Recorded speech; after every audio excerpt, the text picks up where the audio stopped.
Roll call, please.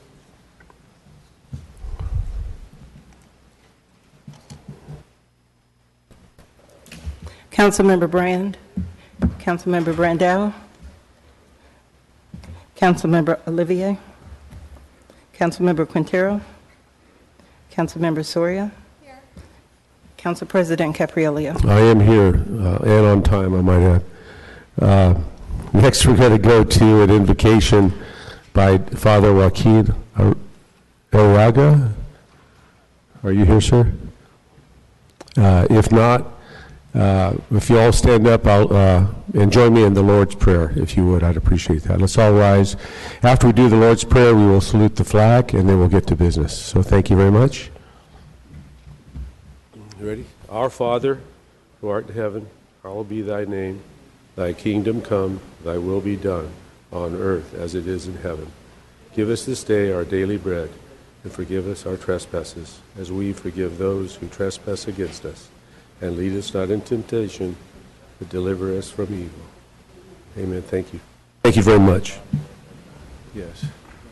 That's something I think if we said that every morning, we would be... Father, if you'd like to step up and finish my beginnings, that'd be great. We're trying to run things in a timely manner, and I appreciate you being here. Thank you, Lord, for being merciful to us and a God of justice. Please send your Holy Spirit, the Spirit of wisdom and respect, your Spirit of love and understanding, your Spirit of service to the most needed, the vulnerable, the poor.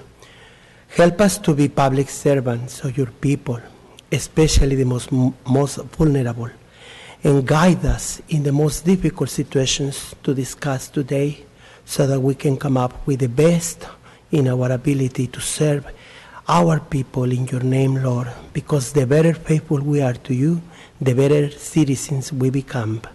In the name of the Father, and of the Son, and of the Holy Spirit. Amen. Thank you very much, Father. Oh, we'll pledge the flag now. Ready? Salute. I pledge allegiance to the flag.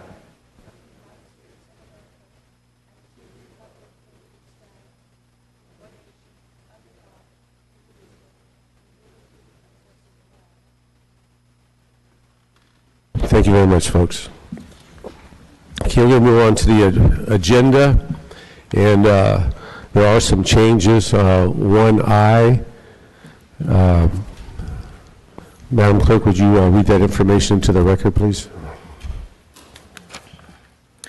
On page 2, section 6 of the agreement and purchase of easements and escrow instructions document, the following shall be added after the last sentence of the paragraph. For any such permanent easements that include landscaping, city shall be responsible for maintaining same on a level comparable to the remaining landscaping of county's courthouse park. For such permanent easements presenting a security risk, city shall be responsible for providing patrolling of such areas.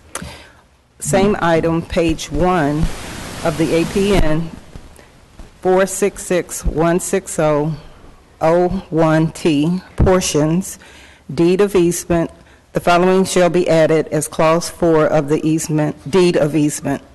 For any easements granted herein that include landscaped areas, city shall be responsible for maintaining such landscapes on a level comparable to the surrounding landscaping of Fresno County's Courthouse Park. For any such easements granted herein that include areas presenting a security risk, grantee shall provide patrolling of such areas. And Council President, the other changes that I have include the 1:30 p.m. special meeting. The first change is page 3, section 5.2 should read, within 30 days after the agreement is executed, not 15 days. The second change is page 7. It should read, Buyer City of Fresno hereby assigns all rights, titles, obligations, and interests it holds under this agreement to the State of California acting by and through the State Public Works Board with consent of the California High-Speed Rail Authority, which accepts such assignment. And finally, on page 7, Additional signatures are required. We added signatures for the State Public Works Board and the State High-Speed Rail. The 215 item, Ms. Yolanda Marino will not be appearing today. She asked to be removed from the agenda. And 4B, anti-slum enforcement team has been moved to a timed item of 4:30, number 2. Any other changes to the agenda? Seeing none, just to remind people on 4B, if you're here for the slum discussion, that'll be at 4:30. I know some people are coming early, so please be advised that we'll take that up at 4:30. Okay, do I have a motion to approve the agenda as amended? Motion by member, thank you. Motion by member Brandow, seconded by member Brand. All those in favor? Opposed? Passes 5-0 with members Quintero and Baines absent. Next, we'll move on to the minutes. Are there any changes to the minutes of November 3rd, 2016? No changes. Thank you very much. Is there a motion to approve those minutes? So moved. Motion by member Brandow, second by member Olivier. All those in favor? Opposed? Passes 5-0. Member Baines and Quintero absent. Next, we're going to move to council member reports and comments. First on my screen is member Brandow. Thank you, Council President. And the first thing I want to say is congratulations to Councilmember Brand for being elected, becoming the mayor-elect, being the mayor of Fresno. I'm really satisfied, and I think we'll have a great time in Fresno having the mayor, having been a council member before. This is the first in a long time, right? So, and since or strong first mayor. ever. Yeah, wow, first ever. cool. So it'll be great to have somebody that kind of understands both sides of the building. Fantastic. Second thing I would like to announce is tonight at the Save Mart Center. Now, I probably am not going to be able to go because council will still be going, but there is a meeting called. Wait a minute, not necessarily. Yeah, I'd love to be able to attend this, Council President. There's a meeting called the Renew Gathering. It's a meeting of prayer and spiritual renewal at the Save Mart Center at 6 p.m. with Latin American evangelist Luis Palau, Francis Chan, and some other folks that are pretty well known in that community. And if folks would like to take advantage of that, it's a great opportunity at the Save Mart Center tonight. It is free. You do need a ticket. And you can find that at Palau, P-A-L-A-U, webconnects.com/renew Fresno. So probably go on the internet and Google all of that, but I would like to make that announcement. Thank you, Council President. Thank you. Next is member Soria. Thank you, Council President. Again, also congratulations to our Mayor-elect, Lee Brand. And I have just a few comments. One is on Operation Cleanup. I just wanted to kind of raise this. I don't know if any of my other council colleagues have received any calls, but we've had several concerned residents calling our office with regards to delays with Operation Cleanup and what that means in terms of it intensifies illegal dumping. I'm not sure if there are any additional modifications that we can do to address some of those issues. I know that they're trying to work as expeditiously as possible. I know that we've been in contact with the department, but I don't know if sometimes 3 or 4 weeks is too early for people to put out the trash. I will have to show you some pictures of just in some of the neighborhoods in the last couple weeks. I know that the department went out to clean up because it just got pretty horrendous. And so I'm trying to figure out where we can reach kind of a medium ground. I do believe it's a great service that we provide to our constituents so that they can get rid of, a lot of this trash that can build up and then becomes illegal dumping, but it does become a problem during kind of the operational cleanup. So I'd like to maybe set up some time and see if we can figure out some adjustments to it to improve the program.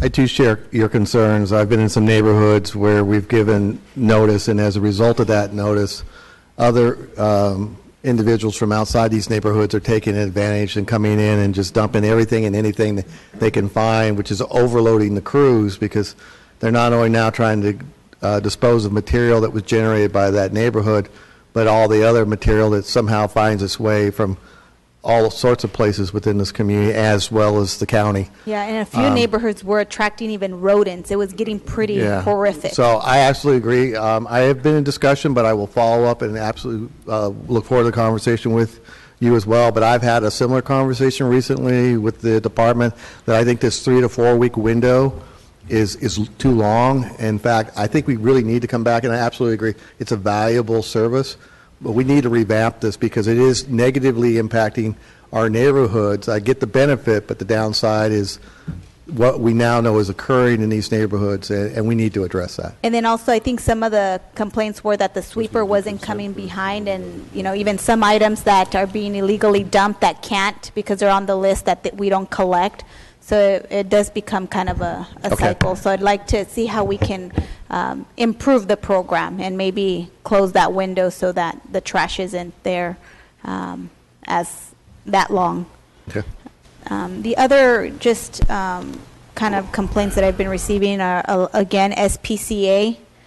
We've gotten several complaints in our office from residents who have issues with the service that they're receiving with the SPCA.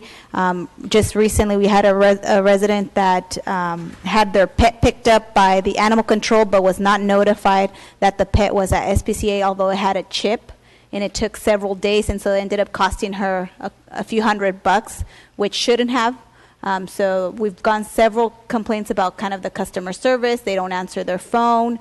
So I think we need to have a conversation with SPCA and the delivery of services. I know that, we have a contract with them, but I want to make sure that they are doing their job and that that our residents are satisfied with the services that they're providing. Otherwise, I'd be happy to revisit and see what we can do to make sure that we get the best service, and we're paying for it essentially. So, just wanted to make note that those are issues that are coming up in my district.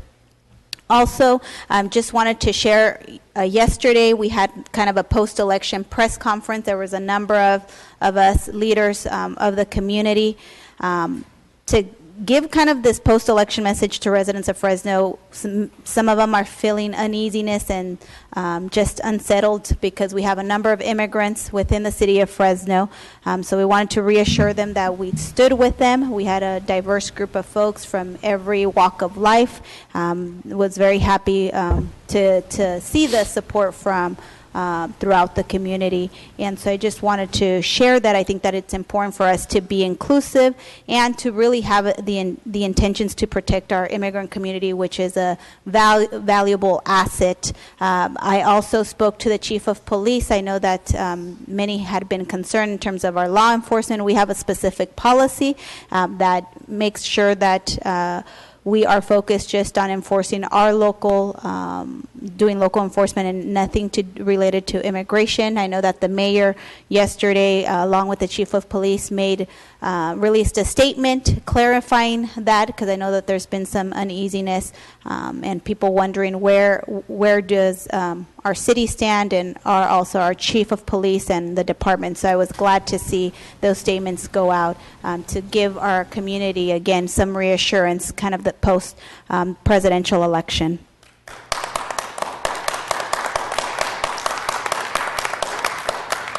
And then I just have two other. So we also have the transportation for Inspiration Walk. I know this has been an issue that I've shared with Bruce in terms of trying to get a bus out to Inspiration Park. There are a number of residents throughout the city, not that just live in District 1, that like to see some transportation extended to the all-accessible park that we just opened up last year.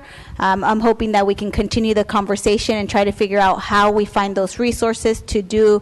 Again, I'm going to continue to advocate for a deviated dedicated route, and try to see how we can make that happen, in the budget this coming year. Or I know that there's going to be an opportunity maybe before the mayor leaves to try to figure out if we can make this happen. The long term is trying to find the infrastructure that is needed. There are no sidewalks, gutters in that area, which creates a safe path to walk to this park.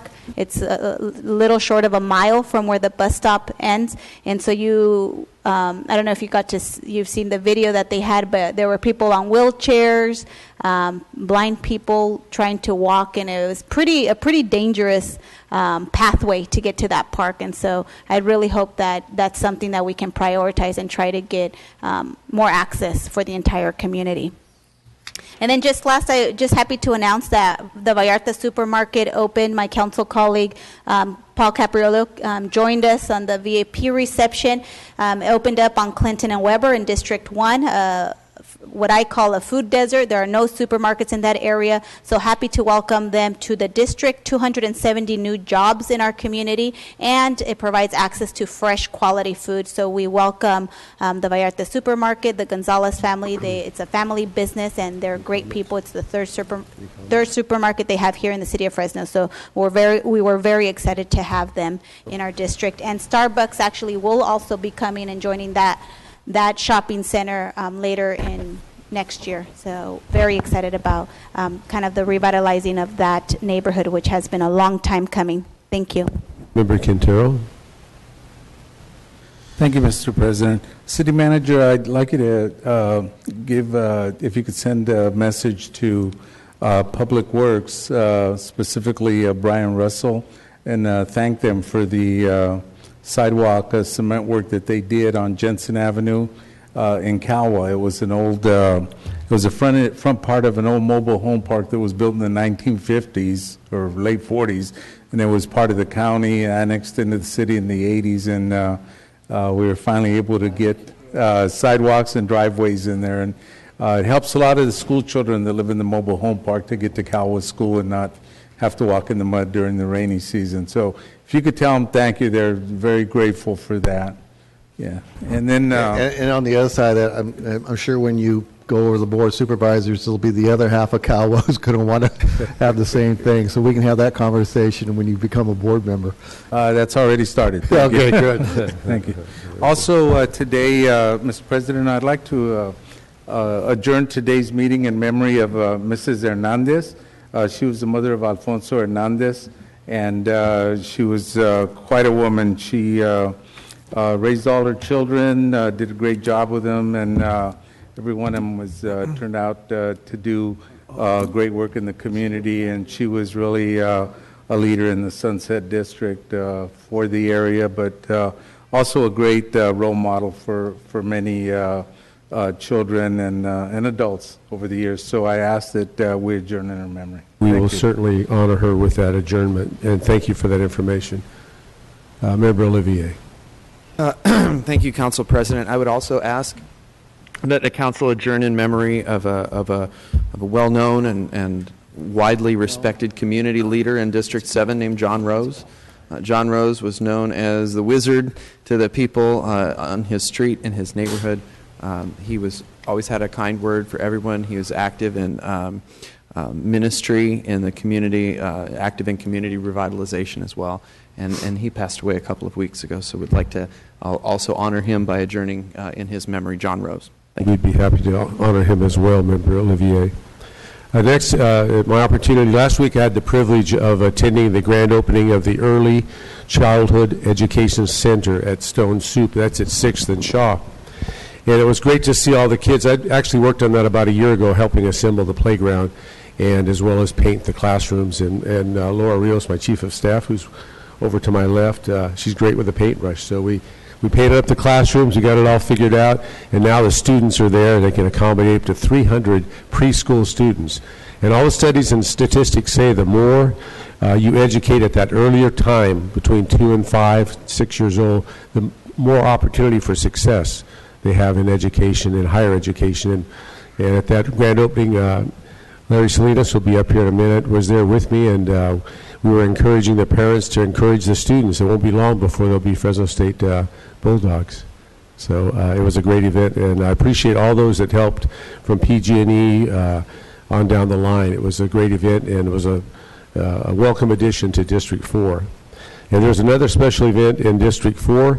It's called Helping Hands Event, and I'm going to come down there for a moment, if you'll be patient.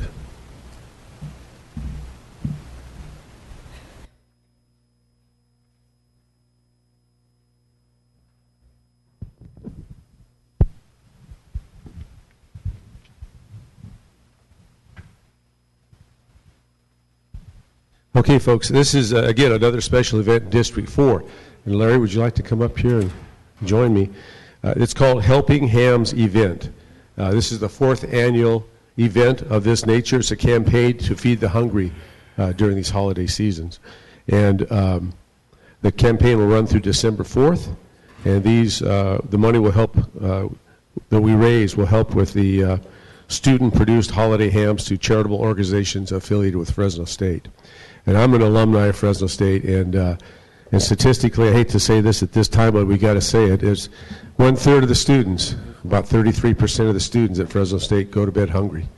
They're not starving, but they don't have enough meals or food to satisfy themselves. And this will go a long way toward the students as well as their families. So with that in mind, I'll let you say a couple of words. Thank you, Councilman Capriolio and members of the council. I'm Larry Salinas, the Executive Director of Governmental Relations for Fresno State, working for Dr. Castro. And this program, Helping Hands, is our 9th year in existence. We started out with donating just a handful of turkeys at the time to the Poverello House. And this has grown to last year we donated 221 hams, and this year we're shooting for 230. So we're trying to raise about $7,000. We are currently about just a little under $4,500 now, and we want to thank RCO Ag Credit, who's been a major donor to this project. If you have not had a Fresno State ham, I encourage you to go out to the Gibson Market and try some and buy one for your Thanksgiving or holiday dinner. They are delicious, and they're grown by our meat sciences students, produced from literally from farm to table for just a wonderful meal, and Councilman Capriolio was with us last week when we kicked off this campaign. So I encourage you to go out there and support our students and to support Fresno State. Thank you, Larry. And in that regard, it was fantastic ham. I think I ate more than my share, but it was really great, along with the other food products at Fresno State. It's really a great market, and it's a great asset to the community as well as Fresno State. So on behalf of myself and my colleagues, those that are paying attention, believe it or not, folks. So I'm going to challenge you all to join me in helping hams with the university. So, Council President, are you telling me you wrote a $500 check? I am telling you that, sir, and I expect you to write a $500 check. I think. All those in favor? Yes, yeah. Okay, and then Member Baines, I know you will. Member Soria, see, y'all kind of left. You bring up money. They all take off. They all dart out of there. But we're going to hold them accountable. And yes, we know where they work and where they are. So I just want to give you this check as a donation for Helping Hams to the Gibson Farm Market. And it's a pleasure to do this and to help those that are in need at this time of the year. It's a pleasure for me. And thank you for all you do at Fresno State. And pass my best on to Dr. Castro. And we'll do a photo op.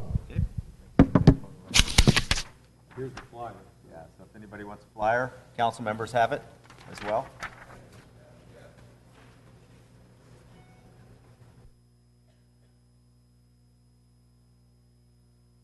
Thank you. All right, Council. Thank you, Councilman. Appreciate it. Round of applause for Larry and Fresno State. Can we actually take this? Yeah. Oh, good. Yeah. I don't know if they'll take it in that form, but we'll. Well, they'll put up in the market. Yes, absolutely. So thank you very much. And thank you, Council. I'll be collecting those checks at the end of the day, Larry. Mr. Brandow. Steve, end of the day, Larry wants to know if you're going to have that check ready.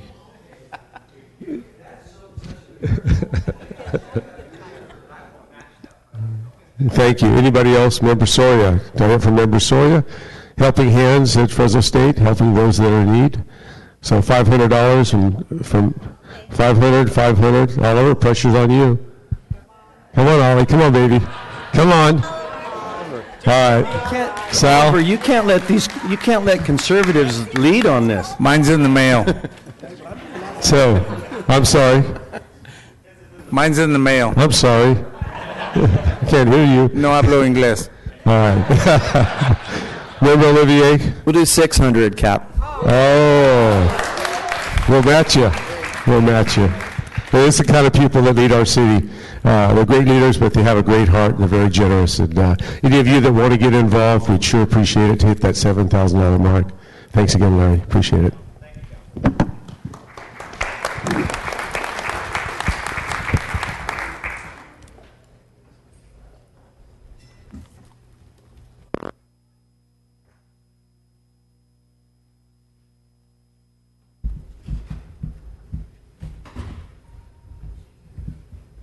Kind of felt like an auctioneer at that moment. And but it pays great dividends for a great cause, and thank you all for helping us with that. Next, we're going to go to the consent calendar. Would any council member like to pull an item from the consent for discussion? If so, please punch up, and I have several here. First. Oh, right up there. Wait a minute. Is that next?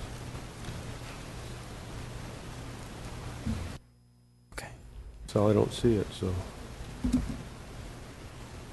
Okay, we'll get that cleared up, Sal. All right, on the consent calendar, we have Member Soria. I'd like to pull item 1K. Just for information, I will be supporting the item, but I'd like to pull it for informational purposes. Member Brand. Item 1M is Amiri. Thank you. Member Olivier. Thank you. And Member Brandau. Item 1I, as in Irene. One I is I will write that check right away. Thank you, Steve. Okay, those items will be discussed in a minute or two. We'll give our staff an opportunity to get prepared to engage in that dialogue if need be. Does anybody need staff members down on the pulled items? Member Sawyer, yours is for discussion. I assume you don't need a staff member. Well, we can send out notice to have them come down if everybody wants the staffer. Okay, I assume they do. Okay, now do I have a motion to approve the balance of the consent calendar? Do we have public comment? Yes, sir. Did we take public comment? Oh, I'm sorry.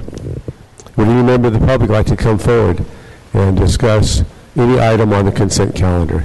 If you'd like to do that, please come up. We encourage you to do so, and you'll have 3 minutes after you give us your name and your address. Seeing none, back up to the council. Have a motion by Member Olivier, seconded by Member Baines. All those in favor? Opposed? Passes 6-0 with Member Brandau absent. Up.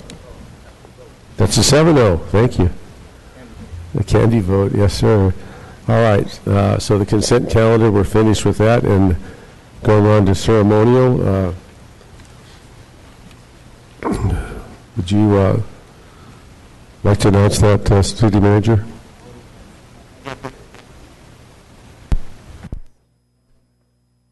If Councilmember Quintero can join me, we are going to celebrate the legacy of Mr. Ben Benavides through this resolution and proclamation.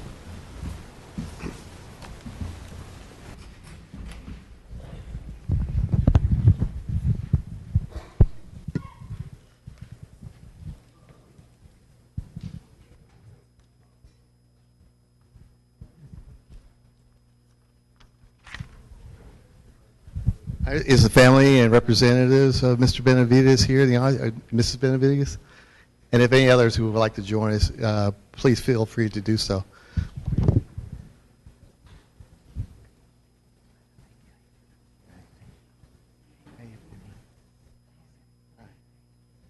Well, thank you. Sal and I have the honor to introduce this resolution. Mr. Benavides was a long-standing citizen and member of this community who fought his whole life to make sure that individuals who didn't think they had many of the same rights that a lot of people think they have, were empowered and aware that they too had equal opportunities provided to them and should take advantage of all those opportunities regardless of where they lived.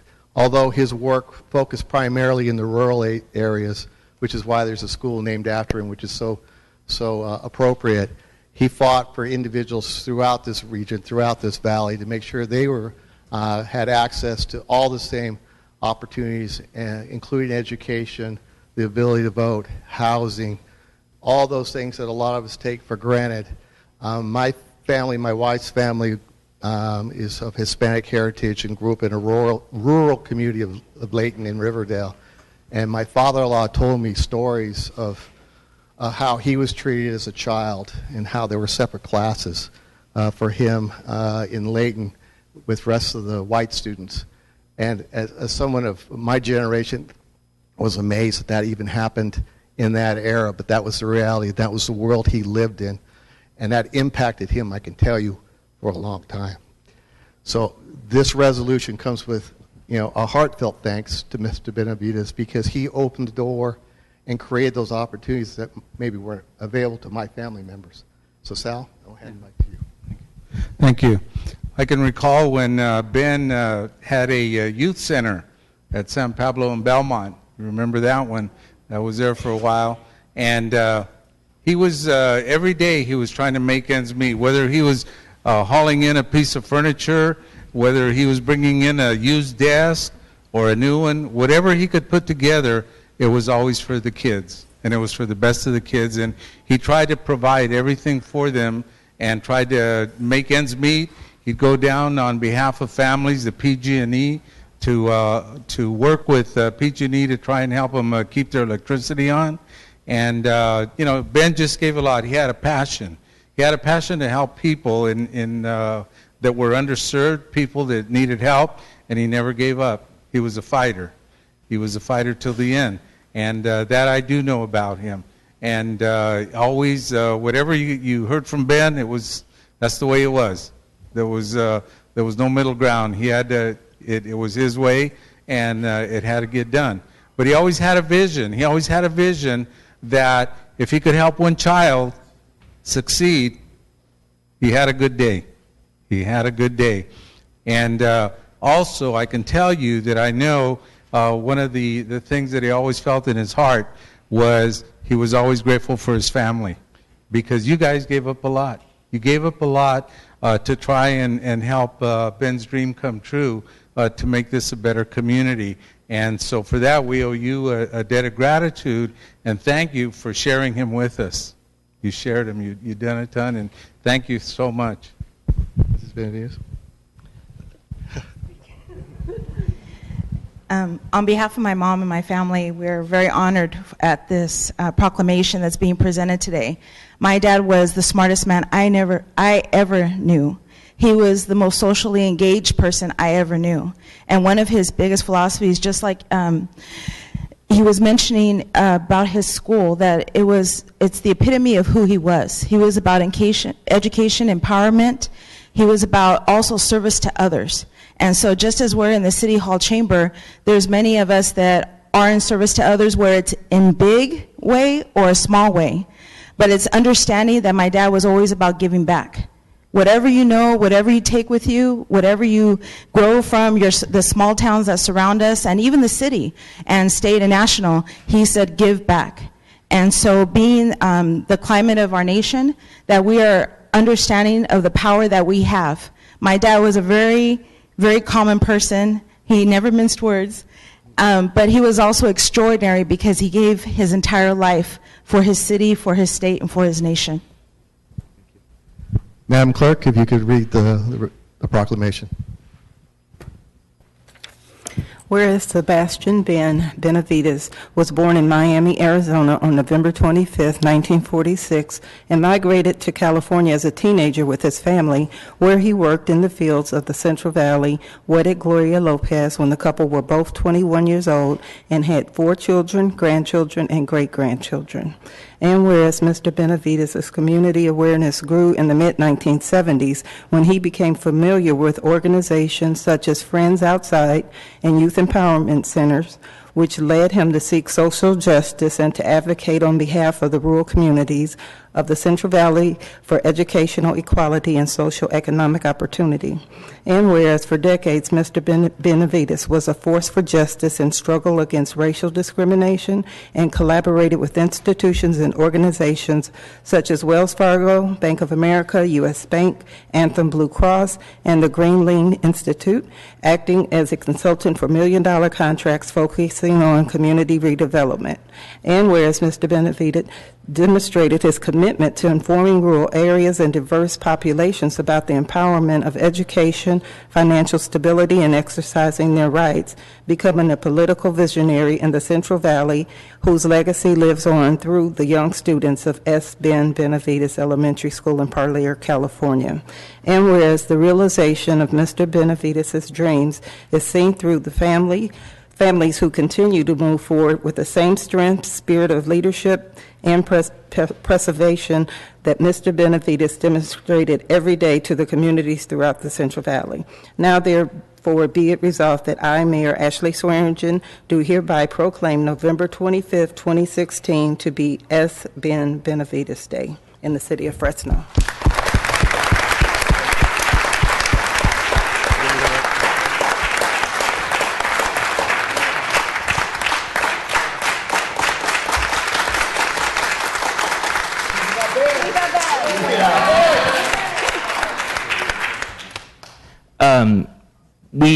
My sister spoke on behalf of my father and my family, but my mother, as you were council president, as you were discussing supporting Gibson Farm Market, my father raised us to be those kind of people that are always there when we hear someone in need, that we're there to help. So my mother, in honor of my father, would also like to donate $500 to Gibson Farm Market in support of the Fresno State students. So thank you very much.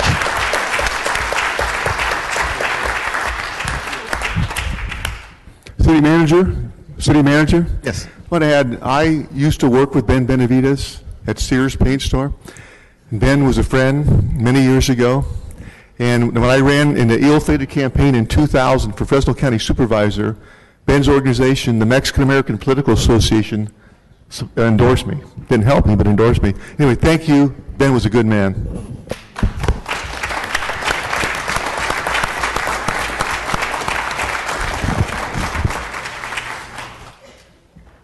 Again, congratulations to the Benavides family, well-deserved, and thank you for being here. Today is your day, his day, the family's day, so thank you again. We'll move to the contested consent. Sorry. I'm ahead of myself, trying to make up for lost time. Next will be Member Soria. Sorry about that. Okay. I'll make it quick. So just excited to be here to present this proclamation today. Really giving awareness, most of all, because I don't think it's something to celebrate, but really bringing awareness to World Prematurity Day here in the city of Fresno. We did this last year, and so I'm proud to be here again to present this proclamation, to continue educating our community about the issue that actually is very impacting a lot of our families here in the city of Fresno. So I just want to share a couple of things and why it is important that we talk about this issue, because it does translate, this issue translates to approximately 1 out of every 9 babies in Fresno County is born too early. In Fresno County alone, we have about 1,900 babies that are born premature each year, which is about 17.6%. So it's a very high percentage. We know that preterm birth rates in Fresno County are among the worst in the nation.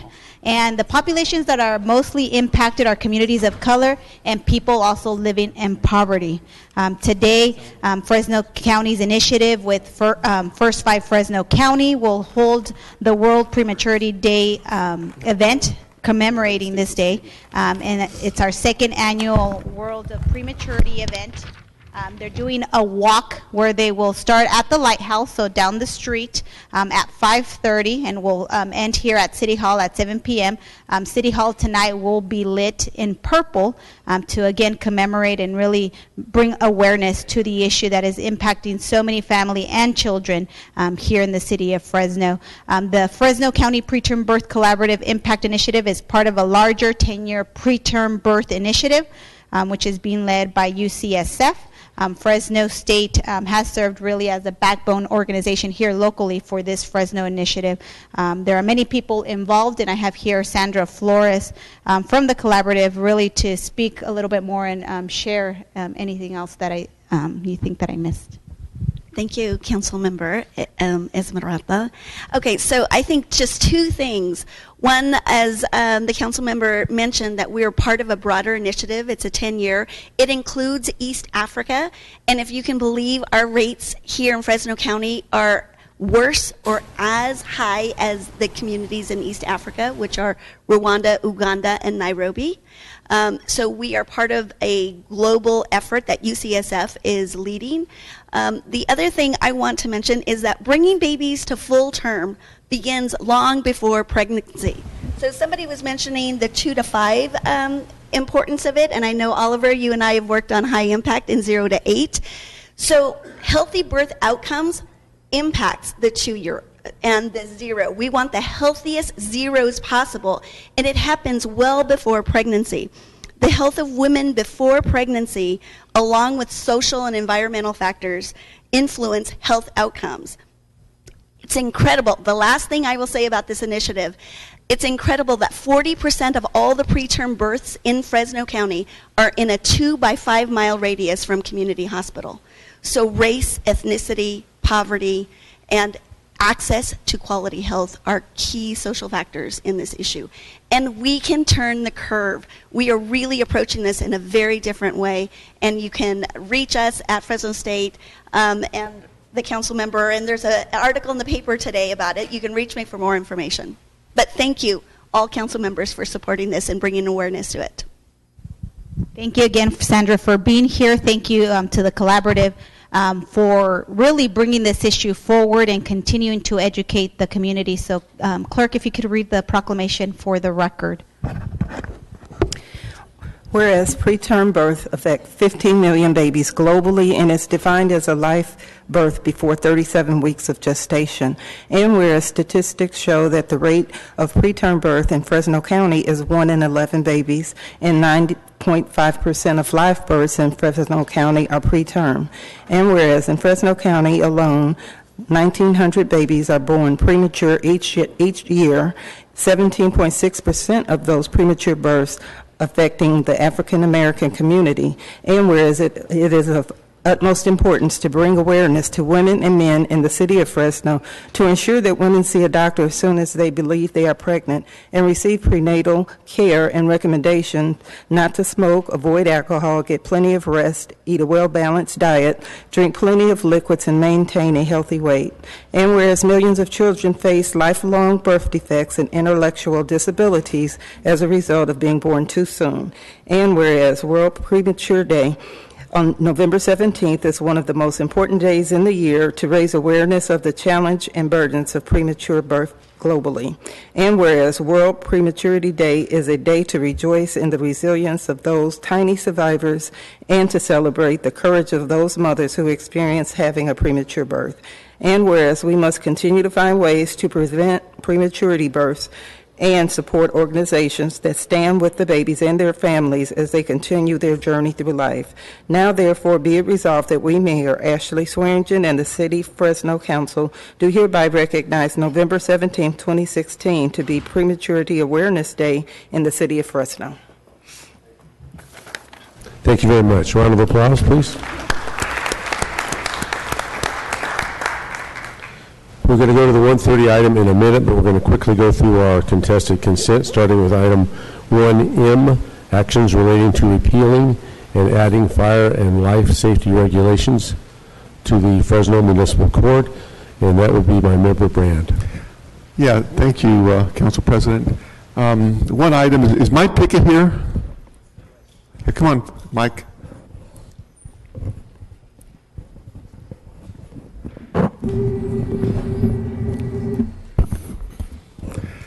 Hey, Mike had called me and emailed me regarding some concerns regarding these changes. Could you elaborate, Mike? Yeah, so within this ordinance, there's a change requiring fire sprinklers for buildings under 5,000 square feet. My family has built a lot of industrial buildings in Fresno. Many of them are under 5,000 feet. These buildings go to small business owners, and this change is going to add a pretty significant cost to the cost of those buildings. My concern is the affordability. Within the last 5 to 10 years, we've had increases in government fees, energy code. The code cycles just keep changing year after year, and it's increasing the cost of these buildings tremendously. And this is just one more nail in the coffin that it makes it so the little guy can't afford the building. How much does it add to the cost? I've estimated approximately $25,000 to a building that typically cost about $425,000. And these are buildings typically either leased to or sold to smaller businesses, correct? Correct. So the small business is going to add either through a lease cost increase or through a purchase cost increase. Correct. Okay. Yeah. And anything else you want to add, Mike? Yeah. The industry was not asked about this. The only way I caught wind of this is through conversation with one of my employees, of someone downtown. Was not brought to our attention one bit. So. Okay. Thank you, Mike. All right. Thanks. Mike Prandini.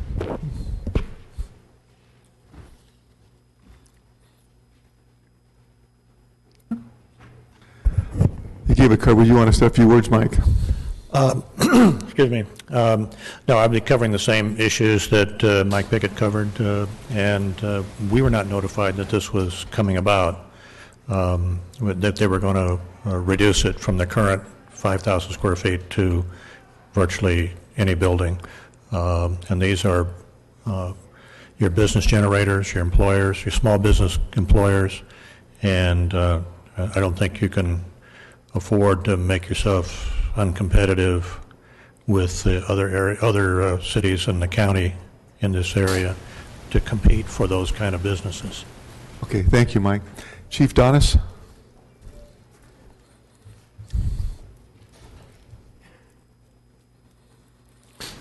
So is this a new state requirement, or is it something we're trying to do? Could you explain the change? Sure. This is a local amendment that we want to implement in the city. We're asking the council to consider that as an improvement in prevention of fires, prevention of having to respond using a reactive approach. This is very similar to when we had a long dialogue about residential sprinklers, and we had a lot of resistance from the BIA in that effort as well, with the same comments of it will cause a lot of price increase, and et cetera, et cetera. It's interesting that part of this, when they do build-outs within these small 5,000 square foot, let's say a small strip mall that has several occupancies, those build-outs themselves will end up costing the tenant, who is now the person having to rent out that space, even more to drop the heads down if it's a salon and they need to have sprinklers in it per the code. So it's much cheaper to do it when it's an open frame, and we have definitely different opinions on the cost of that. We heard the same thing with residential sprinklers when it came to the cost of being astronomical, and that cost is much lower than, probably less than $2 a square foot. So commercial is, I can't even imagine it being any more than $5 a square foot. But so this would apply to anybody building a new building would have to, when they pull the permits, be a requirement, right? yes, after the code is adopted, not current. Okay. Not current permits or things that are in the But ground. if somebody wanted to expand the existing building and pull a permit, would they then be required to do the sprinklers? I'm going to, just for clarification, we'll bring up our fire marshal, Chief Simonius, and Jennifer Clark have also worked together very closely on this to answer a few more details. Yeah, I don't have the exact exempt amount or the square footage requirements for when a permit's pulled for doing a remodel. We can get that information. However, there is in the code already currently, when you do a remodel or a change of occupancy requirement, depending on what you're changing to in the square footage you're building, a requirement to retrofit either a portion of that building, depending on the occupancy, or the entire building, depending on the occupancy, with sprinkler systems. Okay, thank you. Would you guys have any objection to, if we continue the item, to work with the industry people and come back at a later date?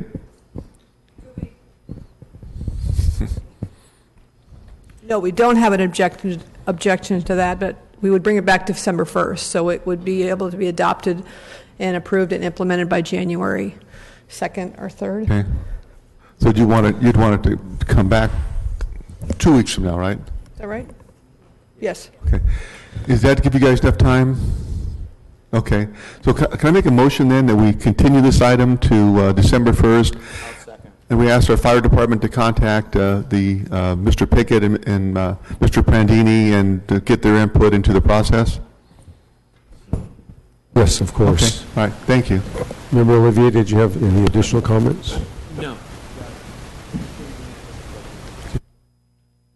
Thank you. So we have a motion by Member Brand, second by Member Olivier. All those in favor? Opposed? Passes 7-0. Thank you. Next is item 1K, actions pertaining to the Clinton and Palm traffic signal modification. Good afternoon, sir. Thanks Good for being afternoon, here. Councilman. I'm Lal Gunwari, I'm here to answer any questions, Council Member. I pulled this item just for informational because it's in my district. It's actually, the traffic signal is going to be upgraded, correct? Yes. And so we're going to get the left. Protected left turns, and it'll be all new signal. Yeah, so all the new signals. And so this is very exciting for our community. A lot of folks for a number of years have been asking for these left turn signals because of the high traffic. There are 2 schools nearby. We have Hamilton School there, and then we have Fresno High up the street. There's been additional upgrades on other turning signals in that area, so we're very excited to see this coming. So I'd make a motion to support this upgrade. Thank you. Motion by Member Soria, second by Member Baines. Screen is clear. All those in favor? Opposed? Passes 6-0. Member Brand absent. Next is item 1I. This was brought forward by Member Brandau. This is to authorize the Director of Public Works to allow the City of Fresno to purchase easement deeds in Courthouse Park. Good afternoon. Essentially, this item is related to BRT and our ability to power the Van Ness station. What was needed is an easement from across the Courthouse Park, and we're asking the council to support this item. Right. Thank you. And Brian, I want to be reminded, how much was the grant that we received on behalf of BRT in the city of Fresno? Was it $36 million? I can't remember now. Yeah, the construction portion was around $36 million. The total project around 53 or so. Okay. And then is this money come from that grant money? Is this $150,000 inside of the Bus Rapid Transit budget? No. Brian Barr is the project manager, and I'll turn over some of the questions okay, to Brian. Cool. Thank you. Councilmember, it's an honor. This money is coming from other federal funding. It's also to support another project I'm working on. We call it the Courthouse Transit Improvement Project. Bids recently came in this week, and we'll be presenting that project to you on the 15th of next month. And that project is to completely remodel and revitalize all of the existing shelters in the Courthouse Park. So about 90%, 75% of the costs in this are to cover the property required to implement those revisions, and then 25% is for the BRT. It's all lumped together as one purchase with the County of Fresno, and for $150,000. Okay. Is there any compelling reason why we continue this item to either the 15th when we do that overhaul of Courthouse Park and give myself a chance to meet with the two of you on the funding streams for Bus Rapid Transit and these related projects?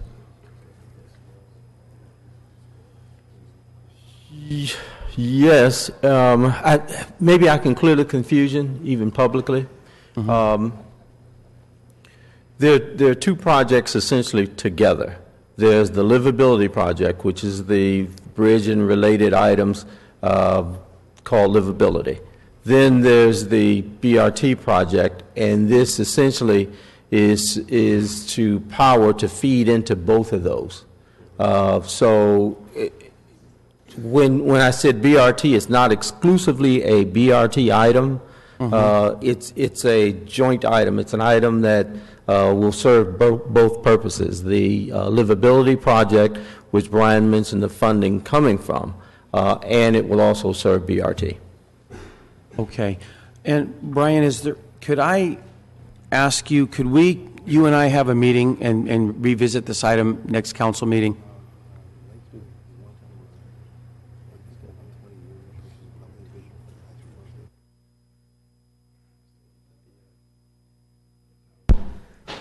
I don't think there's any time issues related to this. We need to acquire the easement to do the other project that'll be coming to council at the same time, so we can do both items simultaneously. Again, as Mr. Marshall and Mr. Barr indicated, this is acquiring an easement in order to allow PG&E to put in the underground electrical conduit and support to provide electricity to both the improvements at Courthouse Park as well as the future BRT station. But Councilmember Brand, they can spend some time explaining to you the funding mechanism that's being used to support that. Perfect. At the end of the day, it's federal dollars. 80% comes from the feds, about 20% of a match. I think it's maybe a little bit different with the livability, but they can easily spend some time with you. Yeah. It was included in their capital budget for this year. So again, maybe just a little time would help you move this item forward.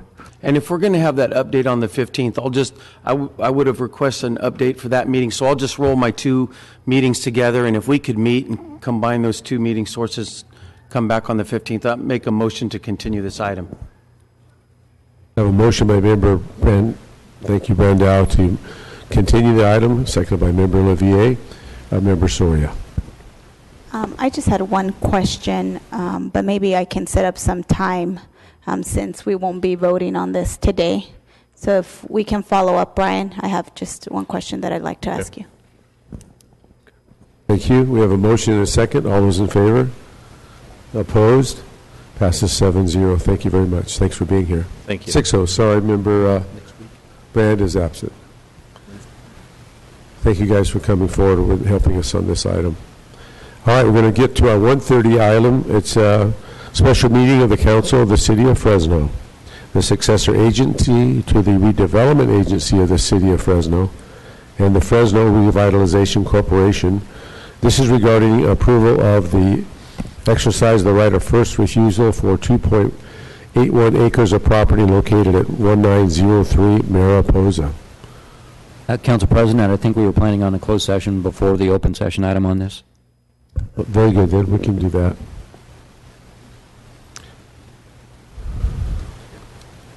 It's 2 o'clock. Let's do the 2 p.m. item real quick, hopefully. And that is a hearing regarding the vacation of F-G alley, and that will be Public Works. Good afternoon, sir. Thanks for being here. Thank you. Good afternoon, Council President, council members, and staff. My name is Jason Cammett. I'm the Chief Surveyor, Public Works Department, City of Fresno. I'm here today to ask the council to open a hearing for the vacation of the FG alley between Stanislaus and Tuolumne Streets, and also a portion of Tuolumne Street that's adjacent to that vacation. The hearing date was set by resolution of intent number 1110-D. It was approved by consent on October 20th, 2016. It has been properly noticed and published in accordance with the Streets and Highways Code. The vacation is being requested by the Ellis Family Partnership. It's being requested due to the impacts of high-speed rail construction. The Tuolumne overpass essentially is eliminating the frontage road that existed there, and it's creating a dead-end alley at that location. And it's the owners there are just requesting that alley to be vacated for that reason, and also for security reasons as well. There are public utilities in there, so a public utility easement will be reserved for the entire alley that's being vacated. And there are conditions associated with that regarding removing a public street light into a private use in that area. That will be coordinated with streets.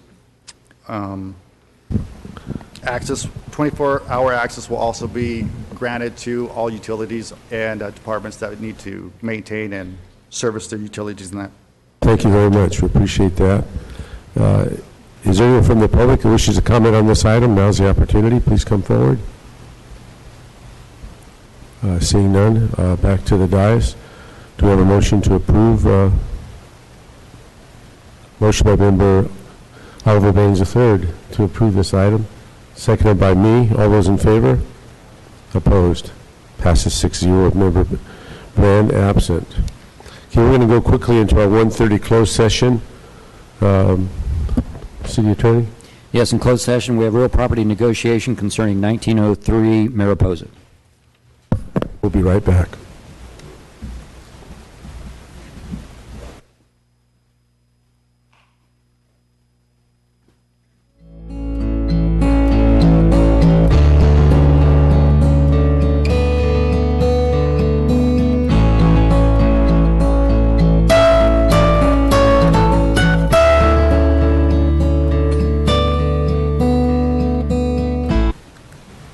Days. I'm done.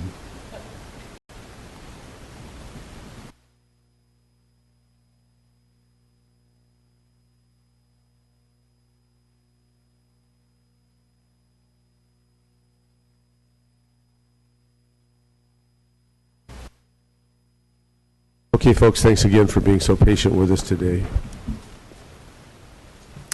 Now moving to the 1:30 item regarding approval of the exercise of right of first refusal to the 2.81 acres of property at 1903 Mariposa. And first we'll have a staff presentation by City Manager Bruce Rudd. Thank you, Council President. I will be brief. As you are aware, yesterday the Oversight Committee Board conducted an auction for the property noted by the Council President. As a result of that auction, we are, and as I advised the Oversight Committee and Ms. Murphy back in February, the city is intending to exercise its right of first refusal to acquire that property, and therefore it is staff's recommendation that the council authorize the city manager to send a notice to the Oversight Committee, making them aware of our that we are going to exercise that right, and to pursue a purchase and sale agreement for that property. And that completes staff's conclusion and recommendation. Thank you very much. Appreciate that. Next, we'll take this out to the public. Is there anyone in the public that wishes to comment on this item? This is your time, and if so, please come forward. With your name and address, you will have 3 minutes to address the council. Good afternoon and welcome. My name is Terrence Frazier. I was a successful bidder. I think we were paying $2.4 million for the property. First of all, I want to thank City Council, and I would like to thank administration and the mayor. And this is a sincere thank you, and to say you guys have done an excellent job. Whenever you could set policy and you could change zoning and have investors fighting for a property downtown and about to pay $1 million per acre, you need to applaud yourself. That means you did a heck of a job. So I thank you for that, okay? I had to do that because I've been a big proponent of downtown. I have invested a lot of money. I've brought a lot of friends down here, downtown. So I think I could be one of the major players for your downtown. I'm also a big, huge proponent of high-speed rail. I was in, where was I at? Taiwan, and I think it was Taiwan when I was watching Luis Ortiz pitch for the USA team, and I rode high-speed rail, and I loved it. And I think we need it, and I think it's important.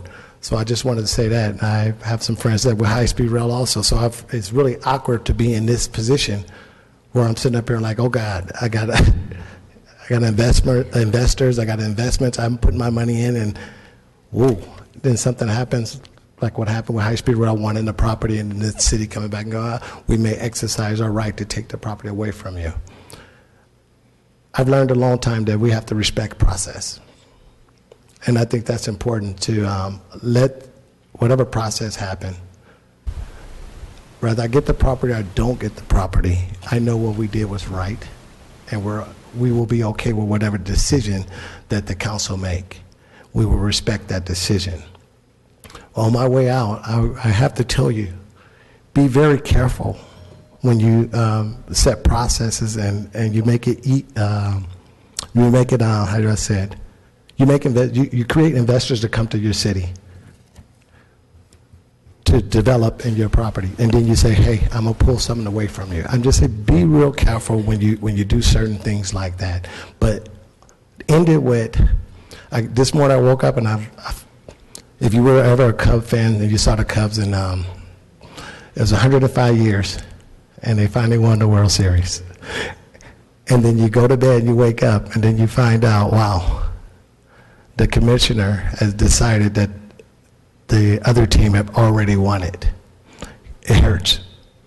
But like I said, I still respect the process, and whatever decision you guys make, I'm okay with it. And I think that's it. I'm really okay with it now, but it took me a little while to get through it, but thank you for allowing me to speak. Thank you for your comments. Appreciate that. Is there anyone else in the public that wishes to come forward and comment on this item? Please do so and give us your name and address, and you'll have 3 minutes. Hello, welcome. My name's Diana Gomez. I'm the regional director for the High Speed Rail Authority. Our office is located on 1401 Fulton. And I would like to just come and mention, as I stated in the letter that I wrote to you yesterday, this property is an integral part of the success of the station and the overall plans that we have been working with the city. So not just that, but just the overall station and everything around the station.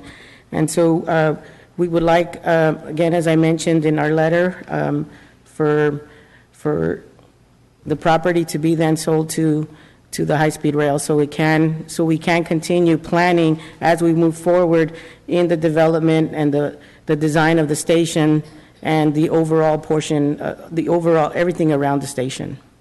Thank you. Thank you very much. Is there another member from the community that wishes to come forward and comment? Please do so. Seeing none, back to the council here. And my screen reflects Member Brandau wanting to speak first. All right.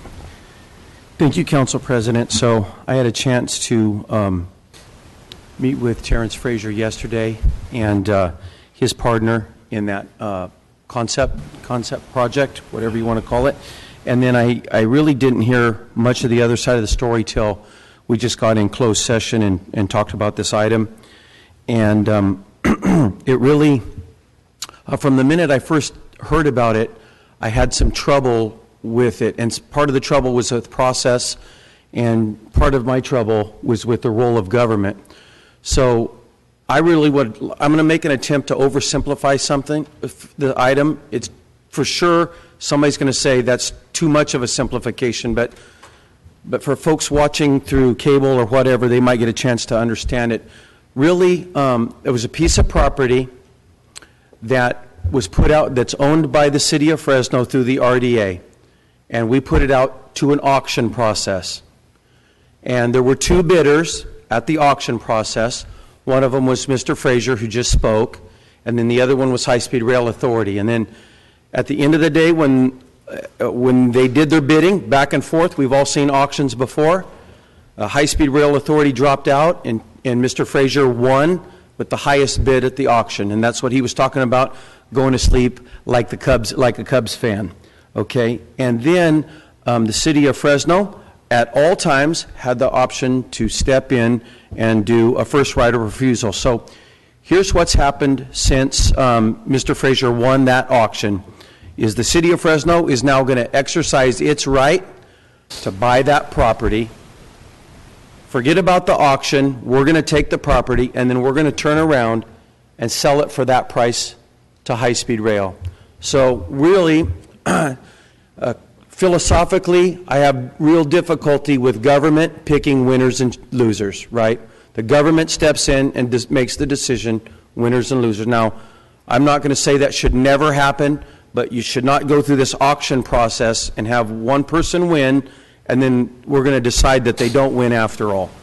But secondly, there's another problem that I understood after talking with Mr. Frazier, and this should also be of interest to anybody that's a taxpayer or interested in this, is that his team was willing to bid even more than they won the auction at. So they won the auction at $2.4 million for this piece of property. They were willing to go up to somewhere around $3 million, but because high-speed rail dropped out, that's where the auction ended. So now we're going to step in and pay that price and sell it for that price, when in reality, if the auction would have been allowed to continue, or if high-speed rail or anybody else wanted to bid, these guys were prepared to bid more. So in all reality, not are we taking over an auction that was successfully held, but we're also stunting the cap of the amount of money that could have come to the city of Fresno, right? So I have a couple problems with this, but which really, surprisingly enough, doesn't have that much to do with my problems with the high-speed rail project itself. So I just have a problem with the way this transpired for one of the good members of our development community in Fresno. And I'm going to be really pissed off one of these days if Mr. Frazier and his team find out that some other local developer, some other developer outside of the city of Fresno, Los Angeles, Beijing, wherever, gets to come into Fresno and end up profiting over this piece of property that he won in a legal auction. So I have a lot of difficulty. So I'm going to make a motion that we refuse the opportunity to exercise our first right of refusal. I'll second.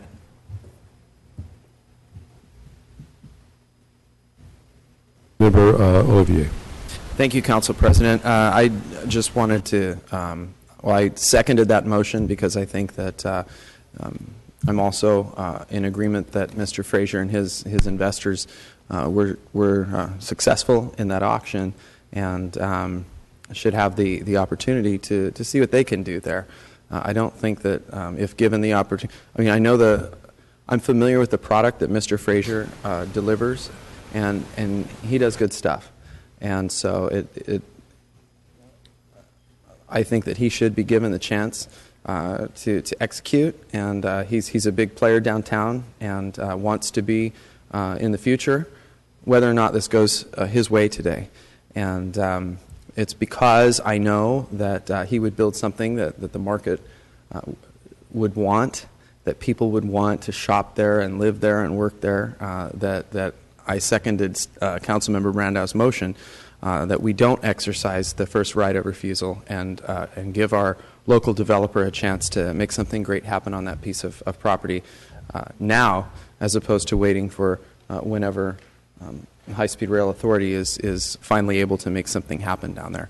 And I say those things without trying to disparage or impugn anyone with the High-Speed Rail Authority or our local people who've worked so hard to try and make that happen. I just think that since it's that they want it fair and square, and that they deserve the opportunity to make something happen on that property that goes along with their vision and what the market demands. So that's why I seconded that motion and urge a yes vote, Council. Member Baines. Thank you, Council President. And while in philosophical concept, I don't completely disagree with my colleagues, Brandau and Olivier. I think that these issues should be taken on a case-by-case basis. And Terrence Frazier and his team are well-known developers in our community and do a fine job. And in many respects, you're talking about some of the pioneers of downtown Fresno. And we absolutely are happy and elated with the projects that he brings to downtown.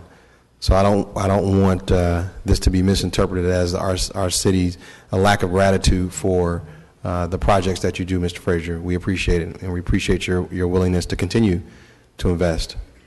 This is a unique situation because I am also a very strong high-speed rail supporter, and for a whole host of reasons. The station that we are going to build in Fresno is in fact going to be the first high-speed train station built in America. It will be an extremely important historical station. This parcel that we are talking about today is critical to that development. And I can't, in good conscience, stand in the way of that. Being very interested in the historicity of this, I think it's imperative that we allow the authority to develop this. Now, here's an interesting piece that has not been mentioned. I do think, and I'm hopeful, that Terrence Frazier and his investment team will have an opportunity to at least be considered for ultimately developing this in the future along with the authority. I think the authority in the future will need development partners. I think that Terrence Frazier and his team have positioned themselves well in downtown to be strong partners, and I hope that wouldn't go away. And I know we have members, staff, and board members of authority sitting here today want to register my strong support for Terrence Frazier. So I can't support your motion today, Councilmember Brandow, and I know you know that and understand, but I, in many respects, I agree with your philosophy, and I would be as disappointed as you if somehow these parcels begin to be developed by someone from far away that did not have the same interests and concerns about our city as Terrence Frazier does. We strongly support local developers being a part of the project, being a part of this process. So we hope that the high-speed rail contemplates that in the future. Thank you. Member Brand. Thank you, Council President. This was a difficult decision for me. I know all the people involved, and I had extensive phone conversations this morning. In fact, all the people involved, the high-speed rail people, Mr. Frazier, Tom Richards, and others, all met today at noon to really, for my sake, air out the issue, give me an opportunity to be in a position to make an informed decision. And what was clear, there were some misunderstandings, obviously, between high-speed rail and Mr. Frazier, but Mr. Frazier's integrity is absolutely unblemished in my mind, on everything he's done, and he's demonstrated. He's been a risk taker, dream maker, and did some good things for the city of Fresno, but it's not really about, the individual, and he's a bigger man because of this. He's reinforced my opinion of him and his integrity by willing to look at the bigger picture. And it's not just the local developer or the high-speed rail. The bigger picture is the city of Fresno and the future of Fresno. And this is an integral part of probably one of the most significant events that will come over the next 10 to 20 years. And it's got to be done right.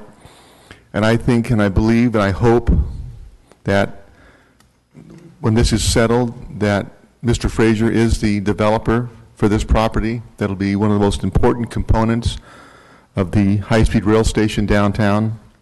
So I'll vote against the motion, having no reflection whatsoever on Mr. Frazier, but on the bigger picture, on what we have to do for the city of Fresno. And I would hope in the future that we don't have to have these misunderstandings, that we can go forward and there's a clear communication. More importantly, that there are opportunities in the future for everybody, including Mr. Frazier, to make Fresno a better city. Thank you. Member Soria. Thank you, Council President. I want to thank Diana Gomez for talking to me earlier this morning. I know that things kind of moved very rapidly, and also thank Mr. Frazier for coming in and talking to me about the event yesterday. So very appreciative of that. I also just want to thank you for very eloquently articulating your position and how you feel. I do want to thank you for having the vision and investing in Fresno and making sure that that it does come to fruition. I know that you've been working very hard. I've seen your work. In my district, we just opened up the Vallarta supermarket, and so as an investor in our community, he's doing great things. So I don't want that today's vote be a reflection of, really the work that you've done. I think that it's been very positive.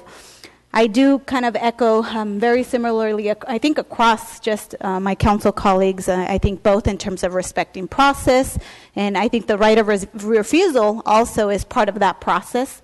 And I think that in this case, I think one of my council colleagues, Lee Brand, just said that we need to look at the bigger picture, and that's kind of my position. It is a tough decision to make, but I think looking at the bigger picture and really the goal that we have for revitalizing, in particular, this area of the city and the vision that we have for the high-speed rail station and that development, we really have to have a plan in place. We can't do piecemeal, and I think that this is kind of the direction that I'd like the city to go. But I know that this is not the end in terms of the decision being made today by the council. I know that we will have the ability to take policy positions when it comes to who will get to develop that area. I think that it is important that we prioritize local folks because that is important, making sure that our local people are people that are on the front lines, that are willing to invest in our community, are given those opportunities. And so I'm hopeful that as we continue with the process, because as I said, this is not over, the high-speed rail really, and as high-speed rail pursues the opportunities to develop this area, that not only Mr. Frazier, his investors, and other private investors really are given a fair shot at competing.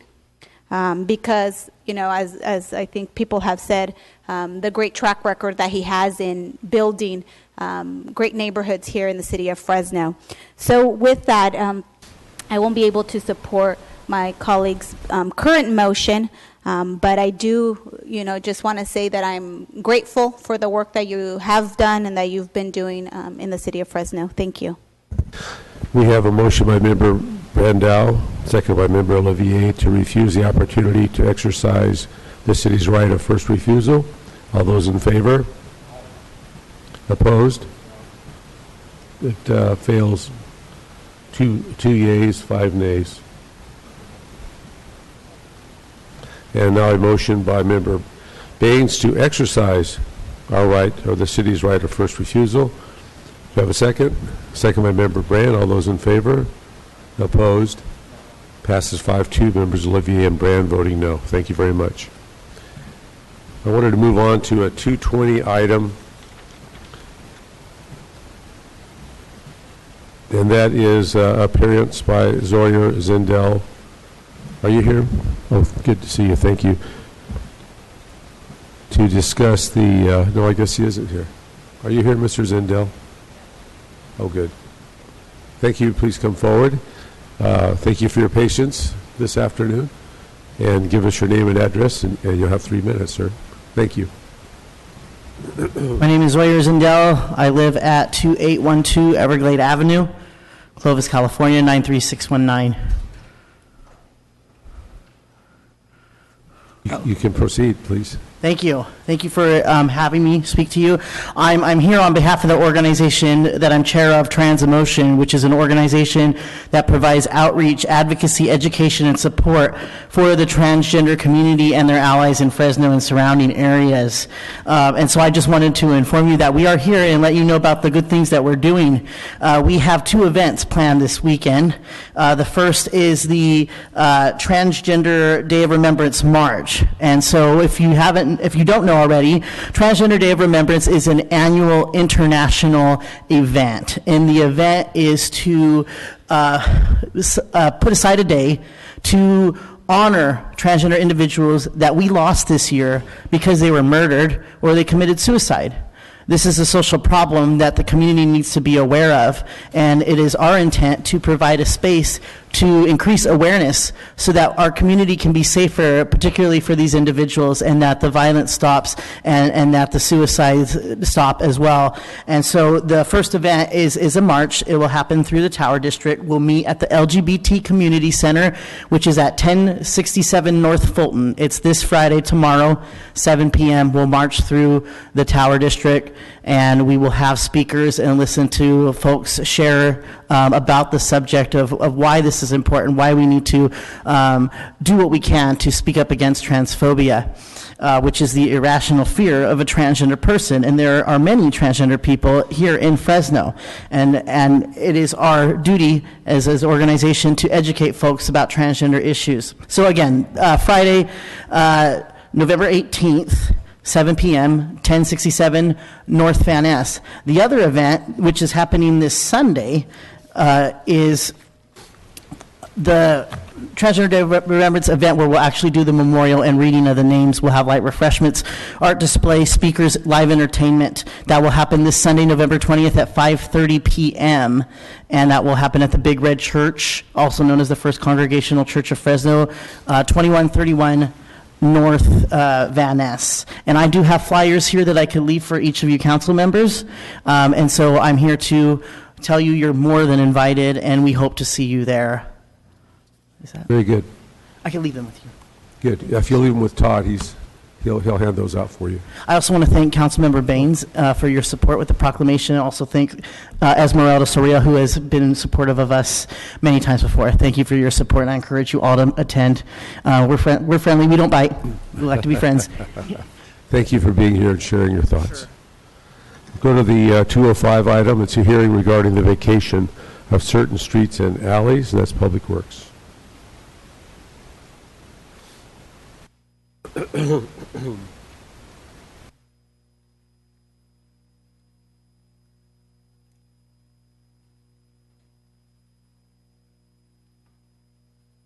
afternoon, sir. Thank you for being here again. Hello again, Council President, Council members, and faculty. I'm here today. I'm Jason Cammett, Chief Surveyor, Public Works Department. I'm here today to ask the council members to open up a hearing in regards to the Broadway diagonal vacation between 8th Street and Broadway Plaza.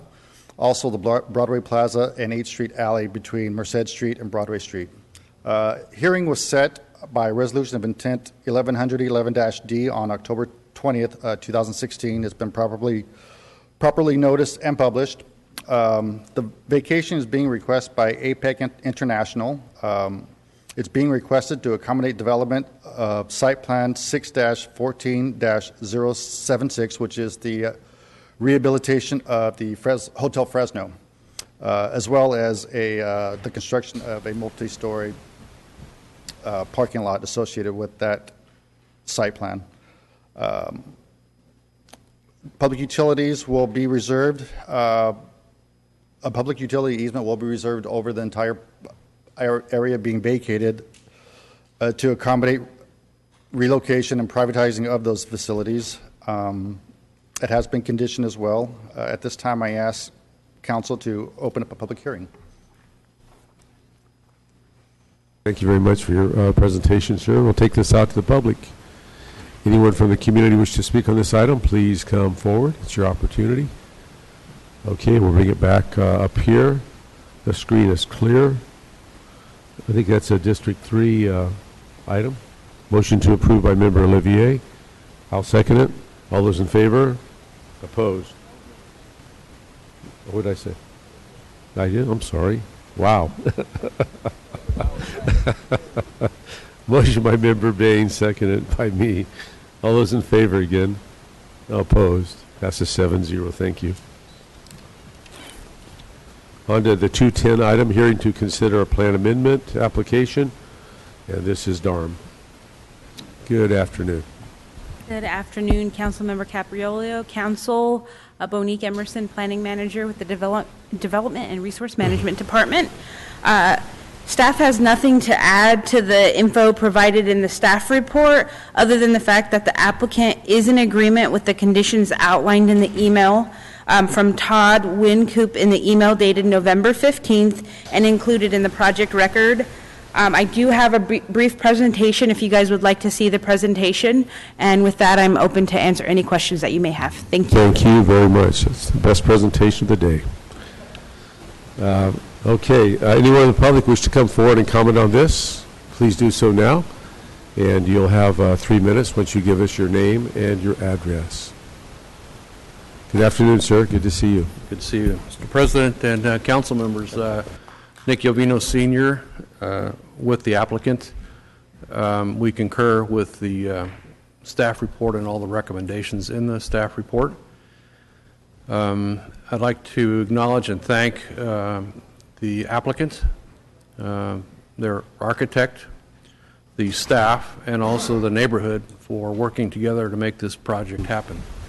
It's my opinion that this project sets a very high standard and provides you with a very good example on how the new infill policies of your new general plan can work and can be implemented by your new development code. This is a development on a rural residential lot.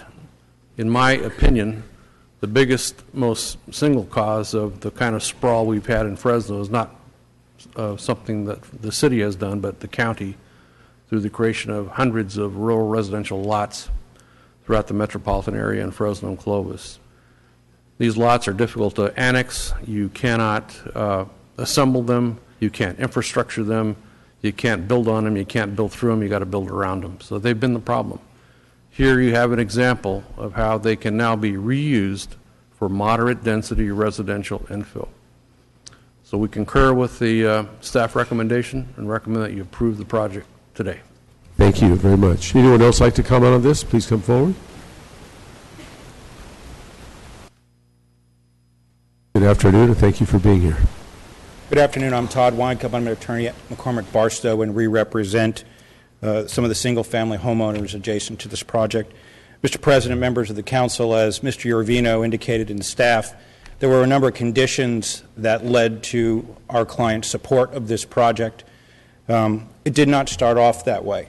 There were significant problems that were created by the conflict between the general plan and how it interacts with community plans like the Woodward Park Plan.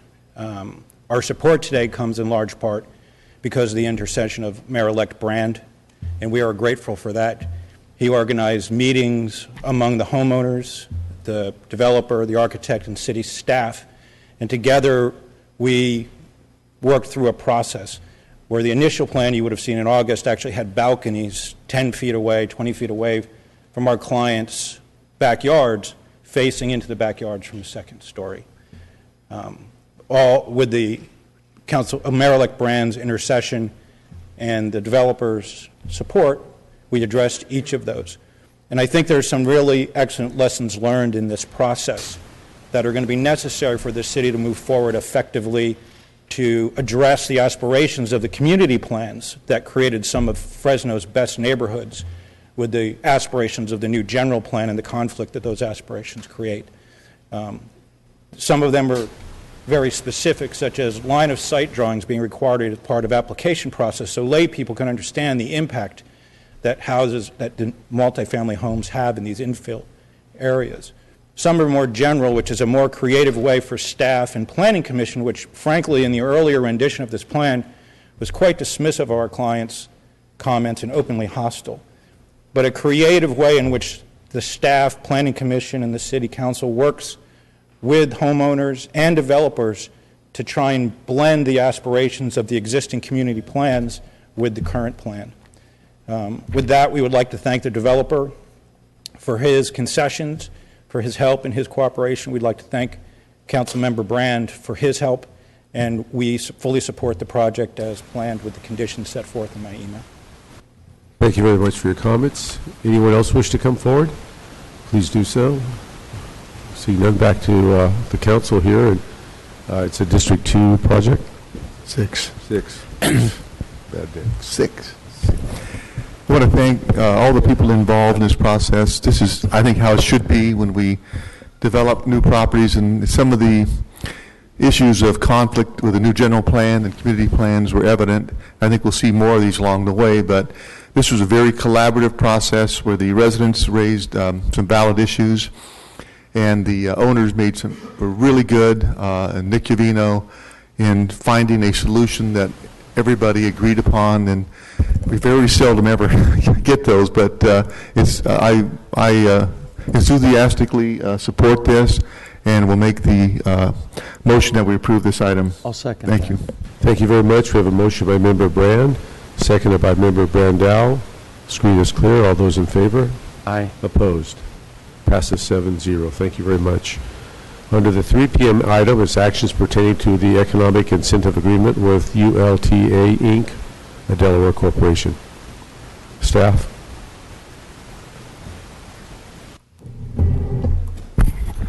Good afternoon, Council President, Council members. So Larry Westerlin, Director of Economic Development. And it's a pleasure to be here to present to you our recommendation to enter into an incentive agreement with the Ulta Corporation for the building of potential building of a distribution internet fulfillment center in South Fresno. I was asked or told to be brief, so I shall be brief. We are very excited about this. As you all have seen, we believe on a net gain basis, we would share property tax, sales tax, and use tax as this facility was being built.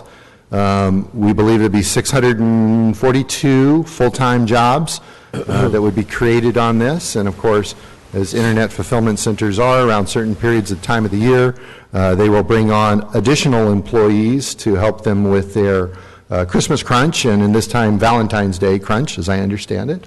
So we're very excited to present this to you. We do have representatives from the Ulta Corporation that's here. I would like to ask and introduce you to Mr. Elliot Rogers, who is the Vice President of Supply Chain for Elliott, or for Ulta Corporation, and ask him to come up and say a few words. Welcome, Mr. Elliott. Good to see you. Thank you. Thank you. President, Mr. President, and fellow council members, first of all, just to say I'm very excited to be here with you today and to express our strong interest in locating our distribution center here in Fresno. Ulta Beauty was founded in 1990, is the largest beauty retailer in the United States, and has more than a $14 billion market cap.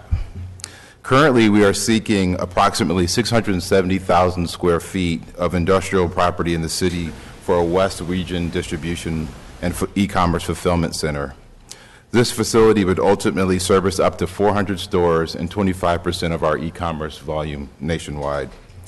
We intend to invest more than $110 million to build and equip this center. At full build-out, we project to employ more than 652 employees and hire additional staffing during peak periods.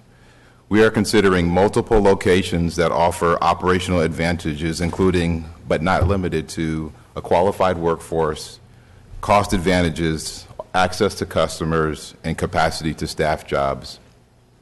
We appreciate the support the mayor and city have provided throughout the search, as well as the council's consideration today. We would also like to express the value we place on this city, including potential for future growth here in Fresno. And while we cannot commit to that expansion today, this incentive would certainly be a consideration in the future. Thank you for your time and consideration. Really appreciate it. No, thank you for your time and consideration. We really appreciate that, sir, sincerely. Thank you. So thank you very much. So just to kind of step forward with that, so as you are aware, we are considered the primary site for this. There is a secondary site and others. This is contingent. There are contingencies related to this particular project, of which several are listed in the staff report, but one of them is them getting a California Competes tax credit, which met earlier today in Sacramento, and happy to announce that the California Competes Tax Credit Committee went ahead and unanimously approved their application for tax incentives. So that was one contingency that has been met. They're also looking to have the enhanced economic development rate from our energy provider. That application is in process. There is also a question about whether or not the county of Fresno would be willing to participate in helping them come to our site. So, and just for clarification, this site is not the site that we had talked or discussed about with the Nordstrom project that was put off for a couple of years. This is an additional new site, and so that other site is still available, and we'd love to see that one develop as well very soon. So I'll open for any questions that you might have. Thank you. Thank you very much. Appreciate that. We'll take it to the public now. Anyone from our community wish to come forward and comment on this? This is your opportunity. Name, address, and you'll have 3 minutes. Good afternoon, Council President, council members, and congratulations, Mayor-elect Brand. Certainly look forward to working together with your administration. Jose Mora, Client Services Manager with the Fresno County Economic Development Corporation, and did want to take a moment to support the incentive agreement that the city worked out with Ulta, and certainly, it's no secret the unemployment that we have in this area is higher than the state and national average, and the benefit will also not only extend to the city but to the greater Fresno region with the job creation. And the other part I'd like to mention is, of course, with the e-commerce and logistics industry, which I think Larry alluded to a little bit, is one of those targeted industries for the county that makes sense here. That we certainly keep putting up good at-bats like this. We may not get all of them, but at the end of the season, when we look back, can be a leader in hopefully home runs and some hits here. So I think this is one of those fundamental parts of that swing to take this at-bat, and again, fully support the approval of this incentive agreement. Thank you for those comments. Appreciate it. Anyone else wish to come forward? Please do. We'll come back to the council. Member Baines, you're first up. Thank you, Council President. First of all, just a great job. I know it was a total team effort, and we're very excited to be in the final for this position. Clearly, we want the investment, but I forgot your name, sir, from Ulta. Can you step up? Elliot Rogers. Can I ask you a couple questions, please? So thank you so much for coming down here. As I stated, we're very excited to be a finalist for this site of your expansion. Very excited about 642 jobs, up to 700 jobs. When we look in the staff report, very excited about the investment of $110 million. We want that. We want all of that here in Fresno. We really want to welcome you into our community should you guys decide to do that. I just want to kind of talk about a little bit about what that welcome would look like as far as jobs. Can you talk to me a little bit about the types of jobs that there'll be, obviously there may be multiple stages, high level, low level. Can you talk a little bit about that? Yes, sure. Some of the salary ranges maybe? Yeah, so as I discussed earlier, this is will be a multi-year ramp up, but we would be in the business of distribution and e-commerce fulfillment. So it's a facility that would have automation, but would also have a number of job classifications that support distribution and handling of not only of equipment but of product throughout the facility. So you would have, we typically have a leadership team of that would run the facility across multiple shifts, but then a very high concentration of hourly team members, hourly associates that run that manage the facility on a day-to-day basis. So it's again a leadership team, so a group of leadership team that runs the shift.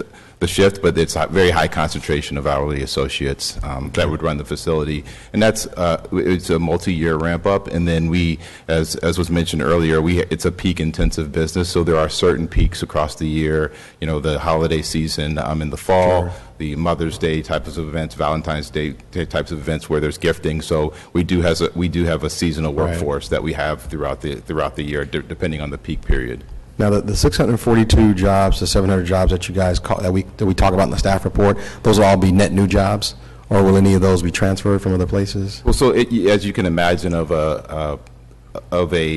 an operation of this size and complexity, in previous projects, we typically would have some internal expertise that helps to get the facility Sure. up and running and brings the operational experience. But in projects of this size and complexity, a vast majority of the jobs come from the local area.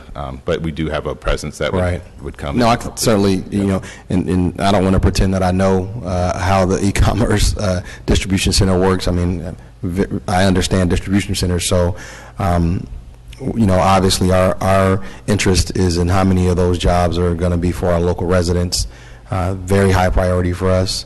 In the times that you guys have done this before, what kind of percentages out of the total number of jobs that the facility has do you see going to local residents? I can't comment on the specific percentages, but I can tell you a vast majority. So the example I would give you is to our associates throughout our network, we do offer the opportunity for those who may be interested in transferring to a facility. But in my experience, the vast majority have come from the local area. Right. It's been fairly minimal in terms of the number of associates that come from other locations in our network. Okay, and I'm gonna pivot slightly for a moment, but then I'll come back and wrap this all up for you, because I know several council members have questions. The construction, the $110 million of construction, do you guys do the build yourself, or are you going to contract? You're going to contract with subs in town? How do you foresee that process? We'll be in partnership with a developer who would facilitate all of the contracting on our behalf.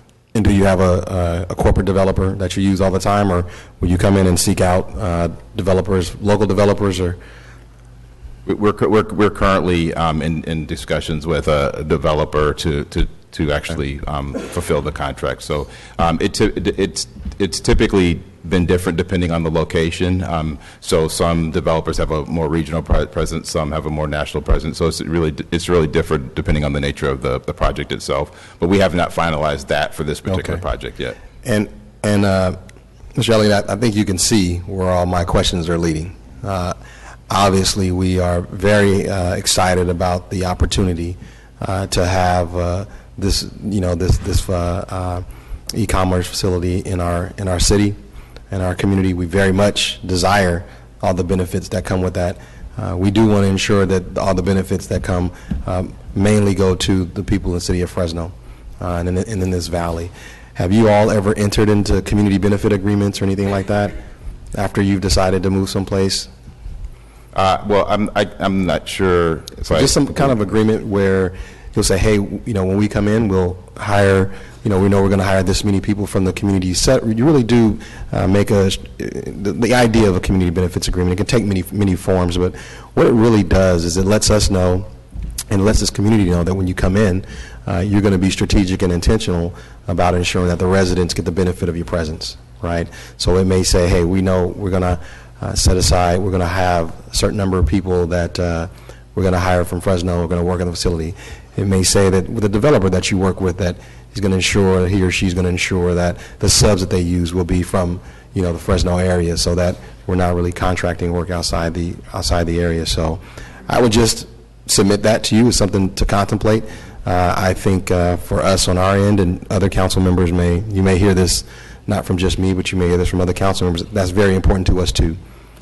So we're very excited. At the same time, we want to make sure that we're doing everything we can to develop our workforce and get on the benefits. So thank you for the presentation. Thank you, sir, for listening to me and answering these questions. Thank you, Larry, for the presentation. And I thank you and appreciate your comments. And I would just close by saying in Ulta, in any market in which we operate, we seek to be an employer of choice. We're very proud of who we are and what our values represent, and certainly would expect to play that same role should we choose to locate in Fresno. Great to hear. Thank you. Thank you. Those are great closing comments. We appreciate that. We have more on the screen. Member Olivier is up next. Thank you, Council President. My question is for Mr. Westerland. We're really excited to welcome Ulta, if indeed that turns out to be the case. Talk to me about the location, the site. Sure. The site is at Central and East Avenue in the northwest corner. So actually it was until LAFCO voted last week on Wednesday, it was in the county of Fresno. But this is something we've been working with the property owners for about a year and a half, almost 2 years, to bring in about 90 acres into the city of Fresno. Okay. And it's the Parnegian family, and last Wednesday, LAFCO voted to bring that into the city. Okay.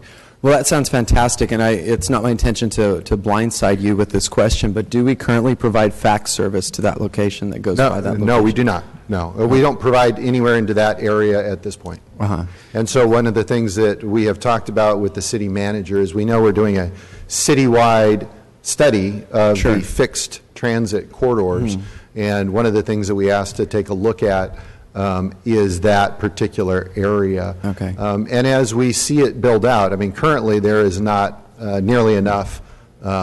Is it Central and what?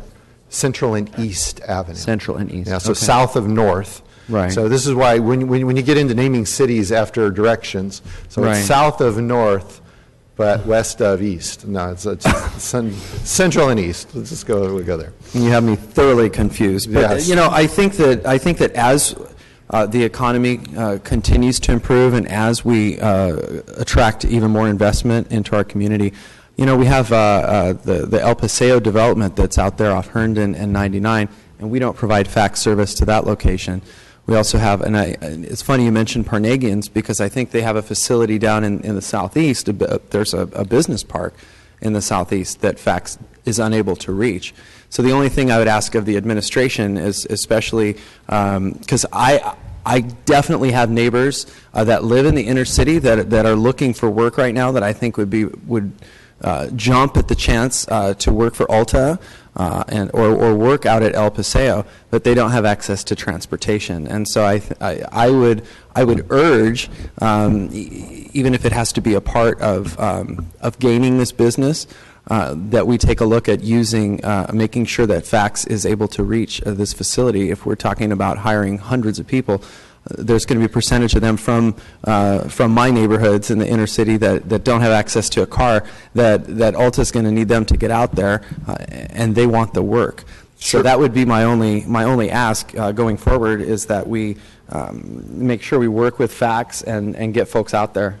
Can I add to that? Please. So we have had discussions with the city manager on this particular issue. Ulta asked this question. And one of the things that we have talked about, if they were to locate in Fresno, is setting up what is called a pulse route.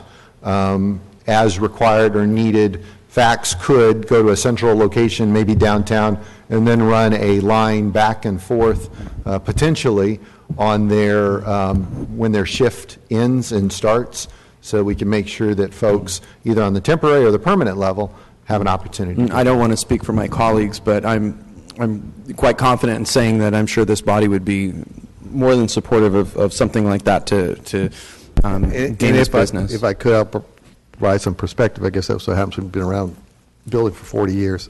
At one time, back when there was a large company called Fruhoff, and Sal's shaking his head, and Paul as well, they were a large employer. They built manufactured commercial trailers. And as a result of the number of jobs that they had created, fax, or at that time, Fresno Transit used to run service out to Fruhoff and then connected it back to the existing courses during the morning and then the evening, and coordinated with the shifts for those employees. So given the number of employees that we're looking here, I would foresee a similar kind of operation, and being that they're closer to the downtown, be able to access more of the service than we were back in the day when they were out in Highway City. And Fruhoff was when they were out in Highway City.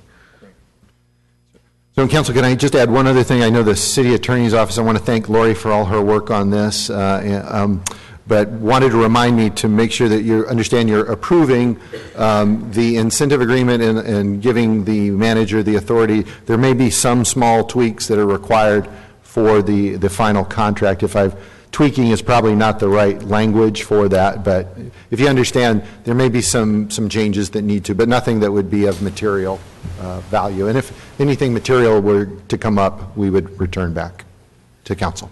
So thank you. Member Soria, you're up next. Great, thank you, Council President. I will keep my remarks very short. I believe that two of my former speakers, my colleagues, expressed some of the same comments that I was going to make, and also asked already some questions. I do, Mr. Rogers, want to thank you for coming to Fresno and really for the interest in your company, Ulta. Actually, I love Ulta. That's where I do a lot of my shopping. So it's exciting to see that there's interest in coming to Fresno. I am excited about really the benefit of the job creation. I think it is very important. I think that's probably one of our number one priorities here in our community, trying to really close that gap with our unemployment rate. But along the same lines, just encouraging the company that as you guys, if you guys decide to come here, which we would love to have you guys, that we really focus on making sure that local folks are the beneficiaries of those jobs. I think that it's extremely important, and just echoing some of the same sentiment of my colleague, as you guys are looking at the construction of it, that also local folks, some of our local contractors or even minority business contractors, hopefully are beneficiaries of that project. It's always great to be able to support some of the local folks. So I just wanted to thank you. I think most of my questions have been answered. Thank you very much. I appreciate that. Next is Member Brand. I think you have two good customers in my house, my wife and my granddaughter. Love your products. Just really, this is really good news for Fresno, because it wasn't that long ago we were here with Nordstrom's hearing a similar proposal, and that unfortunately doesn't look like it's going to work out because of Nordstrom. But literally a few months later, we're here with Ultra with a similar offer. And Larry, you still here? Yeah. Come on.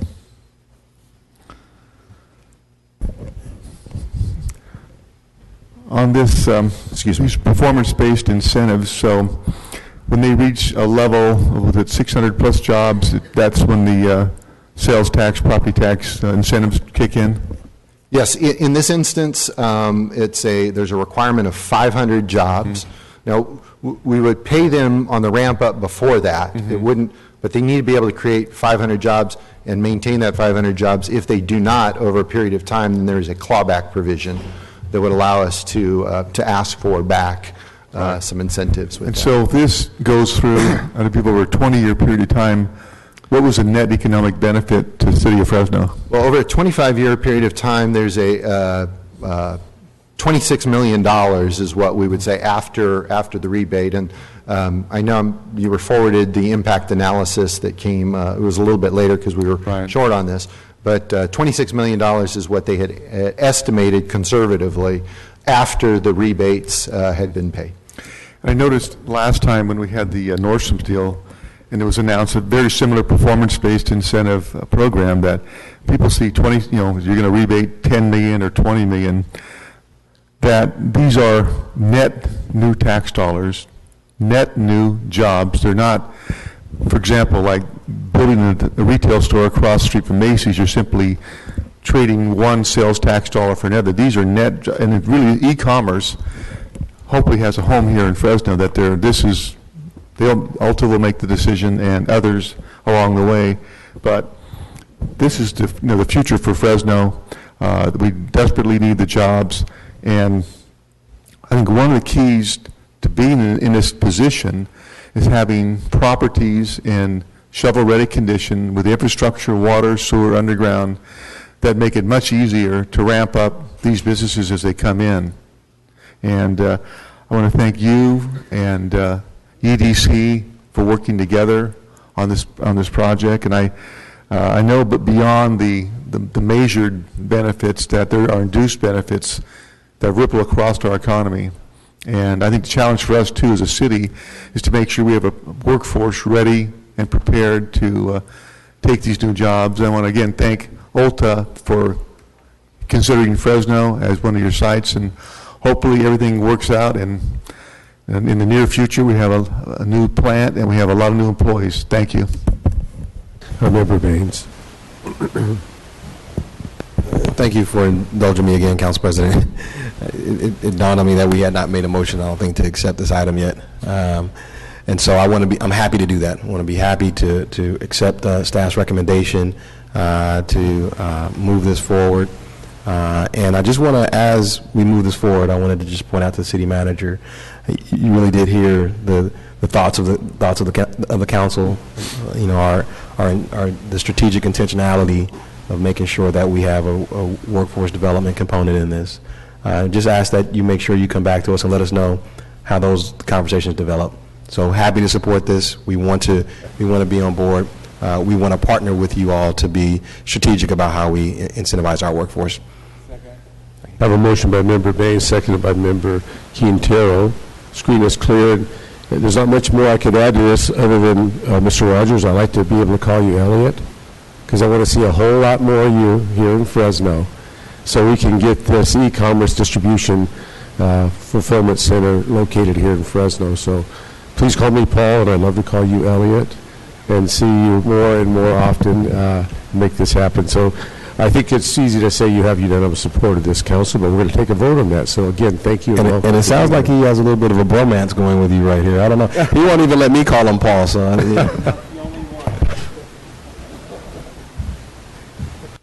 know, I'm an attorney. I'm speechless. So please accept my comments in a favorable way. Okay, we have a motion by Member Baines, seconded by Member Quintero. All those in favor? Opposed? Passes 7-0. Congratulations, and thank you so much. Appreciate it. Okay, we're going to move on to, finally we'll get to general administration. If I could, Council President, ask the council's indulgence, and if we could possibly, I know there's some folks who've been sitting here in the audience for a while, if we could deal with item 161329, 16329, it's the Copper River Water Agreement. Our presentation is very short and concise. Mr. Esqueda is here, but I would ask your indulgence to take that item first, if that would be the pleasure. Or is there a penalty for not being brief or short? It's 2G. All right, we'll go to item 2G at the city manager's request, which we'll respect after 40 years of service to the community. Actions related to the Copper River Ranch Water Supply Implementation Agreement. Director Esqueda, enjoyed you yesterday, and good to see you today. Yes, thank you.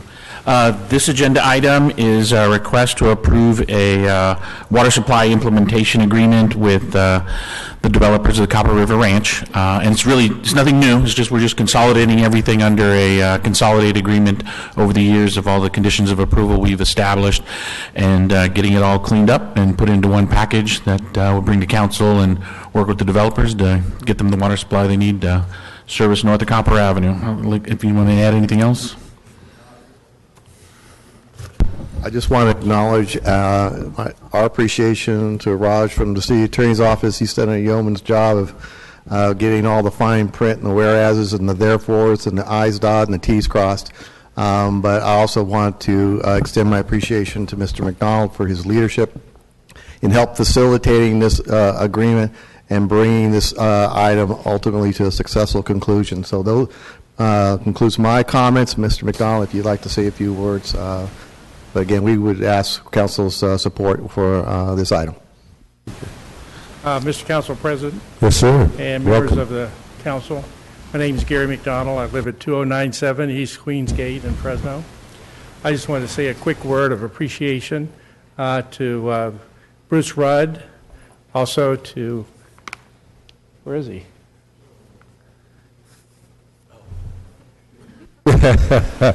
He's not easy to miss, but once in a while he blends in pretty well. Right.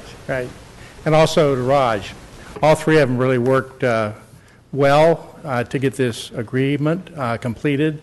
I hate to be taken advantage like we have been taken advantage of, but we laid down yesterday and signed. I put on my cape last night.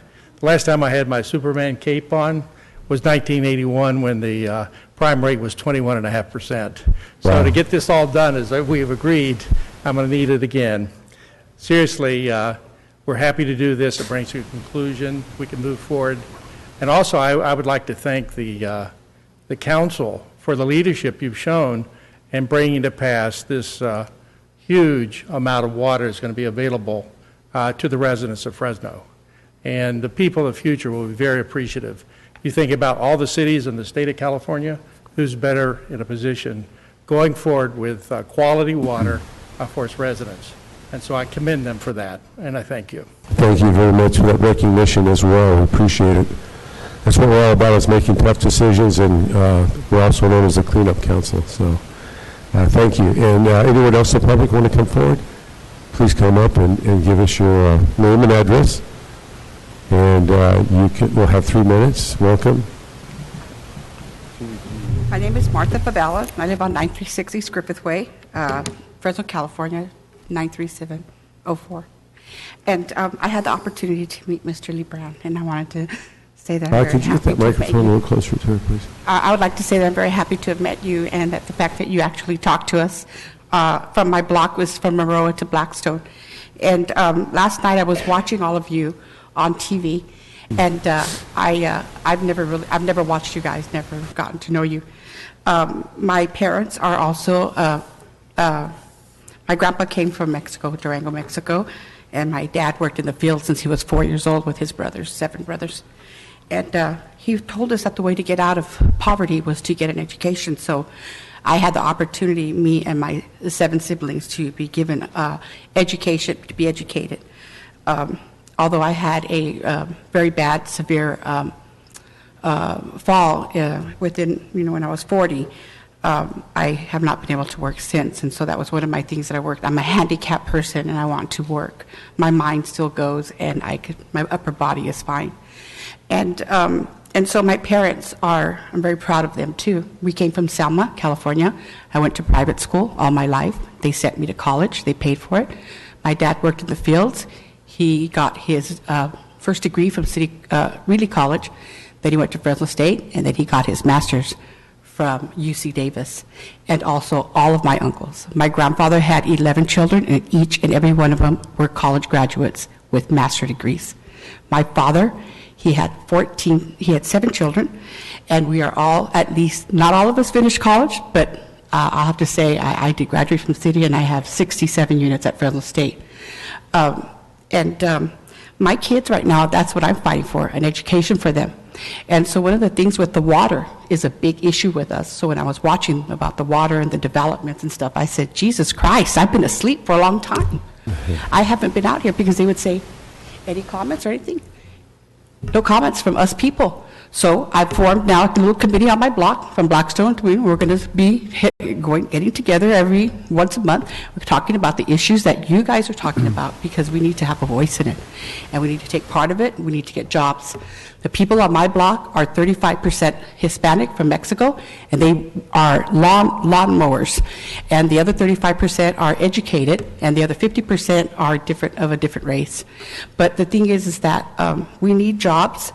And I want to say to Olivier, I have been watching you, of course, and I take my hat off to you, because when I saw your name on his ballot, I said, he has to be our mayor, because you care about the people that live in your area, and we watch you. And I want to tell you that we have a love for you, and we have a love for Mr. Lee Brown, and soon we're going to have a bigger love for him. And it takes change, and it takes education, and it starts with all of us. And although we have been asleep, I told my neighbors, we got to wake up and help. We got to walk to the west side and help the west side. We got to walk to the south, over there to the east side, we got to help the east side. But we got to help each other, otherwise we're never going to make it. And development, it should start from people that you guys were talking about, Mr. Fraser, I believe his name was. And so with that, I just want to read something really quickly to you. I just want to say, let him change your mind, God. He changes the man by changing the mind. And how does it happen? By considering the glory of Christ. To behold him is to become like him. As Christ dominates your thoughts, he changes you from one degree of glory to another. And hang on, you are ready to live with him. Heaven is the land of the sinless minds, allows absolute trust, no fear or anger, shame, second guessing, or practices of a prior life. Heaven will be wonderful, not because the streets are gold, but because our thoughts will be pure. So what are we waiting on? Give him your best thoughts and see if he doesn't change your mind. Thank you. Thanks for being here, and please come back and participate and bring along your neighbors. We love to hear from our citizens. We can only make the project better with words from you folks, and we encourage it. And also, if you want to watch us on TV more, that'd be good too. All right, appreciate that, seriously. All right, anyone else in the public want to come forward? Seeing none, okay, we'll come back here and Member Brandau. Thank you, Council President. I'm just happy for the fine work, and so I'll make a motion to approve. Okay, and a motion, Member Brand seconds the motion, and would like to comment. Well, second, and thank you, Martha. Never forgot you. And thank you to Gary and Jeff and the city on getting this issue resolved in Copper River very expeditiously and very fairly, in my opinion. So I think everybody comes out ahead in this deal. Thank you. Thank you, Member Brand. Okay, we have a motion and a second. All those in favor? Opposed? Passes 7-0. Thank you very much. Thank you. Good work. I wanted to acknowledge a very important person in our audience, our newly elected Assemblyman, Joaquin Arambula, and his Chief of Staff, Anna. Thank you guys for being here and seeing how our local government works. Appreciate it. Next, we'll go to... I'd just like to say that's my Assembly member right there, so hello, Mr. Assembly member. Mine too. All righty. We will... any other requests from City Manager? Any other requests from council members? Okay. Okay, item 2A, resolution for the 528th Amendment to the Master Fee Schedule. And this is sponsored by the City Manager and the Office of Finance. Good afternoon, Council. This is the balance of the annual revision of the Master Fee Schedule. Back on November the 3rd, the Council approved the fee changes with regards to code enforcement. So these are the balance of the fees that were brought forward at that time. The text changes, the reformatting, et cetera, are all still, as I indicated before, and I believe that there is staff here to answer any additional questions that you may have. And that concludes my presentation. Thank you, Jay. Fantastic. Okay, we welcome any public comment. Please come forward and share your thoughts with us. See none, back up here. Screen is clear. Do we have a motion? Got to be quicker. Sorry, thank you, Council President. I just want to make sure that for the record, I know last time I had asked about the tree trimming and that was reflected in this schedule. There would be a no charge, is that correct? For residential? They wouldn't have to pull a permit? Yes, so for tree removal, tree trimming, there is Or, no... yeah, I mean, tree removal. Right, tree removal. Yes, per your motion at the last meeting, I believe it was seconded and approved and accepted. There would be no fee for single-family residential properties. Thank you. Yep. I'll make a motion if there hasn't been one. We have a motion by Member Sawyer, seconded by Member Brand. Next up on our screen is Member Brandau. A real simple question. There was some debate a couple weeks ago when this item first came up. Have any items been removed from the master fee schedule from the initial staff request?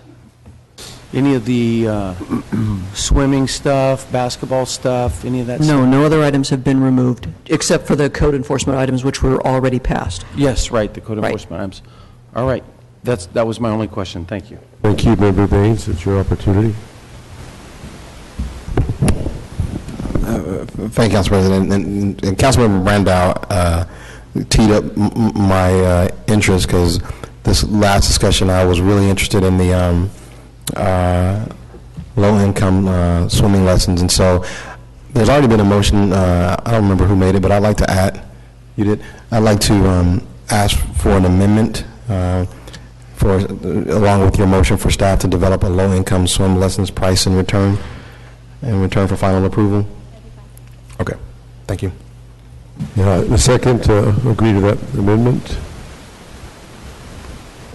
I think it was Olivier, so. Member Brand, did you agree to that amendment that was proposed by Member Baines? I mentioned, Councilman Brand, that I would like to add to the motion, along with the approval, to develop a low-income swim lessons price. Okay. Okay, we have an amendment to the motion, and a second has been amended as well. So next up is Member Quintero. Karen? I didn't see Mr. Molinado out there, and I've been in contact with you.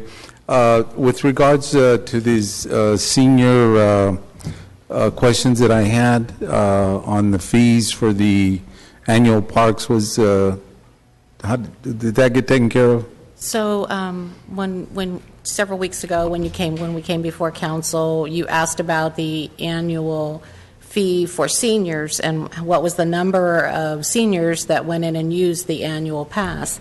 The annual pass did not have a senior component before, and so there wasn't a tracking mechanism. However, I do have numbers for the total number of annual passes that have been sold in fiscal year FY16, if you want that information. We also do sell reduced regular gate entrance fees for seniors at $3 per entrance fee into our regional parks. We also have no cost for handicap placards and for veterans. So we have both of those that are free to attend. Okay, so that's per visit, I guess. Yes, it's per visit. So so those are already built in? They're already built in. So okay. What was recommended was to add a new fee for reduced fees for seniors for an annual pass, which came about. And so that was what the for the $35 annual pass for seniors that want to do that. However, there is a $25 one out there right now also for people that are considered low income. So if they qualify for that, they can get one at $25 for like the PG&E Care. If they qualify for that, they can also get the annual pass. Okay. And then they just have to show their paperwork that they're a part of that program, I guess. Right, and it's done through SP Plus at their office. Excellent. Okay, thanks for clarifying all that for me. Thank you. Can I address the other question related to the swim lessons? Is that okay? We already have a reduced fee for swim lessons, so I'm not sure if that was your question. And Sean can respond to that. And I'm not sure if you were at the last hearing for this, and the problem I have, and I expressed this last time, is that I understand the fee increase on normal lessons, but you're also increasing the discounted rate.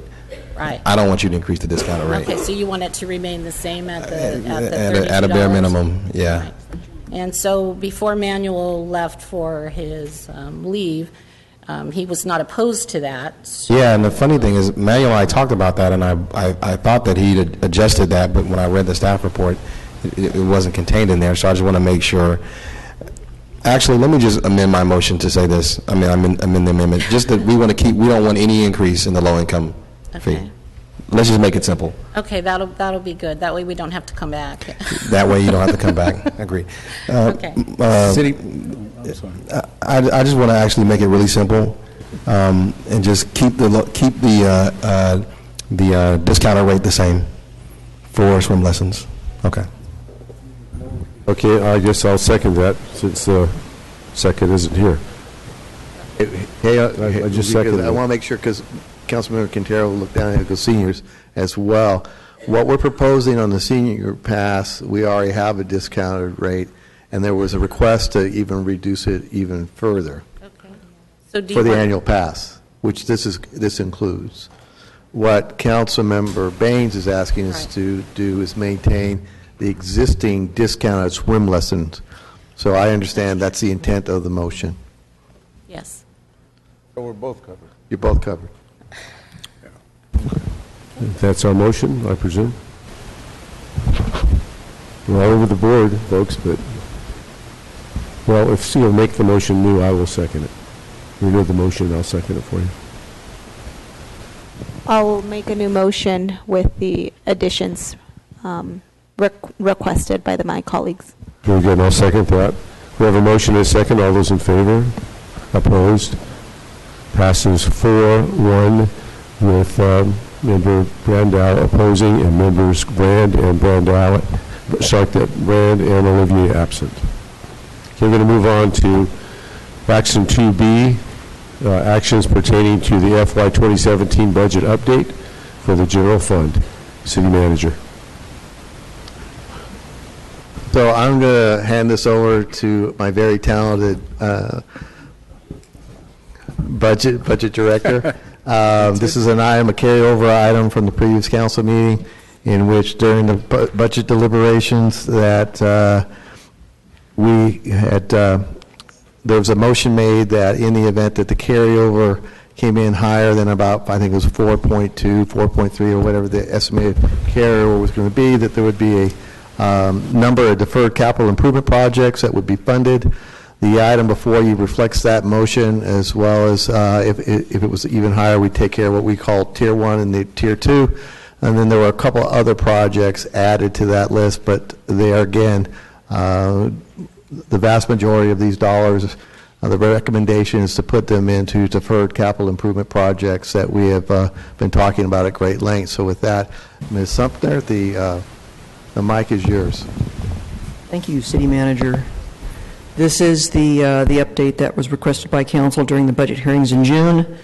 The true-up has been completed of the general fund, and the actual carryover has been determined to be $5.8 million higher than the estimate of $4.2 million, excuse me. The actual revenues were 1.8% above the estimate. The expenses were 0.2% lower than the estimate. Now, there are a couple of technical adjustments that need to be made that will bring the net excess carryover to $4.5 million.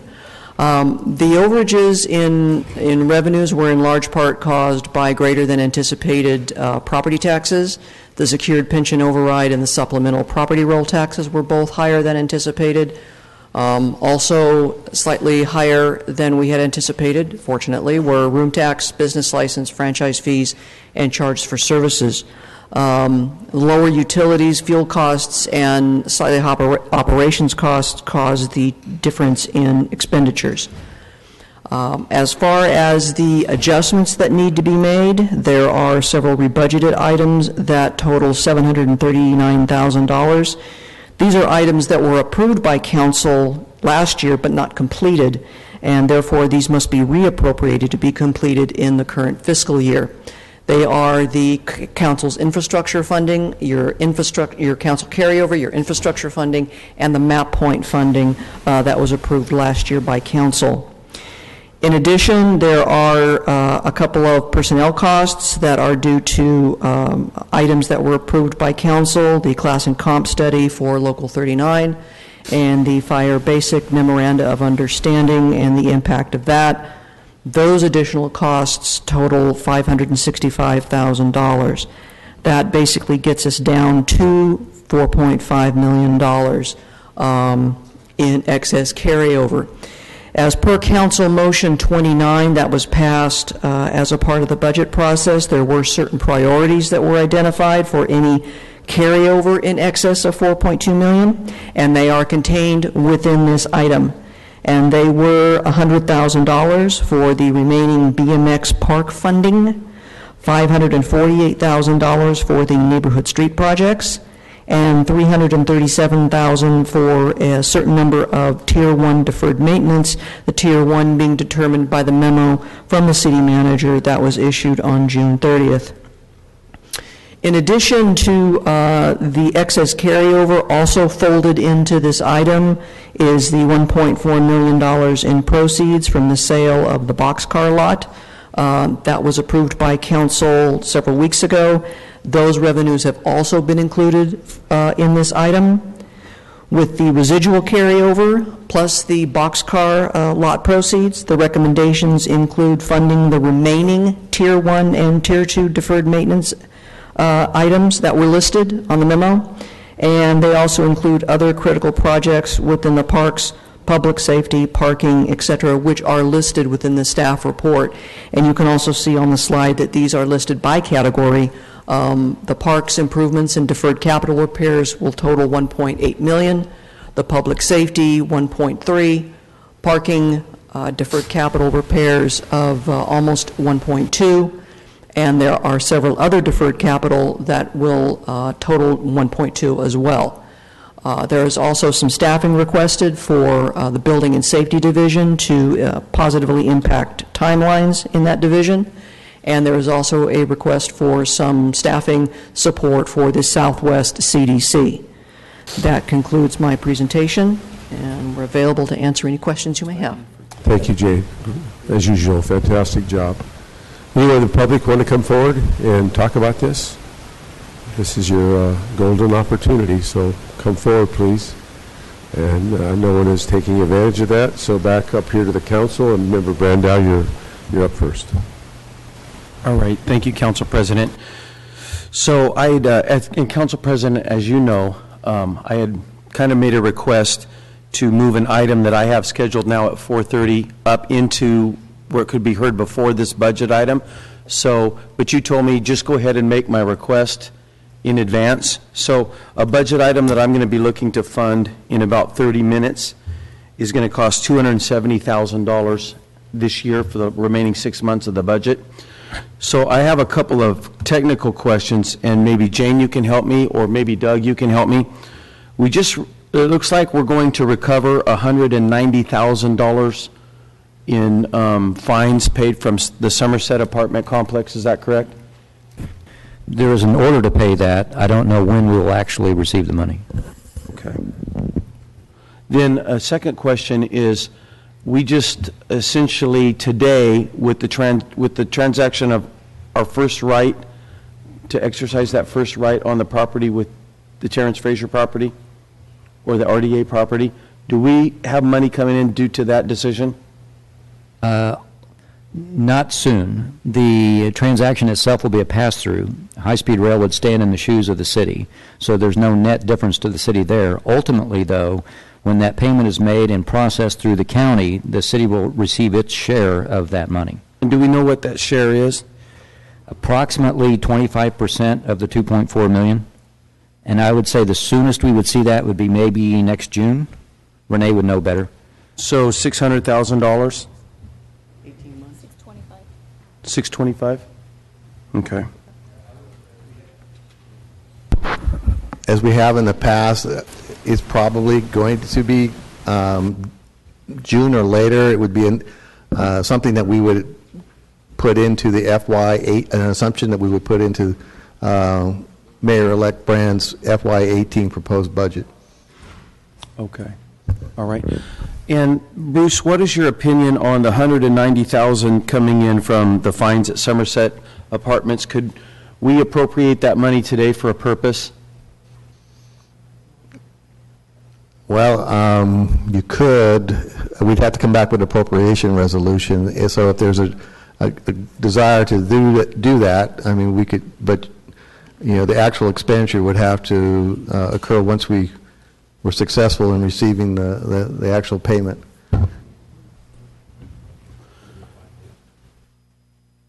We need 5 votes for that too, for an appropriation? Oh, okay, cool. All right then. I would have preferred to hear the other item first, but if we pass the 430 item, I would like to appropriate the $190,000 in fines to the Somerset Apartments toward the application of the budget, the 6-month budget needed and requested today for the asset team, which is an anti-slum enforcement team. And then I'm going to ask the administration to help me find another $80,000 in today's decision-making process to help us fund that for 6 months. Is that a motion? Yeah, it's a motion. Okay.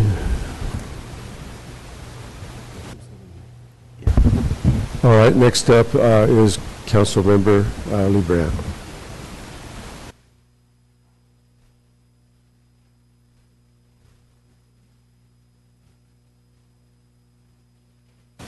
Next will be Councilmember Soria, followed by Member Quintero. I just have a question right now with the motion that was made. So I guess for clarification, Steve, so would that mean that your proposal today would be contingent upon receiving those funds from Somerset? Because it seems to me that it's uncertain to some degree. We don't know. So the proposal wouldn't even take into effect until those monies are received. Is that? Yeah, that's a very good question. And the city attorney just spoke to me about my desire to use the $190,000. I would like to do that because it's a very fitting repurpose of that money, and maybe at that time we can make a change. But he just commented to me that we should, this is really about the carryover, our current conversation. So I'm going to change my motion, actually, to the city manager to help me find, if it passes today, which as I said, we could have talked about this prior to this budget, but I'm going to ask the city manager to help me find the $270,000 for a new anti-slum enforcement team. Wouldn't you make that motion when you present your item, though? No, I'm going to make it now in advance because we're dealing with the carryover item. And if it doesn't pass, then there won't be any need to fund it. So. Okay. Would this money be considered, would be considered carryover? I guess that's why I feel like those items would be separate in terms of the funding mechanism. So I would suggest you separate them. I think that's a great idea. Well,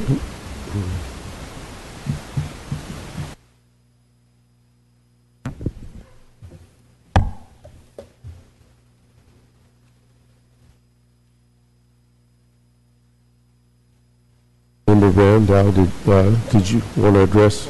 She suggested that you take this request and present it at the time of the hearing at 4:30-ish, and that way you talk about funding at that time, rather than cross into this zone, which... Let me ask the city manager. It looks like he's working on this item for me down there. The wheels are turning. Well, point of order, and Councilmember Brandow and City Attorney Sloan, is it... Can we vote? Can the motion to approve the asset package when that item comes up, can that include the appropriation of the necessary funds to run it, or should we do it now? I mean, we'll do it whenever, as long as it passes and is funded. This is the budget item now. The asset item on the agenda for later does not include a budgetary component or a budget amendment or AAR. So technically what would have to happen now, if you intend to fund that, is take a portion of the budget carryover and allocate that towards the code enforcement purposes and take it away from something else that is also intended to be budgeted today. That's really the option. So the motion should be done in this period. Yes, right this is here, the budget item. and it should be heard right now. Okay, but we could pass the motion saying contingent upon the passage of the asset package 3 items from now. Yes, you could. Okay. But that would mean that we would have to reduce the monies from somewhere. What I was asking is, could he make the motion when his item comes up, requesting that whatever monies come in from the Somerset fines, and then give direction to the city manager to find the remainder of the monies? Because I think that was what the intent was initially, which is why I asked that he separated, because I think there's 2 things. So one, you could either reduce something to fund whatever you're trying to propose, or you can make a motion at the time that you propose your item saying that we shall use whatever fines we receive and then give direction to the city manager to find the remainder. That's what I would suggest, and I would ask that you keep it separate. That's a solid suggestion. I'm going to listen to the rest of council and see if any other thoughts or ideas come up on that. Okay, Member Quintero, lend some clarity, would you, sir?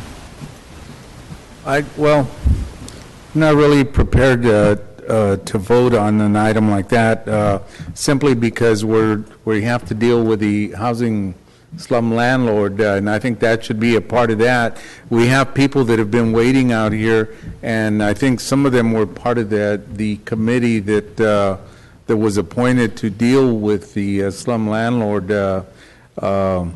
ideas and how we might be able to move forward with that. So, I mean, I think we need to have some input from them as well as to whether they, what their thoughts are on setting aside those monies. So I'm not really prepared to say, yes, let's set the money aside, or no, let's not. Thank you. Thank you, sir. Appreciate it. Member Brandau, it's back to you, and then Member Brand again. Yes? Okay. Then it would be back to Member Brand. What I recommend is that we don't worry about this next item as far as funding. We just pass what we have right now, and we can always view this, because it's going to be an item that, if it's passed, is going to have to take a time to ramp up. Correct me if I'm wrong, City Attorney. So I don't really think there's a need to do any funding right now. Okay. My motion. Thank you very much. Screen is clear. I'll make a motion to approve item 2B as stated. Do I have a second? Second by Member Soria. Thank you. All those in favor? Opposed? Passes 7-0. Thank you. Moving on to item 2C, actions pertaining to the FPOA representing the non-supervisory police. Hello, sir. Good afternoon, Council. I'm Ken Phillips, Labor Relations Manager with the Personnel Services Department. The city met with FPOA and came to tentative agreement on 3 side letters. The first establishes a corporal assignment, which will be utilized to assist in training officers. The second establishes a designation of senior officer, recognizing those who have at least 15 years of service on patrol and providing an incentive for senior officers to work evening and night shifts. The third provides more flexibility for the police chief to determine appropriate staffing levels and provides for rotating schedules in addition to those schedules that already exist. The rotating schedules provide an opportunity for more officers to get a weekend day off and assist in the continuity of patrol units. We're asking Council to approve the side letters. I'm available for any questions, and Deputy Chief Navarro is here with perspective from the Police Department if you're interested as well. I'm sorry. Forgive me. Deputy Chief, I get it all the time with Capriolio. Don't feel bad. Don't feel bad. Caprolo, and how do you say it, Sal? We were just making sure Deputy Chief Navarro was awake. All right, we have the staff presentation that puts us at the community comment level. Anyone from the community want to come forward and talk about it, please come up now. Okay, no one's taking advantage of that. We have a motion to approve by Member Quintero, second by Member Soria. First up is Member Brandau. He's good. Member Soria, you're good. Thank you all. Appreciate that. We have a motion and a second. All those in favor? Opposed? Passes 7-0. Thank you. Item 2D, approve the index-based rate adjustments for solid waste. This is Public Utilities. Good morning, sir. Or afternoon. Good afternoon, sir. Could be good evening, but not yet. Almost. We're getting there. Thank you, Council. Jerry Schubert, Department of Public Utilities. The item before you today is the approval of the annual index-based rate adjustments for rate period 6 of the commercial solid waste franchise. The staff was in receipt of the reports from both Mid-Valley and Allied Waste asking for a rate increase, which we then did the mathematics on and found that both were accurate, one being 1.3, Allied was looking for 1.3, and Mid-Valley was a 1.2% increase. A little bit of a difference there based on the fact that one has a different size location, so they have a little bit different operating expenses. And this, when completed, this will actually generate approximately $48,305 for the general fund. So that concludes my presentation, and I'm here for questions. Thank you, Jerry. Your presentations are always great. I appreciate it. Now, if you are interested in this item, please come forward and talk to the council about it. We'd be happy to hear your thoughts and opinions. Okay, no one taking advantage of that. We're back up here to Member Quintero. Okay, so this is strictly only, as it reads here, commercial solid waste franchise services, only for commercial? Correct, sir. Not single family? No, sir. This is not a residential increase Okay. in any way. All right, so commercial would be your business parks as well? It's any of our multifamily locations over 5 Apartments? locations, and any of our apartments, and any of our industrial or commercial, correct. Okay, thank you.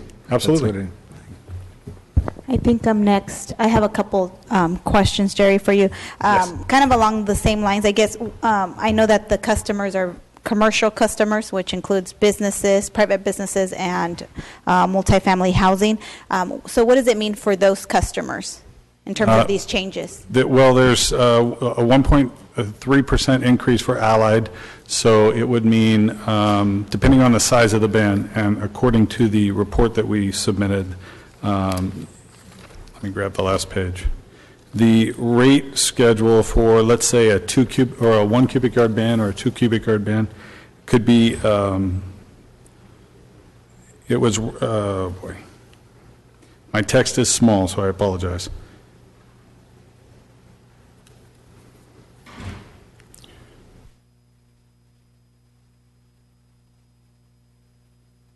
I want to say it was like $1.27. But I can't read it because I don't have my glasses. I apologize. It was yeah, no. Where's it at? See the rate different here? I can't see it because I don't have my glasses. Yeah, the rate difference, it went from 2076. 27 cents. 27 cents? Yeah. Okay. And so that's monthly, though. That's the increase for the customers? That's the increase for the commercial customers, that's correct. Okay. And then just Now, to- that's on one size bin. It's obviously, it gets bigger, yeah. So it depends on the size? Size of the bin and the frequency at which it's picked up, but yes. Okay, perfect. Is this average in terms of the industry, in terms of raising? Actually, it might be a little bit lower, but that's because our rates have pretty well stabilized in the fact that we've gotten better rates at the landfill than most of the country pays, because our rates are so much lower at the landfill and transfer costs. We haven't seen massive increases like some of the other parts of the country have. And then lastly, in terms of the customers and kind of the proper process of notification, are folks notified generally when this is happening? So did they get notified that there would be a potential increase? They will. What will happen is once this item is approved, we will then give the notice to proceed to the franchises, and they will put notices in the billing for all of their customers that there will be rate increases in December, and so they will go live in January. Okay, so, but they don't have an opportunity to protest any increase? No, this is not a 218 hearing. That's Okay. not the way that the franchises work. They do have the opportunity to reduce size of service or frequency, because it's not like residential solid waste where we come every week, we pick it up. If they wanted to heighten their recycling services, try to move green waste to a different green waste location, or reduce the amount of garbage that they produced, they could reduce services those ways, but not by just removing the container. They would have to do something themselves to try to reduce those amounts. Perfect. And then lastly, I know that obviously we've privatized the commercial component of garbage. If we had been providing the service, would we be at this level in terms of the rates? I can't speak to that because I don't know what the burn down would have been on our reserves. Yeah, to give you an example, until we made some significant changes both in the operations, negotiating some changes to labor provisions, as well as negotiating a very, very attractive deal with the county that reduced our tipping fee by, was it $4? Yeah, it was $4 a ton. We were looking at probably a rate increase of close to 15%.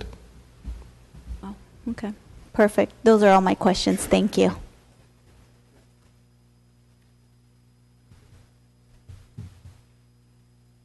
All right, folks, the screen is clear. Do we have a motion? Do we have a motion? I don't remember. I'll move to approve. Do I have a second?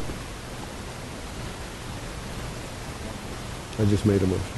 Second by Member Baines. Thank you.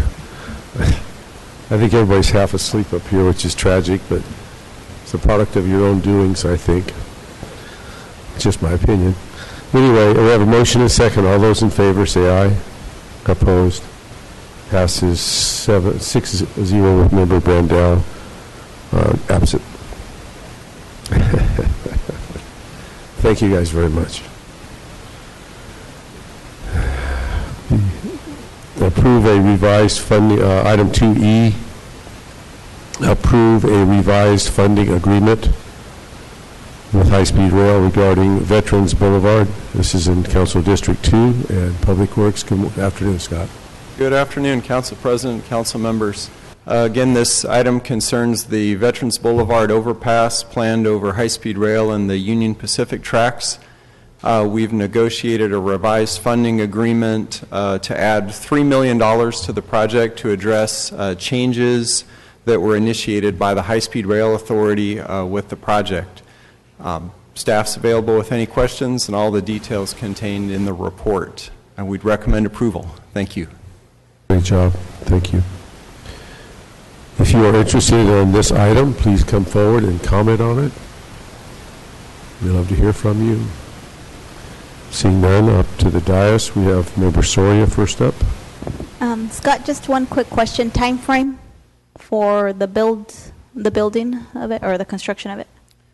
The time frame on the project is now, this agreement includes 2 phases of construction. The first will be coming up in 2017, and it's the street work, drainage, traffic signal work on the east side. It'll be the extension of Bullard Avenue from where it currently ends at Carnegie and up to Veterans and Riverside intersection. So that'll be a 2017 fall project, actual construction.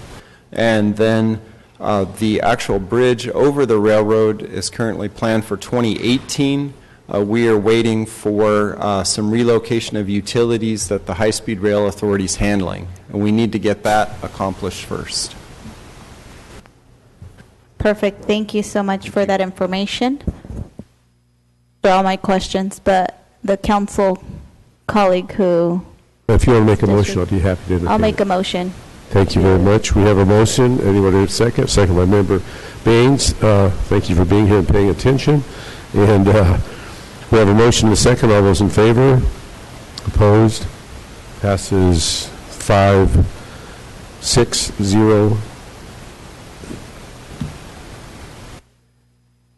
Thanks. Member Brandel absent. Yeah, really.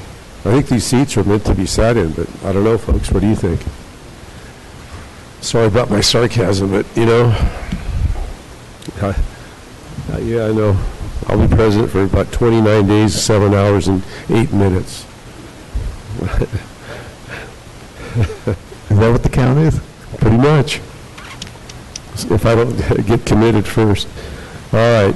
Now we're going to go on to item 2F.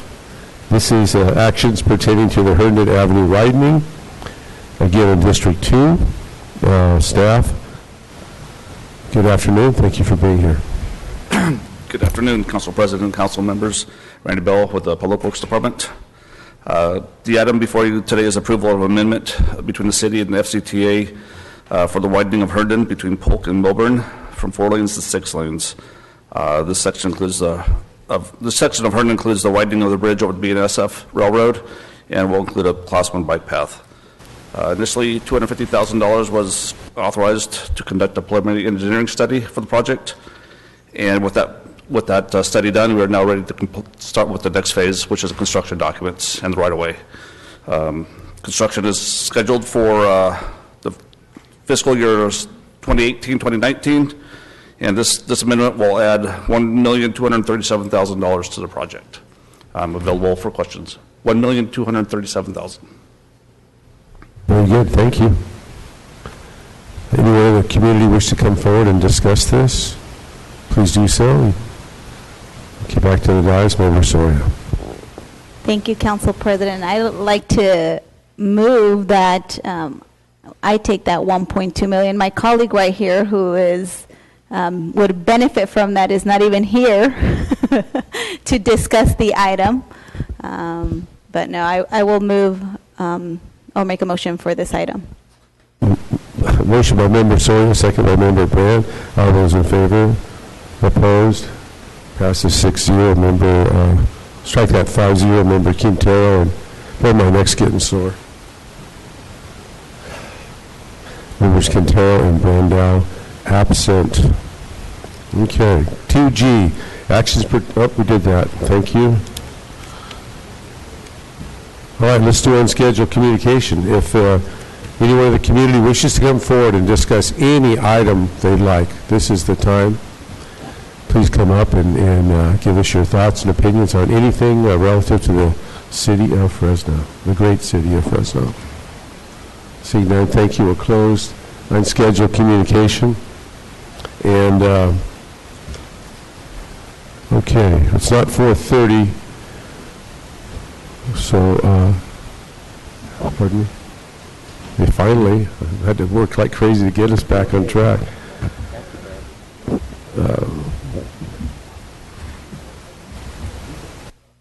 4A, actions pertaining to taxi cab regulations. Councilmember Olivier.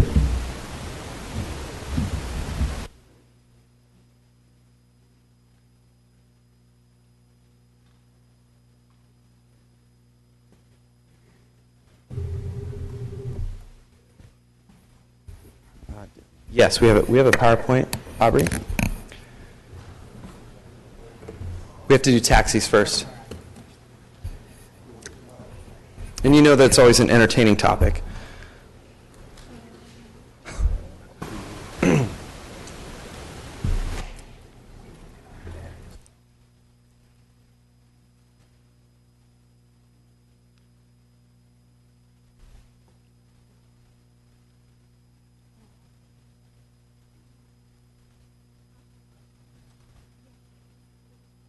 Wait, where are you guys going?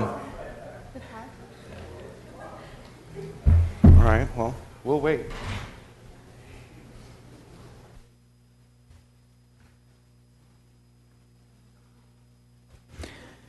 Councilmember Quintero, you're in charge right now.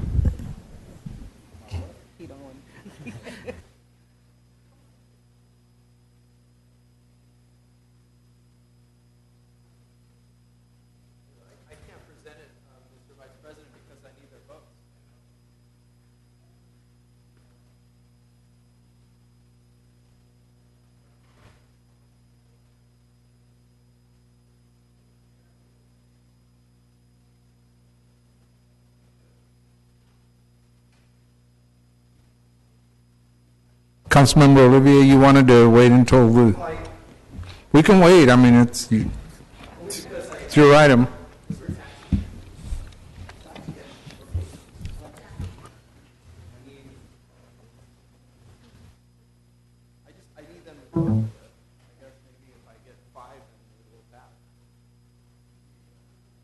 Okay, why don't we take, let's see, it's 4:30.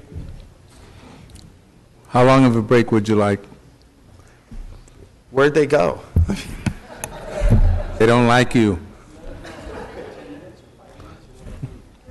Now you know how staff feels, Clint.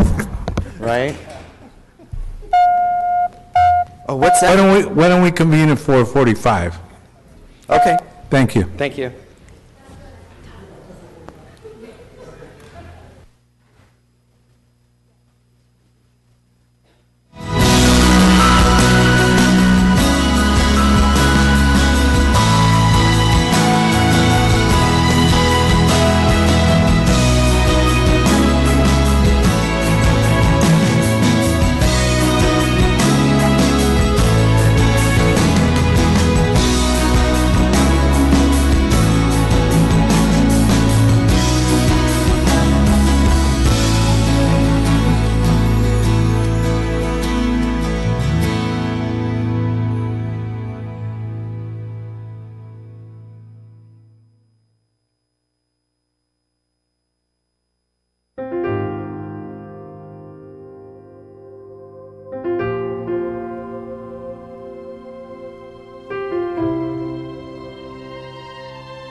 Who did actually the lion's share of the work on this project. The reason why, the reason why this is coming forward is due to an outcry from our small business community. Our taxi drivers have been coming to me for a number of years for regulatory relief because of the changing marketplace. Obviously, taxis are facing very, very stiff competition from rideshare companies like Uber and Lyft. Uber and Lyft are unregulated here in the city of Fresno.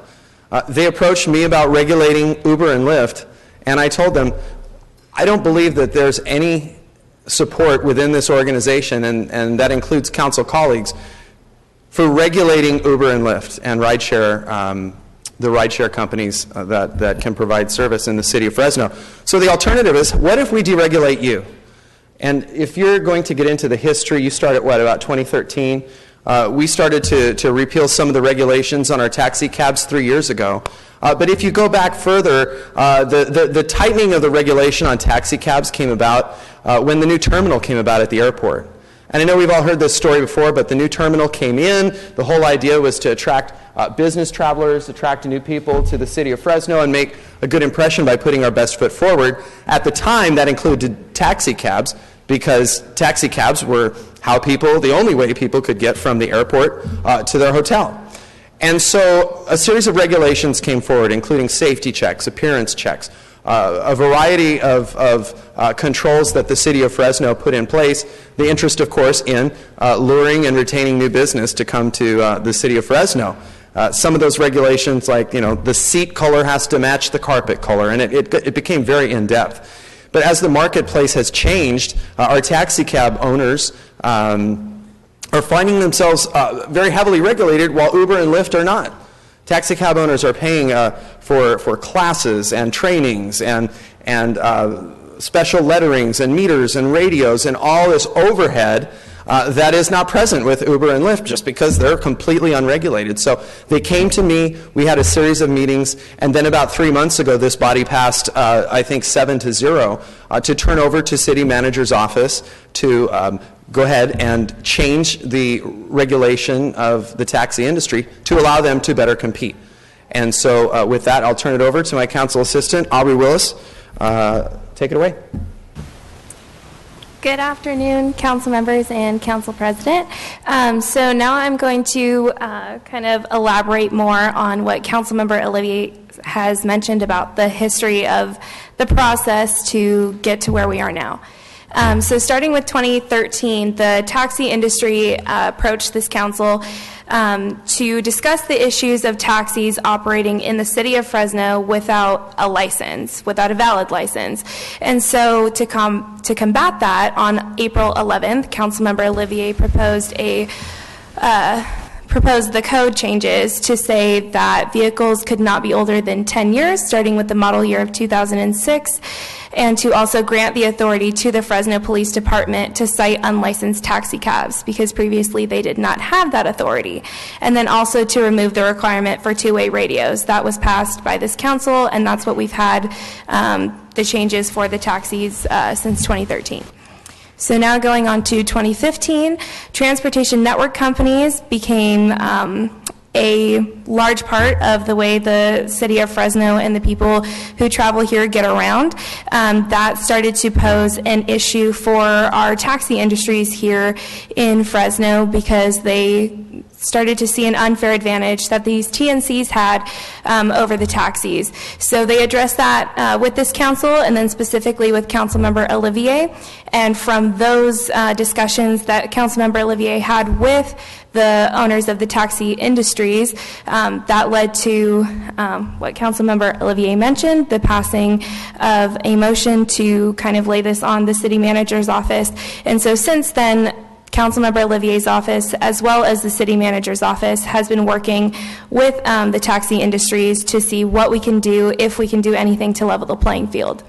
So now, 2016, after consistently having met with the taxi industry and taxi businesses, members from the city manager's office, as well as Councilmember Olivier's office, and members from the taxi industry have come up with compromises to make changes to the Fresno Municipal Code, as well as a resolution where we change the fare rates for the taxis.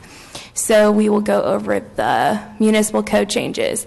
So instead of the current process to get a permit, now they will have to sign an affidavit, which eliminates a lot of requirements that they've had, which caused them to pay more money. And that's part of the issue that they've said, is that, you know, we have to do so many things and it costs X amount of money, and so we would like these certain things to be get rid of these certain things. So one of which is to complete the taxi school here that the city of Fresno offers. That's something that they had to come in and do, and it kind of takes time, and it was a process for them. So we've eliminated that, and in place of that, they will sign on an affidavit that their drivers are trained and that they do understand the local and state rules and regulations as far as driving goes. Next, we've eliminated the vehicle smog test each year, and instead we just hold them accountable to state regulations.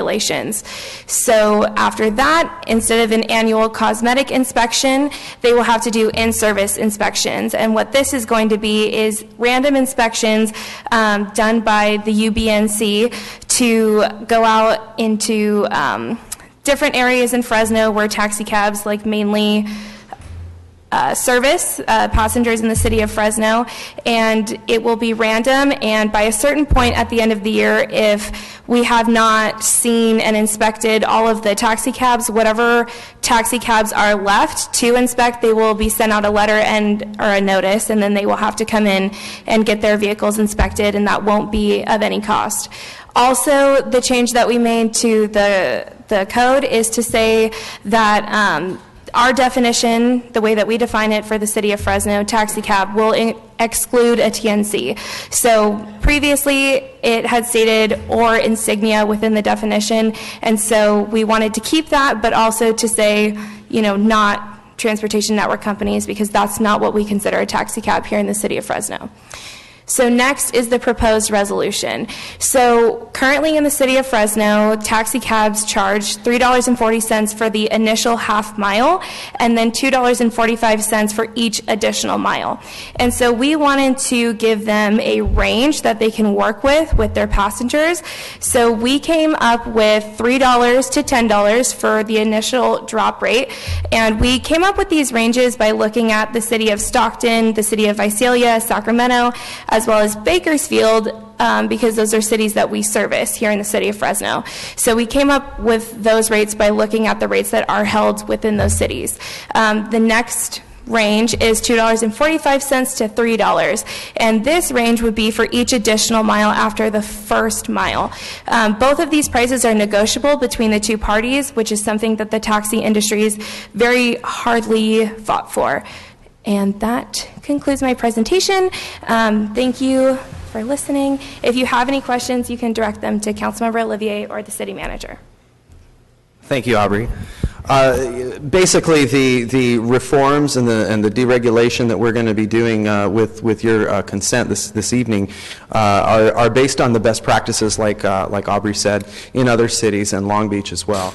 And so Long Beach was, in fact, the city that's most like ours that was the first to say, you know what, if the rideshare companies are allowed to set their own rates, we're going to let the taxi cabs do that as well.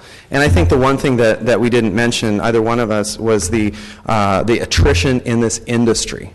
I think, and I can't remember the exact number, but they always tell me, 10 years ago there were 118 cabs operating in the city of Fresno, and now they're down to like 30, because so many people are either getting out of the business or just painting their yellow car black and driving Uber. So with that, I guess we do public comment first, and then I'm happy to answer any questions that you may have, and Mr. Rudd can help me as well. But with that, I urge a yes vote for our economy. Thank you. Anyone in the public want to comment on this? Come forward now, please. All right, back to the dais. Member Baines. Councilmember, did you want to make a motion? Oh, yeah, with that, I make a motion to approve. All right. Okay. Hello. You have a second. I just wanted to make sure you get that out the way. So, thank you. You have certainly been an advocate for the taxi drivers over your years on the council here. Oh yeah, I thought you guys had taxi shirts. You guys have yellow shirts. I thought, oh good, they came. But they're busy. They're out right now. They're working. I get it. And so, to be honest with you, I can be persuaded to support this with potentially some amendments and some questions answered about where you want to have the changes at. Talk to me a little bit about taxi school. Mm-hmm. Why are you asking for that to be eliminated? Because there's no Uber school, and it's an unfair. It's where the playing field is unequal. And so if you drive Uber, I mean, these guys literally could take their car to Earl Scheib and have it painted black and just put an Uber sticker. What does taxi school entail? City manager, former transportation director. What is a taxi school?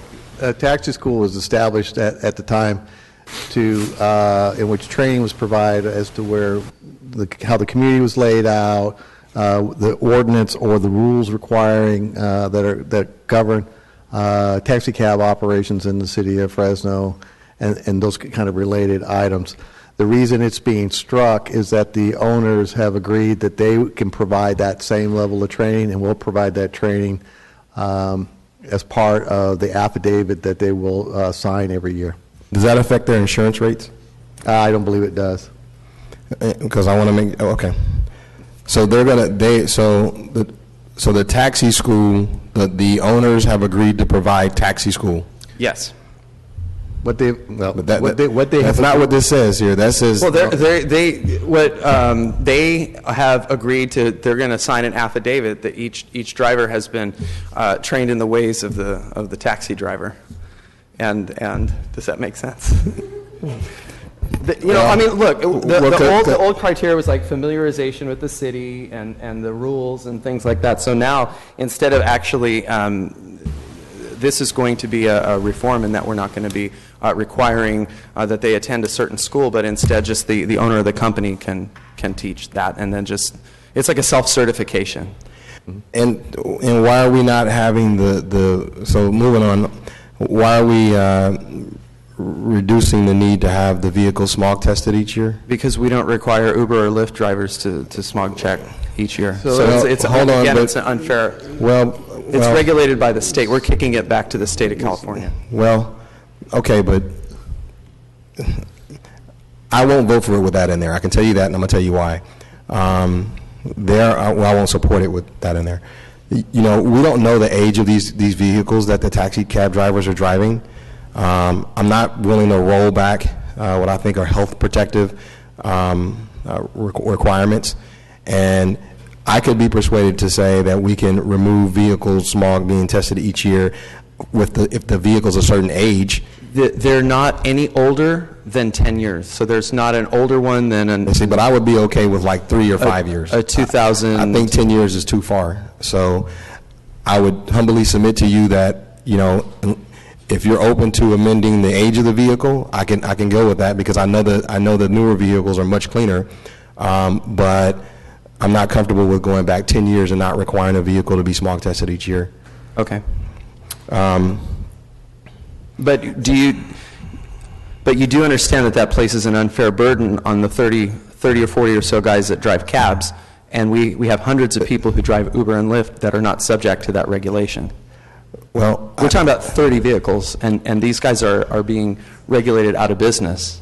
Well, I can tell you that from my perspective, I'm not here to you know, equalize the entire playing field. I think taxis and Ubers there are some differences between them.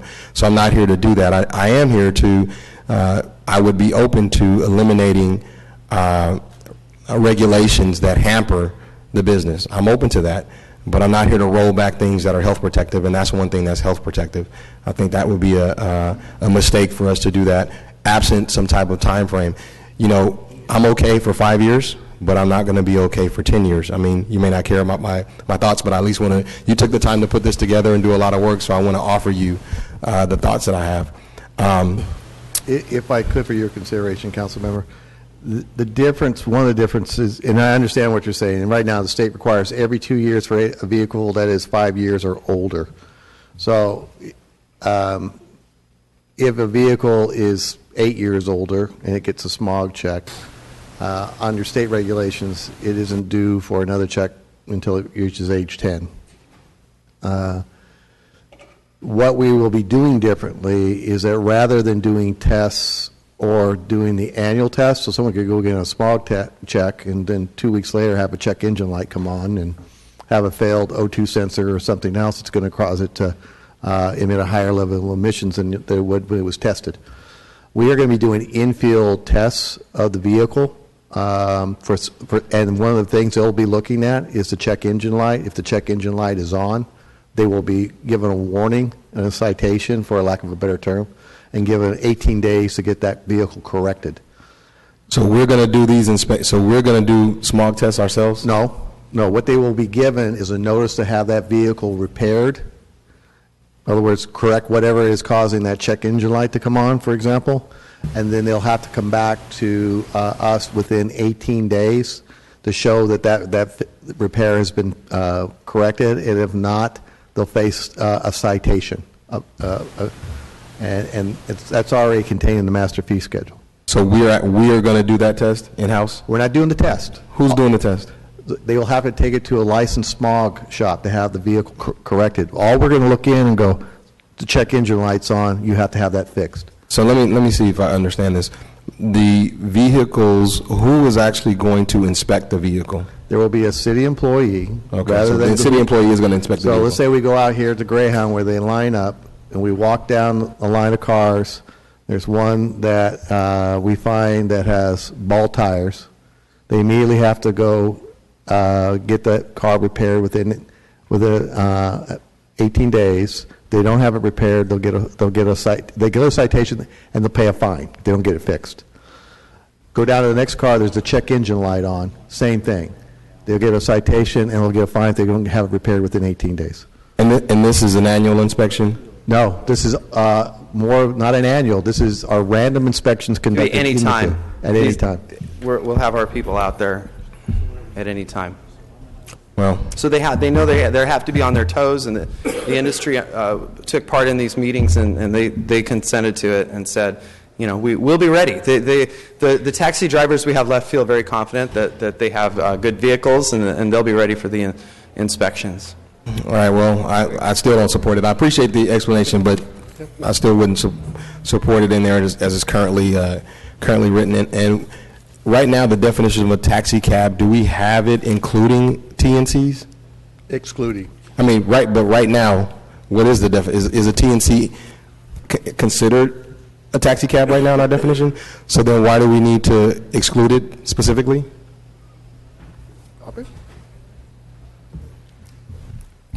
Okay, so the reason that we had to exclude it was because in our current municipal code, the way that we define taxi cabs, it says certain insignia. It explains like what exactly would show us that this is a taxi cab, and part of it said or insignia, and because it said that without excluding the TNC, that could include the TNCs because they do have a sign on their car, like Uber has little square or Lyft has the pink mustache, and so that is considered insignia. So we're just doing it to basically cover our bases. But right now, you're asking us to make the taxi cab industry like Uber, but then you want to eliminate the TNCs from the definition of taxi cabs. It's just cleanup language. That's all it is. It All right. doesn't, there's nothing operational about it. It's just to. Yeah, but it's philosophical though. And my whole point is the philosophy is you're trying to create some parallels between Ubers and taxi cabs. Our taxi cab drivers jump through a ton of hoops. There are a ton of regulations that we haven't even addressed. The Uber and Lyft drivers jump through zero hoops, and that's what this is an attempt to do, to try and release a bit of the strangulation that we have on this industry, what's left of it.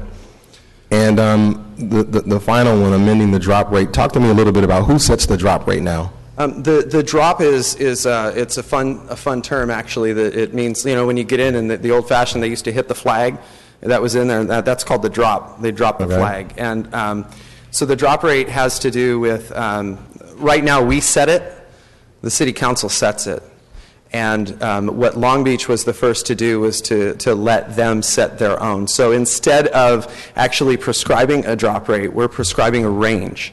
So why do we, Bruce, and that's probably more a question, why do we set the drop rate for taxi cabs? We set the rate a long time ago in order to ensure that there wasn't gouging occurring, and so the public knows exactly what the minimum and maximum amount can be charged for any particular trip. This lowers it, but it also, so we just lowered the bottom side of it and kept the upper side at where it was at. So that during what I would call non-demand, or when demand's very low, if they can negotiate or do something a little bit lower, then they can negotiate a lower rate. I got it. So we did this back when taxi cabs had a monopoly, and we wanted to protect consumers. Exactly it. Okay. So funny enough, I absolutely agree with this. So, Councilmember, good work on this. I certainly appreciate the lion's share of the work was done by staff, and I'm very impressed. We know. We know. But you are up here answering all the questions, so good work. But I'm sweating. I'll tell you that absent some major tweaking to the requirement to have vehicle smogs tested each year, I wouldn't be able to support this. I think everything else is okay. I don't think it, but that is one that I won't be supporting as long as that's in there in its current form. Thank you. Member Brown. Uber is regulated to a certain extent. They had a class action lawsuit. I don't know, it's still pending on whether they're employees or independent contractors. But didn't they come in on some of these items on life insurance, screening of employees and so on? I think the state regulates that. Yes, correct? And we're not touching the insurance requirement. The city still has an insurance requirement that's higher than the state of California, and we are not manipulating that. We're going to leave that as is, so they'll have to carry higher insurance coverage. Okay, and the other thing is just a general comment with this new, shared economy model out there on social media like Airbnb and others. And we even touched that, city manager, the Airbnb, and there's a multitude of other. Other types of. I'm all for it. I think we need to have this new economy that empower people to make money and provide better and lower costs for consumers. So, thank you for putting this together, and I will support it. Member Soria. I share similar concerns to my colleague Oliver Baines about the smog check. I think that those are important. And then the other thing. I wasn't aware, so the city is going to be doing the random inspections? Yes. How much is that going to cost us? Currently, right now, we have people who work at City Hall, and this is all they do. So But we we are think already that doing this. we're already doing like, they call it cosmetic inspection, where we're actually auditing the color of the carpet and the seat. Basically, what we're doing is going to be freeing up staff time, and instead of processing these constant reports and things that come in from our taxi cab fleet, they'll be actually out in the field at the airport with a spot check, or at the Greyhound station with a spot check. So we're kind of going mobile to do the work. Okay. I'm all about leveling out the playing field, I think, but for me, when we live in a city where our air quality still suffers, and we are eliminating that requirement, I think that we should be encouraging folks. I'm not sure how old the Uber cars or Lyft cars are, but at least in the ones that I've ridden, they're usually newer cars, Sure. which I think that that's important in terms of air quality, because if we're going to have these folks, driving through and doing a lot of miles through our city, getting people to different places, I think that really increases the air quality challenges that we have if they're. But I would submit this to you, Member Soria, and also Councilmember Baines, is that we probably have 3 or 4 dozen taxi cabs left in the fleet in the city of Fresno, in a city where there are probably hundreds of thousands of cars. We're talking about 30 cars.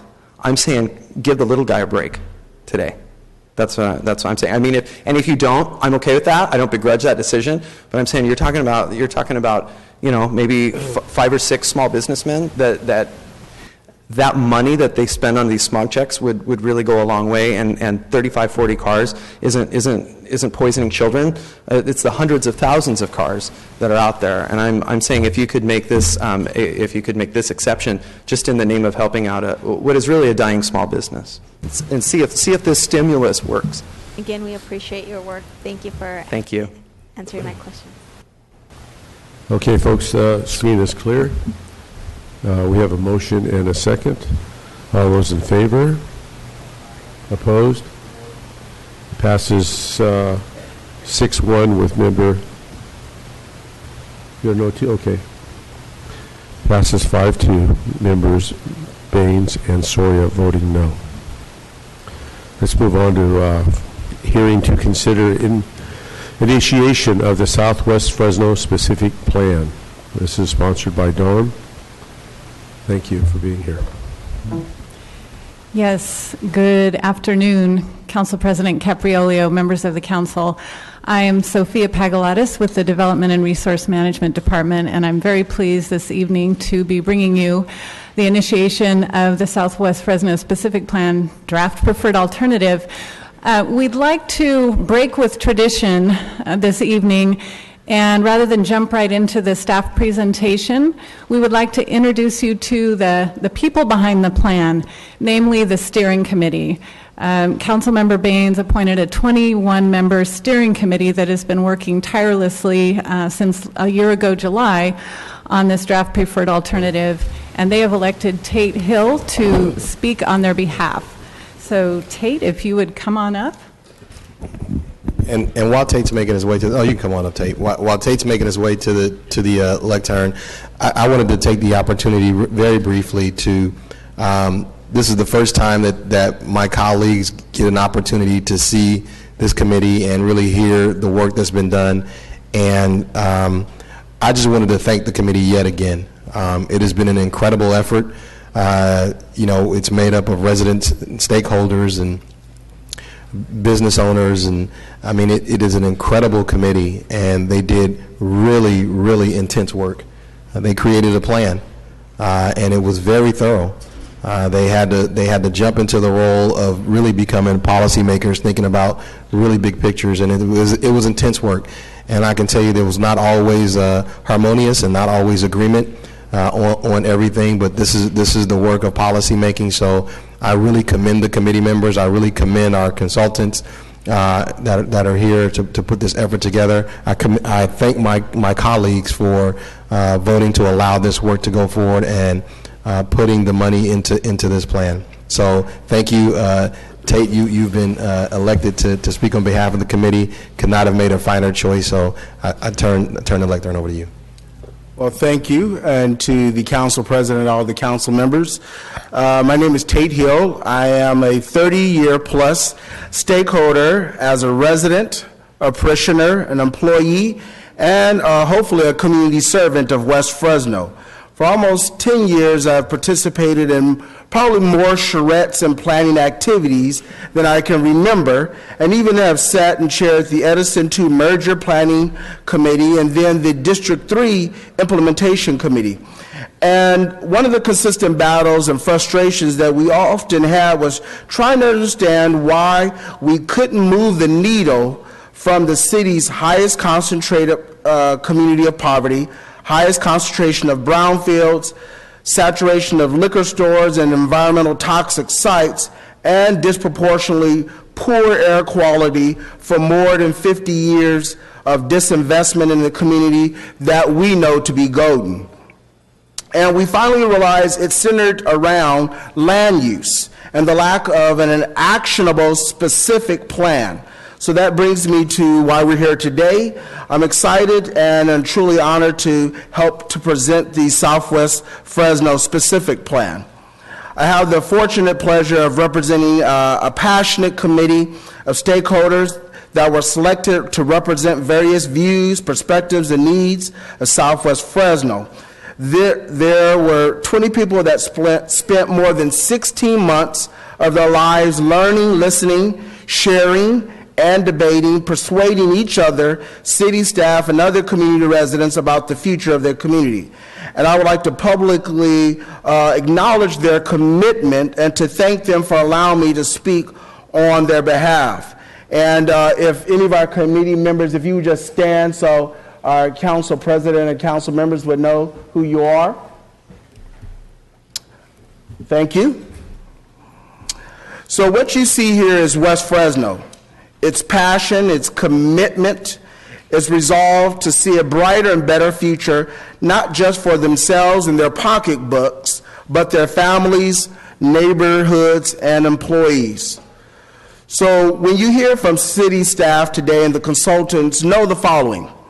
City leadership ensured the diverse voice of West Fresno from builders, residents, developers, educators, entrepreneurs, environmentalists, community organizers, young people were presented on the steering committee and had a voice in the process. The committee and city staff ensured that the process was fair and accessible. We had community meetings after 5, we had them before 5, weekdays, weekends. Language access was provided. We incorporated also a consensus or supermajority process with 75% favorable actions. Also, the committee did their due diligence in hearing from most of the community, hearing from the community in the community, but also from planners, developers, landowners, with heavy acknowledgement of past activity studies, along with review of drawings and plans and charrettes, and even site tours. That said, we didn't agree on everything, and hardly no two people do, but there was a strong majority that agreed that this is a strong, concise plan that is in the best interest of West Fresno.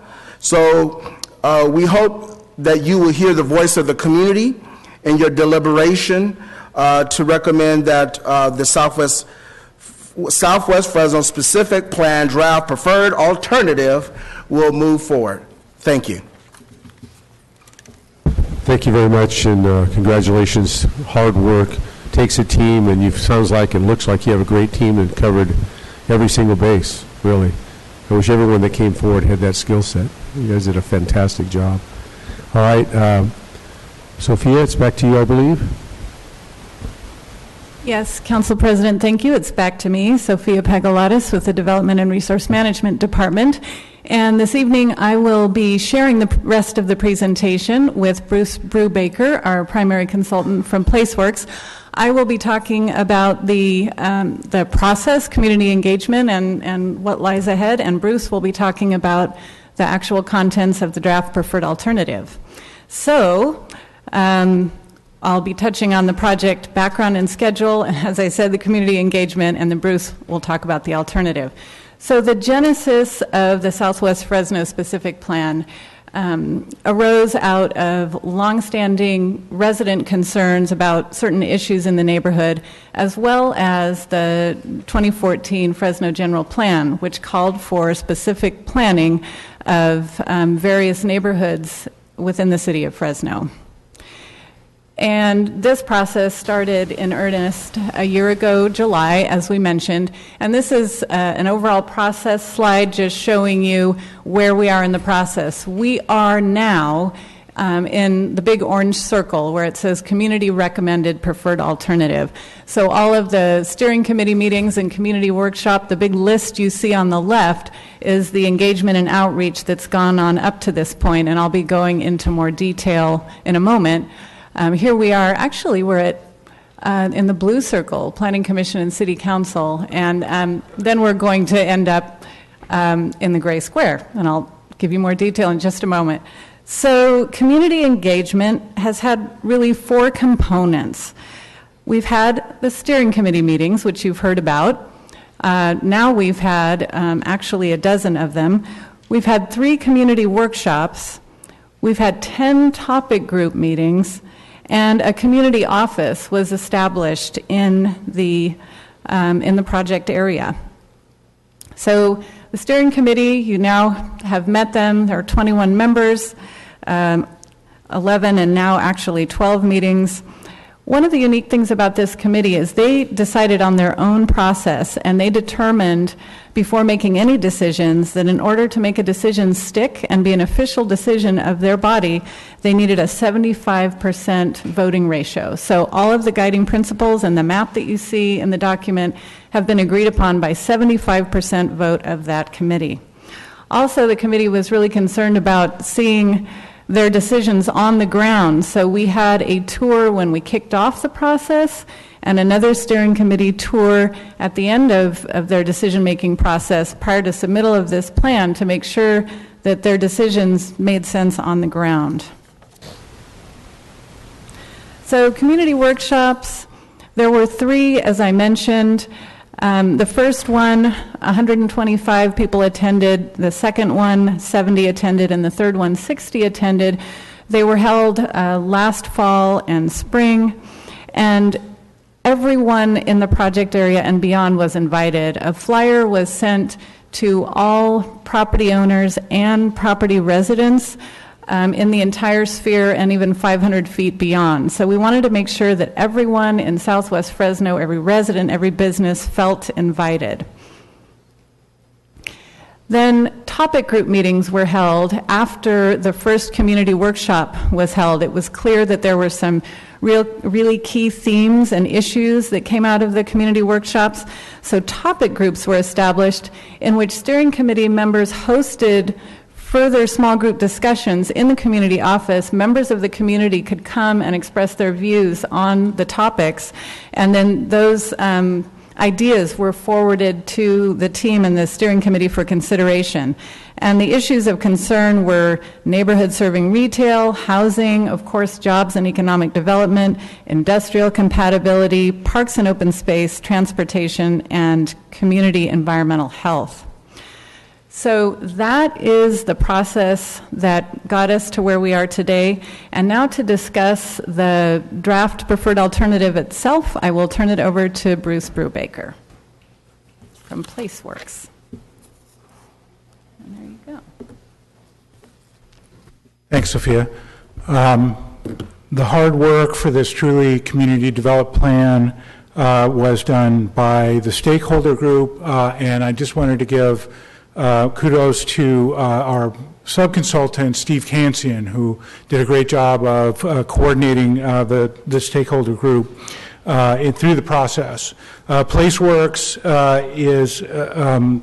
is my firm working on this plan, and this is probably one of the most extensive community engagement processes and truly community developed plans that we have worked on. So I'll present the 12 guiding principles that are making up the preferred alternative, talk about a land use map that is part of it, and a development program. Those are the components of the preferred alternative. The guiding principles include that existing residential properties in the plan area are assumed to remain residential. Other uses that are not existing residential uses were subject to change. Number two, that higher intensity uses would be focused in the plan area in what we call magnet cores and along key corridors in the specific plan area. That the plan area would have 2 magnet cores that would include regional retail stores, so large scale, large format retail, educational facilities, including hopefully a community college, and medical facilities in these 2 magnet cores. That existing key corridors in the plan area would be a focus of new and more intensive development. There's a list. I won't go through them exactly, but I can answer questions. That existing neighborhoods would be strengthened and made into complete neighborhoods in the specific plan area by ensuring that every resident is within walking distance of a park, a school, and retail stores. That new residential development should be primarily single-family residential development. That new retail development in the specific plan area would be a mix of those larger scale retail establishment, big box stores, as well as smaller scale neighborhood stores mixed into the neighborhood. That large scale office and institutional uses should be along the corridors, and that smaller scale employment would be dispersed in the neighborhood. Very importantly, number 9, that employment areas in Southwest Fresno should be planned and zoned to be healthy businesses. I will say that all industrial uses in the Southwest area were, after much discussion, decided from the committee to be rezoned into office uses. And this slide shows the allowable uses in that office designation. It includes schools, parks and recreational facilities, banks and financial institutions, other types of retail, hotels, motels, personal services, and auto-related uses. Number 10, park improvements should go to existing parks, improving existing parks first, and then creation of new parks second. That the transportation network should be truly multimodal, car, bus, bicycle, wheelchair. That truck routes should be located away from residential uses as much as possible. And finally, that urban greening ideas and actions should be applied. Okay, so this is a map showing the diagram for what the new Southwest Fresno would look like. It shows these large circles around 2 magnet cores, one up to the far north, which is a retail-oriented core right along Highway 180, and to the east and down from that, a core that would have a potential new community college that would be along Jensen, close to freeway access from 41. And then a series of smaller kind of satellites of complete neighborhoods. This is a map that shows the new alternative land uses, preferred alternative land uses. This is a map showing the diagram superimposed on that land use map. And then finally, this is the existing general plan land use map for reference. So we took, this is a departure from the existing general plan land use map, but we used the concepts behind the general plan very carefully in our deliberations. This is a chart that shows the development capacity. I won't delve deep into this, but it breaks out the general plan land uses, what is now allowed, and talks about what would be allowed under the preferred alternative. And there's 2 areas we're dealing with in Southwest Fresno. One is the specific plan area, which is in the city limits, and the other is the sphere of influence, which is outside city limits and within the sphere of influence of the city. Our plan and environmental review will be on the specific plan area, but we did this visioning for the sphere of influence in order to ensure that future visions that come as part of annexation are also integrated into the ideas in the specific plan area. I have 3 slides to wrap up, and this is the comparison of specific plan versus general plan.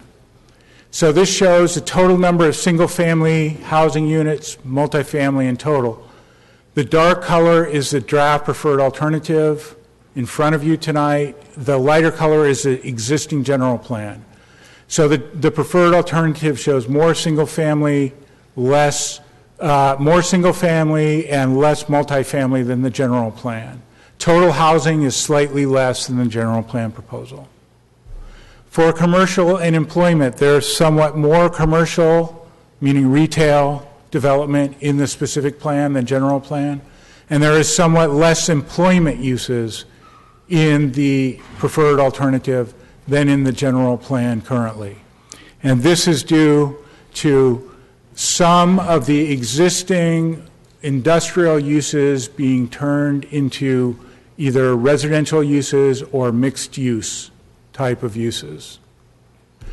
And then the parks and public facilities, slightly more parks in the preferred alternative than in general plan, slightly more public facilities, and the public facility uptick is due primarily to this proposed or potential community college that's being cited there.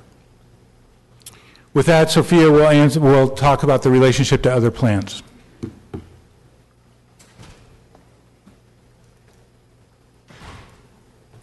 Thank you, Bruce. And I did want to mention before we ended that we do have Hmong and Spanish translation here available, and I apologize for not pointing that out earlier.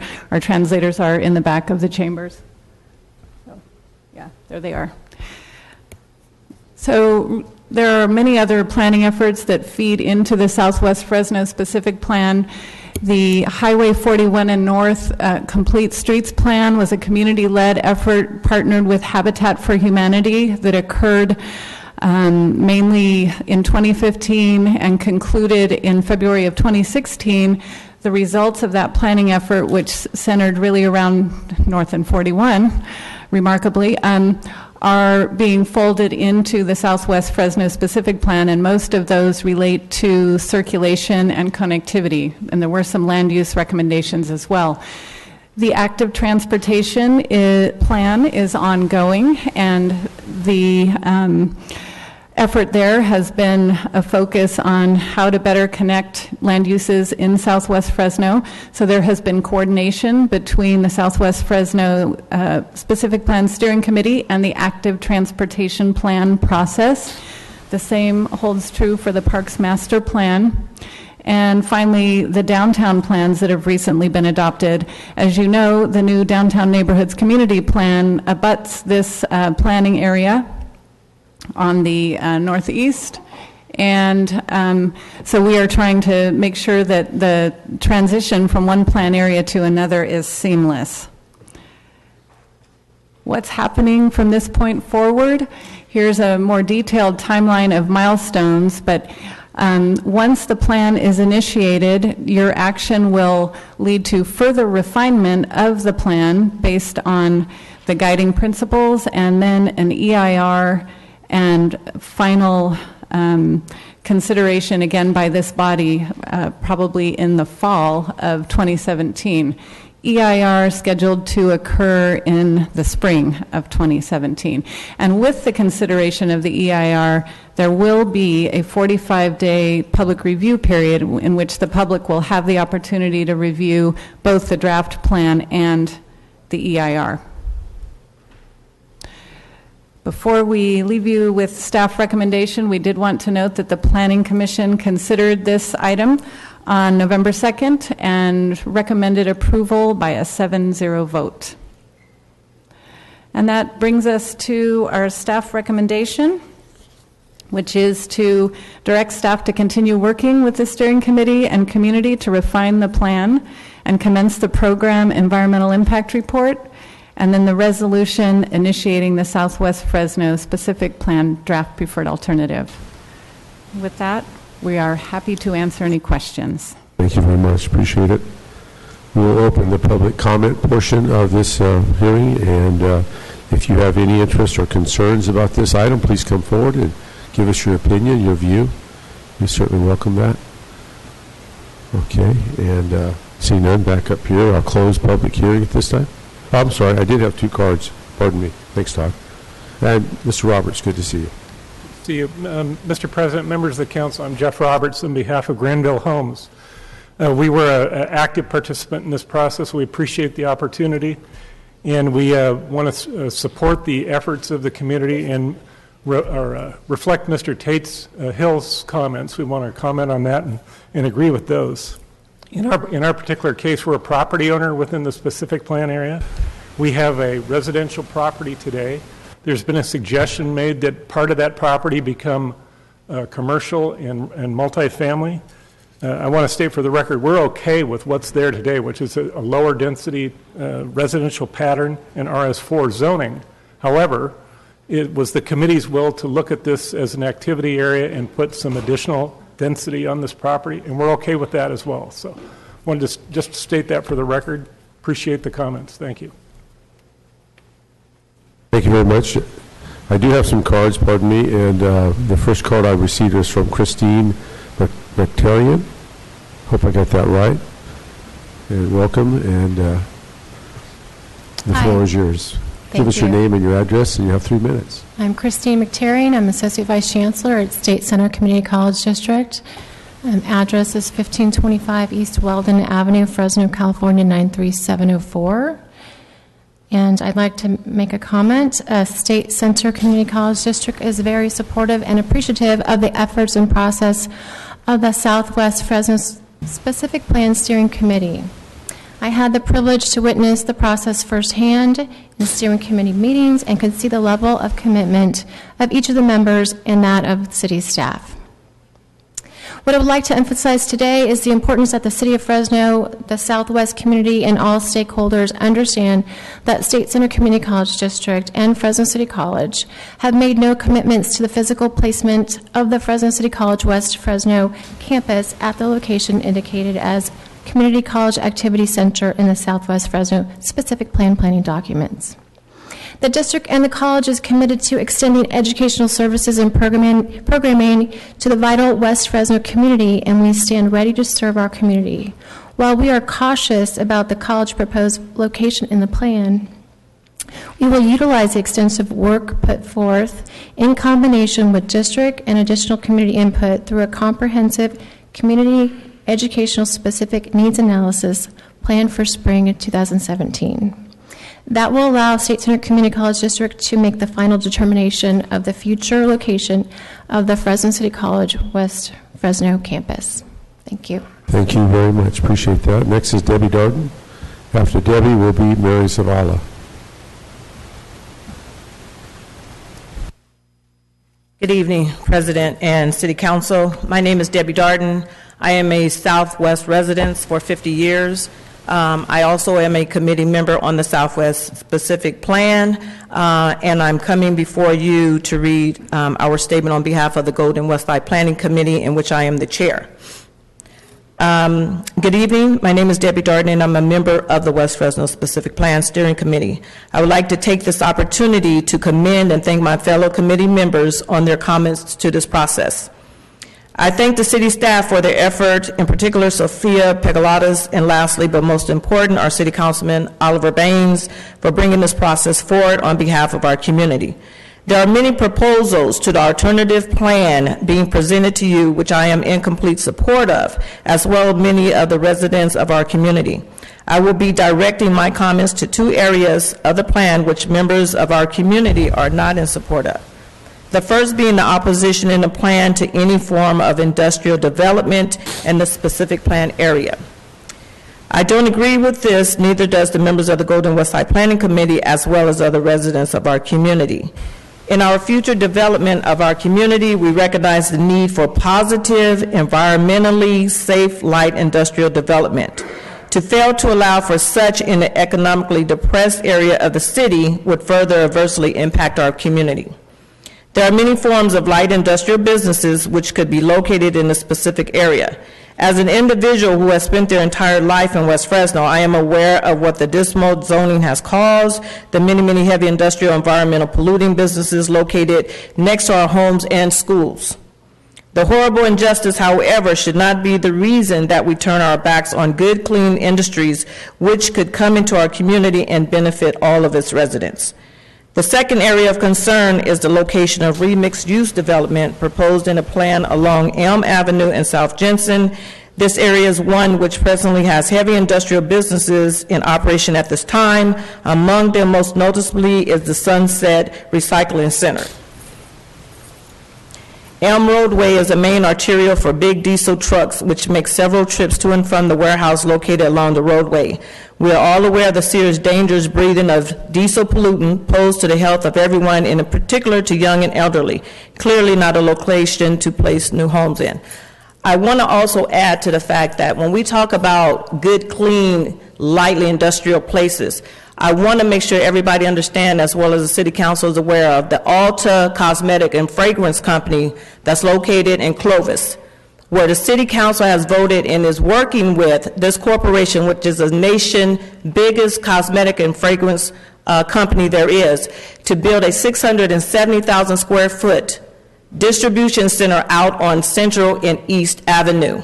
That is in the process right now. There's no hazardous waste, there's no foul odors, and so I think about just having something like that coming on 36 acres of land in Southwest Fresno. I think it's vital to look at things like that that will be positive for our community. Thank you very much. Next is Mary Savala. After Mary will be Garcia Ilanos. Good afternoon. Good evening, council members. My name is Mary Savala. I'm representing the League of Women Voters of Fresno tonight, and I'd like to speak to the council process in considering the specific plan. We understand that the council has decided to entertain public comment at this session of the council meeting, to hold a second session on December 1st, at which you will have some discussion and there will be no public comment. The League's concern is about the possible violation of the Brown Act. In the past, we have observed that certain changes in a proposed plan, i.e. the development code, were brought up at the very last minute without adequate public access to what those modifications were, and that a decision was made at the council meeting without any opportunity for the public to participate. So we would hope that if you are in fact going to make your decision on December 1st, that you will release to the public in a timely fashion all the modifications proposed to this specific plan that have not been heard tonight, and that you will allow the public to comment on those possibilities and modifications of the plan. Thank you. Thank you. Garcia Ilanos is up, and after her will be Dolores Weller. And as she walks up, after that will be Jose Augusta. Good afternoon. Good evening, actually. Now. Almost, yeah. Almost evening. Good evening, council members, and thank you again for the opportunity to make a comment this evening. So I'm here tonight not only as a policy advocate for Leadership Council for Justice and Accountability, but also a Computech and Edison High alumni. Now, for 6 years, I spent the majority of my time in this community, so I got to know it fairly well, not only as a student, but also as an athlete. I spent 6 years of my practices smelling this horrendous smell, not being able to breathe, and I mean, as a runner, that's kind of a vital part of my conditioning, is being able to breathe in this community. And so, and furthermore, as I mentioned before, I'm also here as a policy advocate in speaking with dozens and dozens of residents from this community. And one thing that I've heard time and time again that they have repeated and are very adamant about is that they do not want any more industrial. Not light, not green, not heavy, none. This has been heard time and time again, as some of my colleagues and other partners have mentioned. And when I asked these residents as well, who of those of your friends or family members or just acquaintances that you know that work at these industrial sites, not one of them can mention one, not one. And so for this reason, I urge you that you adopt the plan as the Planning Commission has previously done and adopting it unanimously, and also giving it these great reviews that would really transform this community in the coming years, to transform it to what it could really be with better housing, a variety of housing, parks, retail spaces, gyms, hotels. Everything that I've heard from these residents is in this plan. And for this reason, I urge you to please adopt this plan as is. So thank you tonight. Thank you very much. And Dolores Weller, and after Dolores will be Jose Acosta. And after Jose will be Pastor Booker T. Lewis. Good evening and welcome. Good evening. My name is Dolores Weller, and I'm the director for the Central Valley Air Quality Coalition. We are a nonprofit organization that works on air quality policy for all 8 counties in the San Joaquin Valley. Our coalition supports the plan as recommended by the committee, specifically highlighting that the committee and the community does not want any further industrial uses in the community. Almost a decade ago, I recall our organization involved with a mapping tool process called SJV CHIP, San Joaquin Valley Cumulative Health Impact Project, that highlighted West Fresno as being a community that was overburdened with multiple levels of environmental health impacts. Then we saw Cal Enviro 2.0, highlighted West Fresno, top in the state. Cal Enviro 3.0, the same. And what are we doing about it? This plan is a solution, and this is a blueprint to get us into the right direction to remedy the issues in West Fresno. Over the course of my work, I've spoken with Councilmember Baines about a community in San Diego, a national city that was able to pass an ordinance to prevent further industrial uses in their community, a community very much like Southwest Fresno. So that was a conversation I had with Councilmember Baines. We also talked about greenhouse gas reduction funds and how the city could pursue those funds and support the community of Southwest Fresno. So again, I say this is an opportunity. This is a conversation that we've been having for many years. And I know when Oliver Baines joined the Valley Air Board, also saw that as an opportunity for your seat being able to advocate for Southwest Fresno. I know you participate in delegations in D.C. and really elevating Fresno to Congress. So again, I support the plan as presented by the committee, as approved by the Planning Commission, and this is the blueprint to really do something about this issue that we've been talking about for way too long. So we hope that you pass the plan as approved by the committee on December 1st. Thank you. Thank you. Jose, you're next, and after Jose will be Pastor Booker T. Lewis, and after the pastor it'll be Francisco Mendez. So are you here? The card's a little hard to read, but I think it says Jose Acosta or Augusta. Thank you for being here. Ok, mi nombre es José Acosta. My name is Jose Acosta. Yo vivo en el 441 West House en Fresno. I live at 441 West Hoff in Fresno. Y vivo en el que está en el suroeste de Fresno. And I live in southeast Fresno. Y me afecta directamente esta contaminación de estas industrias porque inclusive ya estoy en la industria. This pollution created by this industry is affecting me directly. As a matter of fact, yo vivo como unas 3 millas de una compañía ahorita que se llama Darling y está, a pesar de con su contaminación, despide unos olores muy horribles. I live about 3 miles away from this company by the name of Darren, and besides giving this bad odor, it also gives a lot of pollution. Soy papá de 3 niños. I'm the father of 3 children. Y trato de cuidarlos bien, que estén bien de salud, darles de comer bien, y no me gustaría que que les afectara su salud esta clase de industrias. I'm trying to take care of them. I'm trying to keep them well fed and take care of their health. And I wouldn't like to see this type of industry affect their health. So, no estoy en contra de las industrias, solo que traigan unas industrias que no nos contaminen. I'm not opposed to industry itself. I just don't want the type of industry that's going to bring pollution. Y que nos pongan más atención como parques, escuelas, porque estamos como olvidados ahí en esa parte de esta ciudad. And Gracias. not to forget about us and bring more schools and parks our way, because we seem to have been the forgotten part. So thank you very much. Thank you very much. Appreciate it. Next is Pastor Booker T. Lewis, and after the pastor will be Francisco Mendez, and then Jacinto Sepulveda.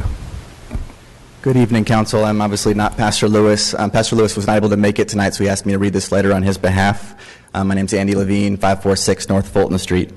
Greetings, my name is Pastor Booker T. Lewis II. I am the senior pastor of the Rising Star Missionary Baptist Church, located at 1104 Collins Avenue in the southwestern addition in our city. We have been an active community-oriented ministry in the city of Fresno for over 37 years. Thank you so much for taking the time to read my letter and for your service to our city and our community. I'm writing to express my excitement about the opportunity you will have on December 1st, 2016, to change the trajectory of future development in my absolute favorite part of our city, Southwest Fresno. We are asking you to please honor the 16 months of work invested by the Southwest Fresno Steering Committee, appointed by our Councilmember Oliver Baines, and vote to approve the Southwest Specific Plan draft preferred alternative as approved and presented to you by the Planning Commission. This is an opportunity for our city to stop perpetuating the historical injustice of concentrated and disproportionate industrial land uses in West Fresno. For decades, we have been fighting for a healthy living environment in West Fresno, free from injurious land uses.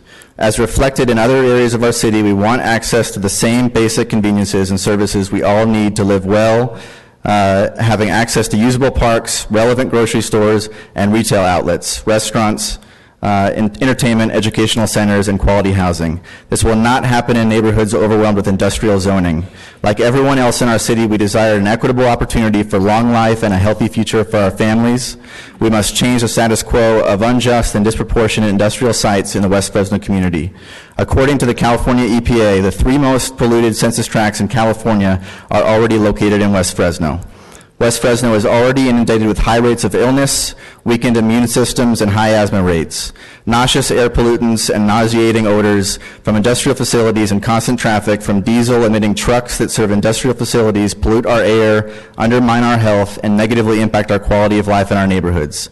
You may recall that in 2013, the U.S. EPA said in West Fresno with higher health risks than anyone else in California. Life expectancy there is a mere 20 years lower than in Northeast Fresno, according to a 2012 study by researchers that included the Central Valley Health Policy Institute at Fresno State. Job development is a common reason for increasing industrial presence in impoverished communities. History affirms that this rarely pencils out in our community's favor, as the jobs developed are never in great number and they are fulfilled by people who do not live in our community. We strongly urge you to hear and honor the voices of residents, the community participation process, and our Southwest Plan Steering Committee recommending approval of this plan. Thank you for your time and consideration. Thank you for delivering the message. Appreciate it. Francisco Mendez, and after Francisco will be Sabrina Gonzalez. Yeah, this is Francisco Mendez. Thank you for being here, for helping us approve this plan. I've been in the meetings for this plan, and I live on 2566 South Habitat on Jensen and Fruit. And we moved on November 96, and since then there's not any improvement. Any improvements is already 20 years ago. From Arthur to Grove Street, from Arthur all the way to Walnut, there's no pavement on Grove Street, and we have hearing promises. Well, we cannot walk to the park complex on Jensen and West. There is no sidewalks, no lighting. On winter time, every year we have the same problem about bus transportation in the area. The last bus is on Jensen and Walnut, turned to downtown. On winter time, the drivers or the company of Fox is afraid to go up there. They leave us on the island. We are not in Cuba, we are not in Puerto Rico. They leave us away from transportation. They are afraid because they don't want to have an accident. Well, why they don't put a light sign or bigger stop signs with lights, red lights around? And they send us to walk from Walnut and Jensen all the way to Martin Luther King. The problem is there is no sidewalks to walk. They send me again, a lot of people waiting for 2-3 hours there for the bus, public bus. They send us to walk all the way to Hinton Center. There is no sidewalks near the high school. And it's the same problem always and always. I live near the most polluted area. Those two parks, Hyde Park and Complex, used to be garbage places. And since I live there, nobody is taking care of those two parks, and we need a bigger park in Southwest Fresno, not only those garbage closed places. We need also very good transportation for handy ride.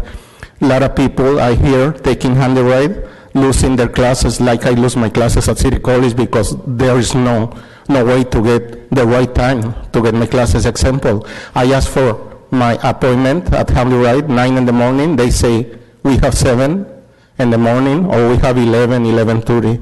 There is not plenty of transportation for handy ride. Since I am disabled, the only thing I have to do is go to City College, attend my doctor, to the gym.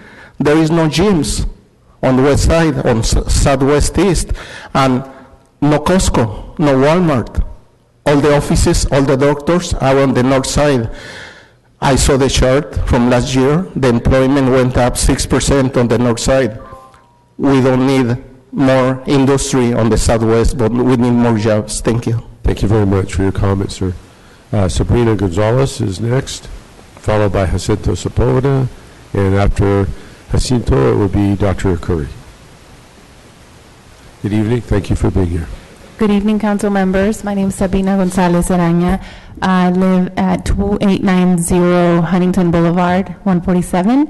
I've been a resident of District 3 since I was about 14 years old, and I'm just here in strong support of your council-appointed steering committee, as well as your planning commission, who voted to support the preferred Southwest Pacific Plan alternative.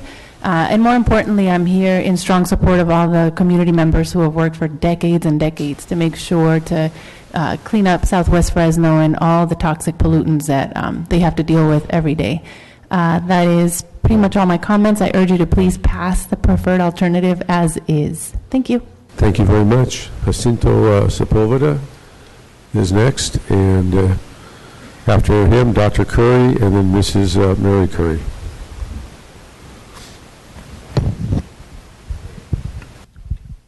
Mi nombre es Jacinto Sepúlveda y yo vengo a apoyar la comunidad de Capita que está por la Jensen and Fruit. My name is Jacinto Sepúlveda, and I'm here to give my support to the community that is on Jensen and Fruit. Y vengo por la misma que está hablando don Francisco Méndez. Vengo a apoyarlo yo a ellos, pero la industria esa nos está afectando a toda la comunidad esa y nadie trabajamos en esa comunidad, nadie trabajamos en la industria esa y nos afecta a todos el olor y todo para todas las personas. I want to reiterate what Mr. Francisco Mendez said. We live around all of that industry. Very little of us work for that industry, yet we're affected by all the odors and all the contamination that is brought upon by that industry. Sí, es todo, era un comentario chiquito nomás, pero se trata de lo mismo, las banquetas, la calle, la grove, que necesitamos la calle, es todo. That was just my brief comment. I also wanted to add that we also need sidewalks on the roads and such. Okay, gracias por todo. Thank you. Thank you. Thank you very much. Next is Dr. Curry. And, if you agree with the previous speaker, you can say I support or agree with them. And if you like, that would be, we could get more speakers through that way. Good evening. My name is Dr. Venice Curry. I live at 312 West Valencia, Fresno, California, 93706. I am a resident of West Fresno, District 3, and I am in support of this plan. I am not a member of the Southwest Pacific Steering Committee, but I was a member of the community who attended all of the meetings. What I want to say is that this plan represents what the community has talked about and has worked for over 20, 30, 40, 50 years. It is aspirational in the sense that it seeks to put together a reasonable plan that addresses the concerns of its citizens. The issue of industrial siting in West Fresno has long been an issue that has wreaked havoc on public health. We know that there are asthma rates that are higher than any other place in the city. We know that there are hospitalizations based on asthma rates. We know that chronic disease exists more strongly in West Fresno, and we know that CalEnviroscreen has documented this in a number of different ways. So it isn't that we are not aware that these are public health issues. It is the community's desire that we live in a healthy and whole neighborhood. And that includes just having access to the amenities that other neighborhoods currently enjoy. This plan seeks to do that by eliminating industrial zoning in West Fresno. We already have sufficient numbers of these industries. If they are truly job creators, it is amazing that other parts of the city have been able to flourish without having them next door to them. So this plan really brings together a number of different stakeholders who have looked at this area, who have traveled, who have observed what industries look like, and have decided that this is not in our best interest. After 16 months of deliberation and discussion and multiple resurgence of this issue, the community has spoken once again. This is not an issue that has not come before you before, and the positions of the community have not changed. We are seeking to create one healthy Fresno, and we want West Fresno to be part of that one healthy Fresno. So we are asking for your support, as the Planning Commission has already recommended, that you pass this plan in its current form. That you do this because it is the right thing to do, because it is in the best interest of all of Fresno, and because economically, socially, and health-wise, it is the correct and moral thing to do, to accept the community's recommendations, to respect the community's commitment, and to act with compassion for this part of the city that has not been invested in. Thank you. Thank you very much. Next is Mrs. Mary Curry, and next after her will be Kimberly McCoy, and then Terrence Frazier. Thank you for being here, Mrs. Curry. Welcome. Thank you. I'm concerned that my council member's not here. I want him to hear what I have to say. I don't want to say I go through that all the time, but... Beg your pardon? I said I don't want to say I go through that all the time as well, but I don't know how to make it better. Well, he's coming back. Great. That's good. Good afternoon.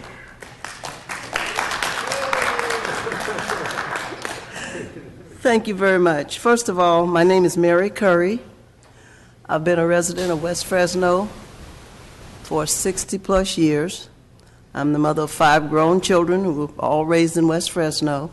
I imagine I'm older than some of those who are residents of West Fresno. I wasn't born in West Fresno, but I've been there 60-plus years. And I'm concerned that we see changes coming about in the other parts of the community, and we don't want to be left behind anymore. But before I say what I need to say, I want to thank Ms. Sophia Pagalasas, Mr. Bruce Brubaker, and Tate Hill, and Mr. Baines for encouraging us to work as hard as we did to get this job done. I want to thank all of those persons, and I want to thank you for taking time to listen to our concerns. I also want to thank Mary Savala for representing the League of Women Voters. I'm not going to try to repeat all that's been said because it's not necessary, but I want to applaud the League of Women Voters for their letter, because they're absolutely right. I have served on boards, and I know that you're aware of the Brown Act, and so am I. And so we would hope that if you put this vote off until December 1, that you would allow the community to have open discussion again, because that's the democratic way. Now, the other thing that I received was a copy of a letter from the Golden West Side Planning Group. I respect the fact that they have a right to voice their concerns, but the process was honored. We all voted in favor of it, and the majority won. Now, that is, in fact, a minority report, which should be taken as a minority report, and I hope you consider that. We believe that West Fresnoans are just as important as anyone else in this city, and we believe that it's your job as our leaders to give consideration to the decisions that you make that have an impact on all of us. Fresno is not going to be whole until all of us are. That includes West Fresno. So I'm looking to our future mayor, and I hope you're paying attention to this because it's really important to us that you listen to the community. We were encouraged to do this. We've done it. We've given it our best, and we believe we brought forth a very workable plan that we can all be proud of.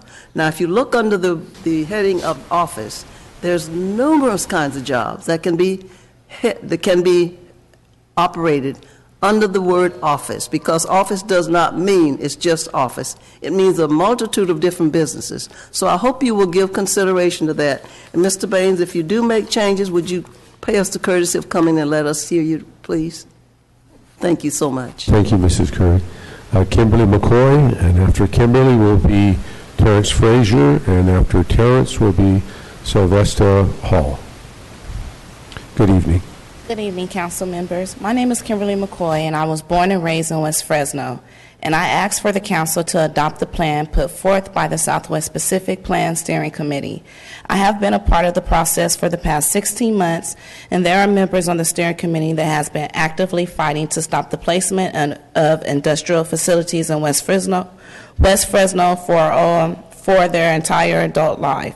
We all know that these facilities are not healthy, do not provide jobs in the community, and are not wanted anymore in West Fresno. As a child, I had asthma, was raised by one of these facilities. It caused a great hardship to my mom. She was a single mother of two. She had to quit her job to take care of me because I kept getting hospitalized with pneumonia. Now that I'm a parent, a single mother of a 4-year-old who has asthma, I am facing the same dilemmas that my mom made. So I urge the City Council to back up and support the plan that the Southwest Steering Committee has put before you. Thank you. Thank you very much. Next is Mr. Frazier, and after Terrence will be Sylvester Hall, and then Bob Mitchell. Good evening. Thank you. My name is Terrence Frazier. I've been investing on the west side for the last 21 years, buying and fixing properties. Also have a lot of land that's over there. I also sat on the Fresno Unified Ad Hoc Committee trying to bring middle school to the west side. So I sat on there voluntarily for 3 years. So I'm a big advocate on the west side. I think looking at the plan, I thought they did a pretty good job. I don't know how many developers are on their team, but I thought they did a good job. But on the other end, I have to look at if I want to develop as an investor, there is a few things I think that you guys should consider and maybe talk to them about. Because if I'm going to invest, there's certain things I'm going to look for. So I said before you go to the environmental impact report, I believe that the plan should consider more neighborhood mixed use on major streets and corridor, plus major streets and corridor and regional mixed use on major cross streets, opposed to having low to medium housing. Because what you'll see is that a lot of people don't want the front porch looking out to major corridors or streets like that. And then if you say, okay, then you go put you go back it up, so you have the backyard on major streets. So then you're going to have to put up brick walls so that it don't work. So that's why it's important to kind of follow your downtown neighborhood community plan. On your major streets, what you did approve higher density. And we have to understand, higher density does not always mean ghetto. Okay, it's how you design it. And I have done a project right there at Fresno State. It's a higher density project. I've done another one on Fulton Street, higher density. I'm doing some downtown, higher density. But it can't look like the ghetto. So that's where you guys have to come in and you have to say, these are the standards that we're going to put out there for higher density properties. So guys are just not going out there putting any kind of higher density project. Also, the reason you want to also have mixed use is so that way on these corridors, because it will support your transit and your retail, and it will bring jobs. Lastly, I was in Sacramento, and Assemblyman Joaquin Arambula is down there every day fighting for Southwest and some of our poor neighborhoods to bring funding. The city did receive funding. So it's very important because the city did receive funding. Some of that funding could be for affordable housing, but if you take all the affordable housing or the higher density properties out of the Southwest, then you can lose out on getting that funding. So you have to make sure when you're doing proper planning and zoning that you don't miss the boat. So you have to have properties that are shovel-ready, or they will say, we're not going to bring that money to the Southwest. So it's very important when you go back and look at this, you make sure that doesn't mean put everything high density, but at least some parts need to be. Thank you. Thank you very much. Next is Mr. Mitchell. And after Mr. Mitchell will be Larry. I did? I missed somebody? Oh, I'm sorry. Sylvester Hall. I'm sorry. Pardon me. You should have left me out, probably. No, not at all. Welcome, sir, and we'd love to hear your comments. Thank you. Thank you. My name is, first of all, I want to give acknowledgement to the council and the administration and Mr. President. I am an undergraduate of San Diego State. My name is Sylvester Hall, first of all. I'm president of Blue Ocean Development America. I'm speaking on behalf of myself and my investment team, which consists of the Shahadi family. We control the 120 acres across from Gaston. We are the primary magnet core of this Southwest Fresno specific plant. I'm an undergraduate of San Diego State University Business Marketing Department, specializing in strategic planning. I have 30 years of strategic planning on top of that. I have an executive MBA from Fresno State specializing in advanced finance and strategic planning. I've been focusing not for 3 years as everyone else on redeveloping West Fresno. I've been focusing for 43 years, ever since I was a 15-year-old kid, where my mother lives on the corner of Thorne and Myers right now. I promised God that He'd give me a skill set, education, and resources. I'd come back to Southwest Fresno, I'd come home and I'd make a difference. I've owned and operated the Chevron Valero gas station on the corner of Elm and Jensen for the last 12 years. This is in the top 5% of all gas stations in the valley. I helped bring the Family Dollar there on my property next to that 3 years ago. It is now the #1 Family Dollar in all of California. All of California, over 500 units. I understand revitalization and reinvestment in Southwest Fresno more than anyone else. There's two types of investors in the world. There's a financial investor who cares about themselves, goes into properties, re-engineers it, and there's what you call a strategic investor, which I am, who care about the community, is going to do what's right for the community. You heard a gentleman come up here before me talking about the planning process. You know we had a planning process that took place for 18 months. He knew about it, didn't come to one meeting. Okay? We are committed to $150 million of investment in the Southwest Fresno in the next 5 years, my investment group and I. This plan is exactly what the folks at Winco wanted to hear when I talked to them at the ICSC conventions. This is what Burlington wants to hear. This is what Ross wants to hear. This is what Dee Dee wants to hear. Yogurtland, Jimmy John's. These are people that I've talked to, directors of real estate, that are ready to come to our community. So those of us that have done the planning, that are at the forefront of the process, that have lined our financial resources up to make this plan a realization, we support it, and we support it as it is, and we hope to get your support as well. Thank you. Thank you for your comments and all your hard work. Next is Bob Mitchell. And after Bob will be Larry Kong, and after Larry will be Ashley Warner. Good evening, sir. Welcome. Thank you. Good evening, Mr. President, council members.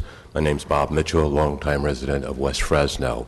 I've appeared before this council on far too many occasions, speaking in opposition to industry coming into my community. The type of industry that no one wants to see. The type of industry that, as you have heard, have caused great health issues for our community, and one where we are seldom employed. But I'm here, as you see, wearing I support the specific plan for West Fresno, but there's a portion of that plan that I am not in support of, and that is eliminating any form of industry coming into West Fresno.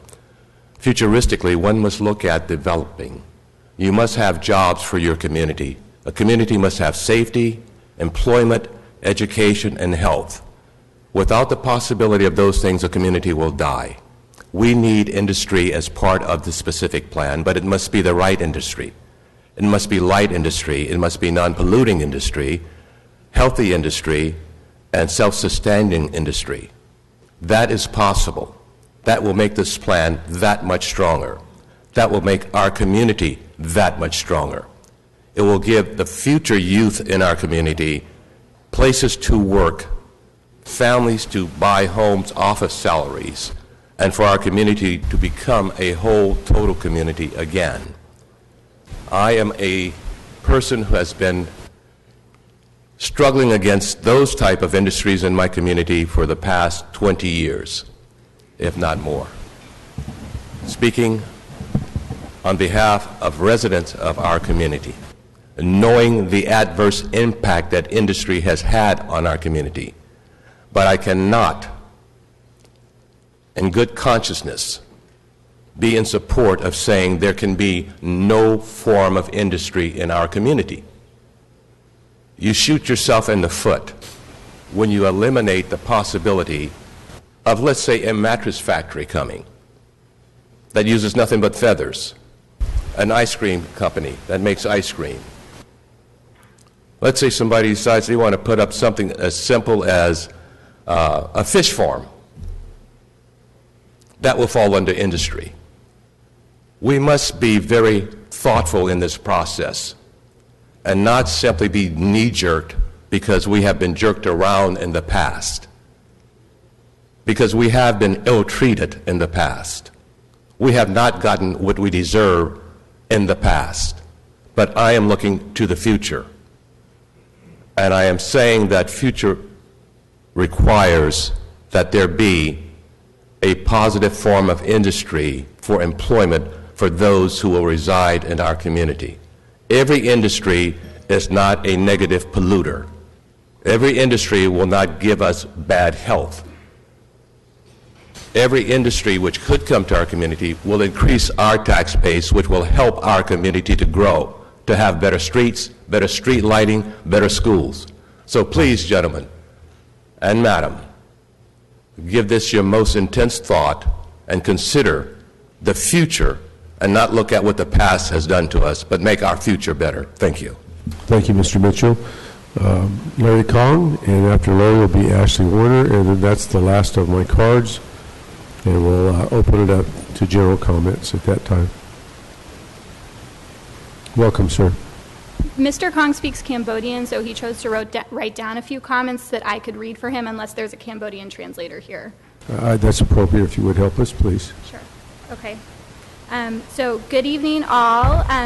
For City Council members, my name is Larry Kong. My address is 2579 South Vadges Avenue in West Fresno. I'm sorry my English is limited. I have been in my house for 13 years. I'm here tonight to support the plan for the west side. The bad smell coming from the industry around my house is very strong, and so are the noises from the big trucks that run all night long. There's a junkyard at Hughes, around Hughes and Fresno, and Marks possibly, that's near my house that also smells. I'm sick and tired of these things. I hope you all hear what I'm trying to say to you. Thank you. Thank you. Thanks for being here, sir. And Ashley, you are the last card I have, so welcome. Hi, good evening, council members. I'm Ashley Warner with Leadership Council for Justice and Accountability. I'm also a member of the steering committee. I want to speak about a couple aspects of the process in this plan tonight. So first and foremost, I want to say I'm here to ask you to vote in support of this plan tonight. As a member of the steering committee, I've been engaged in this process since around the start, and I want to say thank you to Oliver Baines for initiating this process and for recognizing that this community direly needs a new community plan. It has been 40 years since West Fresno has had a new community plan. And I want to say that since the beginning, You rarely, I think maybe never, hear staff from Leadership Council really truly commend the city on public process, and I want to say this has been a different process. From the start, there has been strong community outreach, and I want to commend Councilmember Baines for that because he has made it a priority. There was a lot of staffing, there was consultants, and so there was public workshops that had over 100 residents that formed the vision and the basis to collect the information that then the steering committee used over 16 months. The steering committee had 11 meetings, as was said before. I participated, between me and Grecia, we participated in all of them. Those meetings ran for up to 4 hours each, where we thoughtfully and in-depth debated all of these issues. We asked staff for more information, and I can tell you that each of the committee members were truly concerned with arriving at a decision in this plan that reflected what residents wanted and that would create a new future for West Fresno. The committee recognized at the heart of this process that West Fresno has been one of the most neglected and disadvantaged communities, not only in the city, but in the United States. You know, we know that West Fresno has the greatest concentrated poverty. We've seen those rankings time and again. West Fresno is cut off from basic resources that we all need to thrive and to have access to opportunity and to reach our potential. West Fresno's parks are on former landfills. And West Fresno is the only area of the city that has heavy industrial in the heart of the community, surrounded by residences, as well as surrounding the whole community. Studies have found that West Fresno residents have lived 20 years less on average than residents in Woodward Park. So this plan is a vision. It's a vision for a new future. And I would say that the committee was bold in setting forth a new course that radically differs from the past. So I would ask that you support this plan as is. There is a lot of innovative recommendations. It allows existing industrial to remain. We know that there is a lot of industry in the community. People can keep their jobs, but it creates new opportunities for jobs through new educational opportunities, through retail, through the many different forms, through office space. It plans for bus rapid transit and new park space. So finally, I'll just say please vote in support of this tonight. It's rare we have a plan with such support by developers, residents, and a steering committee and the Planning Commission. So thank you. Appreciate it. Chris, you're up, and I can't quite read your handwriting. I'm sorry. Foxen or Ford? Foxen. Choose your name. Chris Foxen Thank with you. TFS Investments, 1411 L Street, Suite M here in Fresno, 93721. I wanted to address some comments that were made on us that we're trying to be a part of the process here. We were very happy with the fact that there's being some attention to Southwest Fresno, which hasn't had in a long time. Up to about 3 weeks prior to you guys getting the vote today, we had a nice zoning on our property that was supported by the committee that got changed last minute. So when you say our involvement, when we didn't have any involvement for a year and a half, or the process is actually very inaccurate. We got involved because our zoning got changed and we weren't noticed. So we were here, we went to the committee meeting that they had, one of their last ones before recommending coming to you guys. I spent all day with the committee, drove around with the committee, and was very excited to see again the focus for Southwest Fresno. What I was discouraged by and was frankly a little embarrassed for them was when they had a public comment hearing. Well, number one, they almost ended the meeting without allowing me to speak, and then number two, when I did get to speak, there were certain committee members, one Sylvester Hall, that yelled at me and had racially profiled certain sentences toward me. So we got discouraged on the process, but we're here today. We're here to be a part of it. We like the plan. We're happy to be a part of it. We do recommend that you go through with the plan, but we certainly recommend that you look at certain parts of the density and some of the things Mr. Frazier said earlier and take those into high consideration. Thank you. Thank you for your comments, sir. Next is Ian Hall. Ian, if you'd like to come up and address us, and thank you. Hi, thank you, council members. My name is Ian Hall, and I'm a current resident of Fresno, 8375 North Delmar, 93711. I'm here today to talk about Community Choice Energy, a very exciting local program. And I just want to convey 3 main points today.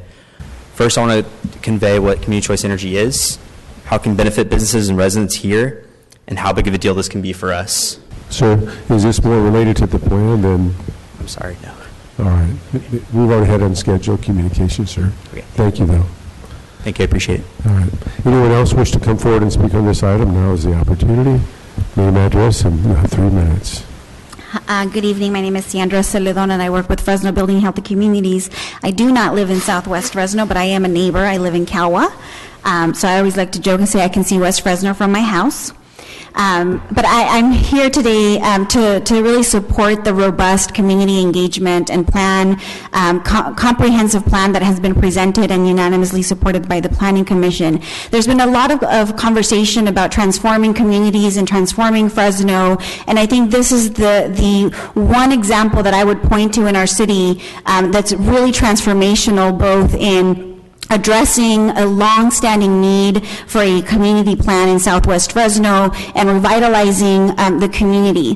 There's also been a lot of comment today about industrial zoning, and I just want to talk a little bit more about that because it sounds like there's unanimous support for quality parks and quality housing and more job opportunities, and it seems like there's only a little bit of misunderstanding about industrial uses. So I do want to point to items 7, 8, and 9 in the draft that was presented that actually does talk about large-scale and regional serving retail opportunities that will bring jobs to the area, that also talks about institutional uses, including educational facilities and medical facilities, and the fact that residents do want healthy businesses. And I also want to make sure that I direct folks to look at the office definition in the general plan, which allows for a broad uses. It's not just a typical small office that we think about, but it's really about supporting small businesses and other types of businesses that truly employ people. We know that industrial uses and toxic pollution are a serious source of distress,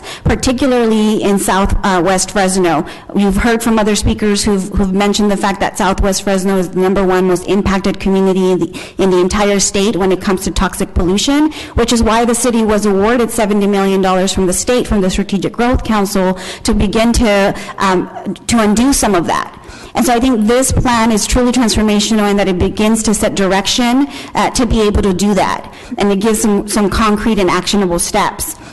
I also want to encourage folks to, we know that West Fresno hosts Superfund sites, toxic waste facilities, landfills. In fact, just a couple of years ago, there was another chemical plant that was added to West Fresno that really only created 11 jobs. And I'd be interested to know how many of those jobs actually went to residents. So I want to just stand here in full support. I also want to welcome members of the council. I live in Calwa, which is an area that is devastated by heavy industrial uses and even light industrial uses. And I give tours on my personal time to both students at Fresno State and anyone that's interested in really taking a look at what heavy industrial uses actually look like. And, I've said, I think I've said it before here, is if economic activity really depended on heavy industrial uses, then our streets should be paved in gold, not potholes. So I expect for the council today to fully support this community plan as presented. Thank you much. Anyone else like to come forward and talk about this? Please give us your name and address. Welcome, sir.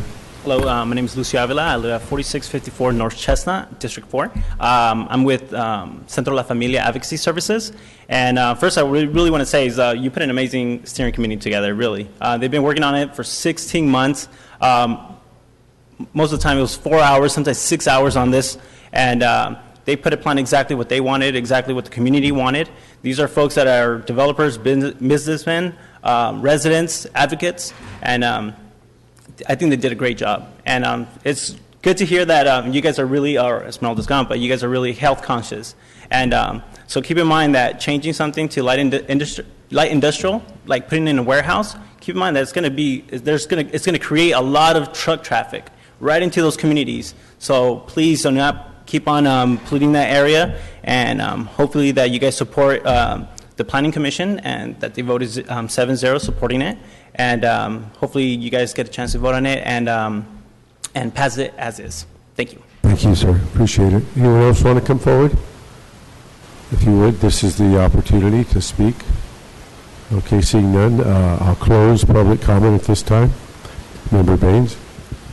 Yeah, thanks, Council President. And I want to take a moment to once again thank staff, our consultants, and the awesome steering committee. I really, really, really absolutely commend the effort. It was an arduous one. You know, I made sure I didn't go to every meeting, but I absolutely appreciate the work. I appreciate the residents and stakeholders that came tonight to give us your thoughts on this plan, and we look forward to debating it. I have a feeling that it will be a vigorous debate here in the council. And to my colleagues, I want to end my comments by once again thanking you all for, you know, these guys had to agree to fund this work. A couple of you mentioned that this hasn't happened in 40 years. Well, that's true. It's because it's expensive, and many councils did not want to put this type of investment in our community, but this council did. So I appreciate you all for that. And I also want to reassure my colleagues that I know there was a lot of discussion about industrial tonight, but trust me when I tell you the plan is much bigger than that. There are many, many great elements and aspects in this plan when we talk about housing opportunities and business opportunities and parks and trails, educational opportunities, employment opportunities. This plan is very, very detailed, and the benefits for the Southwest Fresno community are numerous. So I hope that you all take a moment and you know, get into the meat of the plan and read all of the opportunity that exists for Southwest Fresno that for the last several decades has not been present. So we are going to come back with this item on the 1st. For all intents and measures, public comment has been closed, and at that time we would deliberate the item from here. If there are changes, and I don't know if there will be, then we may reconsider opening public comment if there are changes. But if there are no changes, there's no reason to reopen public comment, quite honestly. So it's more important for us to really debate this issue, and I appreciate the comments about that. I don't see the League of Women Voters here anymore, but I appreciate the comments surrounding that issue. But if the plan is going to be debated as presented, then the voices have been heard, and we've got to debate. So thank you, Council President, for giving me that time, and we certainly look forward to having folks here on the 1st. Well, personally, I want to thank you for your leadership, as you always perform in the highest level in whatever you take an endeavor in. I appreciate that, and I think our council made a fantastic investment in financing this particular plan, but it would not be effective without all your participation. So we want to thank each and every one of you for getting involved and for being here and for trying to make Fresno even greater than it is today. So thank you all for that. I've got a request from my colleagues to take about a 10-minute recess. We've been up here quite a long time, and we'll be back in 10. So thanks again for being here. We appreciate your support.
Sponsored by two council members, Brandau and Olivier, and this is the time for staff presentation.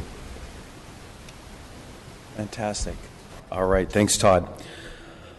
All right, Council President, thank you for the break that you just gave us, and I'm going to return the favor. I'm going to try to be amazingly brief, which I'm not always known to do, okay?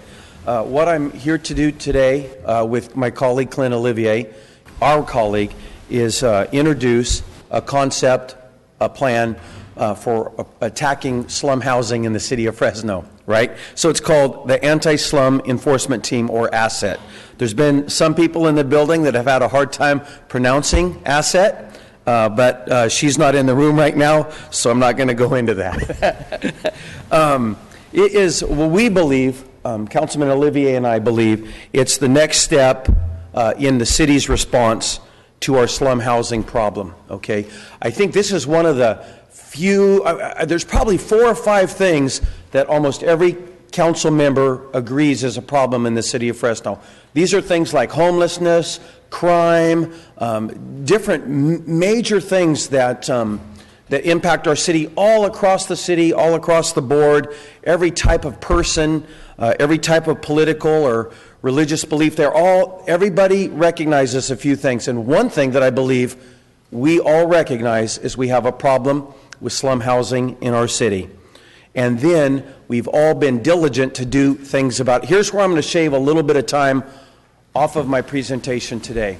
I was prepared to come in and list and talk about everything that we've done as a city council, as the administration, as the staff, to combat slum housing in the city of Fresno, because there's been a lot of things done, and really there were a lot of things done even before the Somerset crisis, right? The city of Fresno already knew it had a problem and was already working on the problem. And that crisis about a year ago in Clint's district really let us know, like nothing else, that we had a serious problem. So we've driven really hard in the last year, and it brings us to where we're at tonight. I want to say to anybody that's reading along with me, by the way, we have a number of extra up-to-date presentations, the exact same thing you're going to see on the screen. If it's something you want to go through with me or take home with you, they're available. Lindsay will bring you one right now if you raise your hand. Those of you up on the dais, you guys already have the most up-to-date version. And I have to say that, Bruce, because in the last 48 hours, we've made a lot of different changes. And that's meant a lot of different versions of both the resolution and the staff report. And so, Council President, I apologize to you as well, because we've jammed you up. Sometimes we write a version and then we hit you 3 hours later with a different version. I really wish that I had done a better job on that. But there's been some major changes that have happened since Clint and I went to Somerset on Monday morning and did a press conference. And I want to illustrate those changes because those changes were very valuable to earn some support for this project.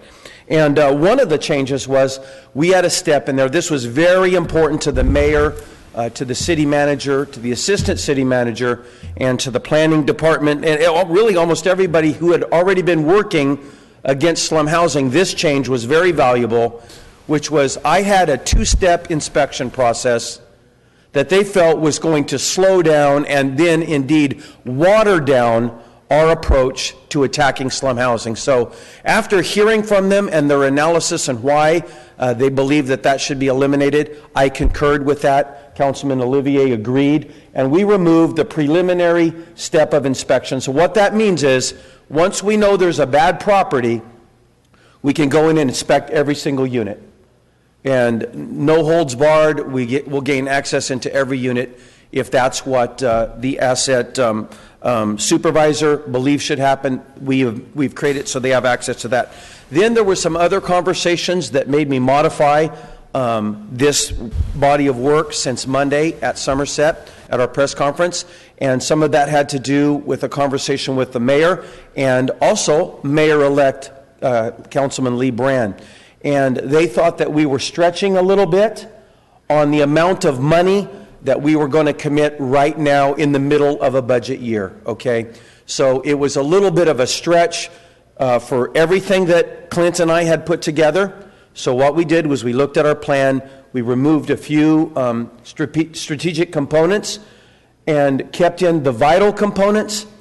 And Councilman Brand has told us that as mayor, if he feels this is going strong, he can add back other parts. He can add some more code enforcement officers. We can look at that next June in the annual budgetary process. So we did scale back what we had envisioned a little bit, and so by about a third. And so here tonight, I want to talk really quickly about asset. And I would, if I was just talking to my colleagues, I would really speed it up, because I would assume you'd read or heard or already made up your mind or all kinds of things like that. But the public also deserves to hear. So I'm going to go into a few things about asset real quickly. For starters, the main thing that we believe needed to be done through many discussions was a dedicated unit only dealing with slum housing.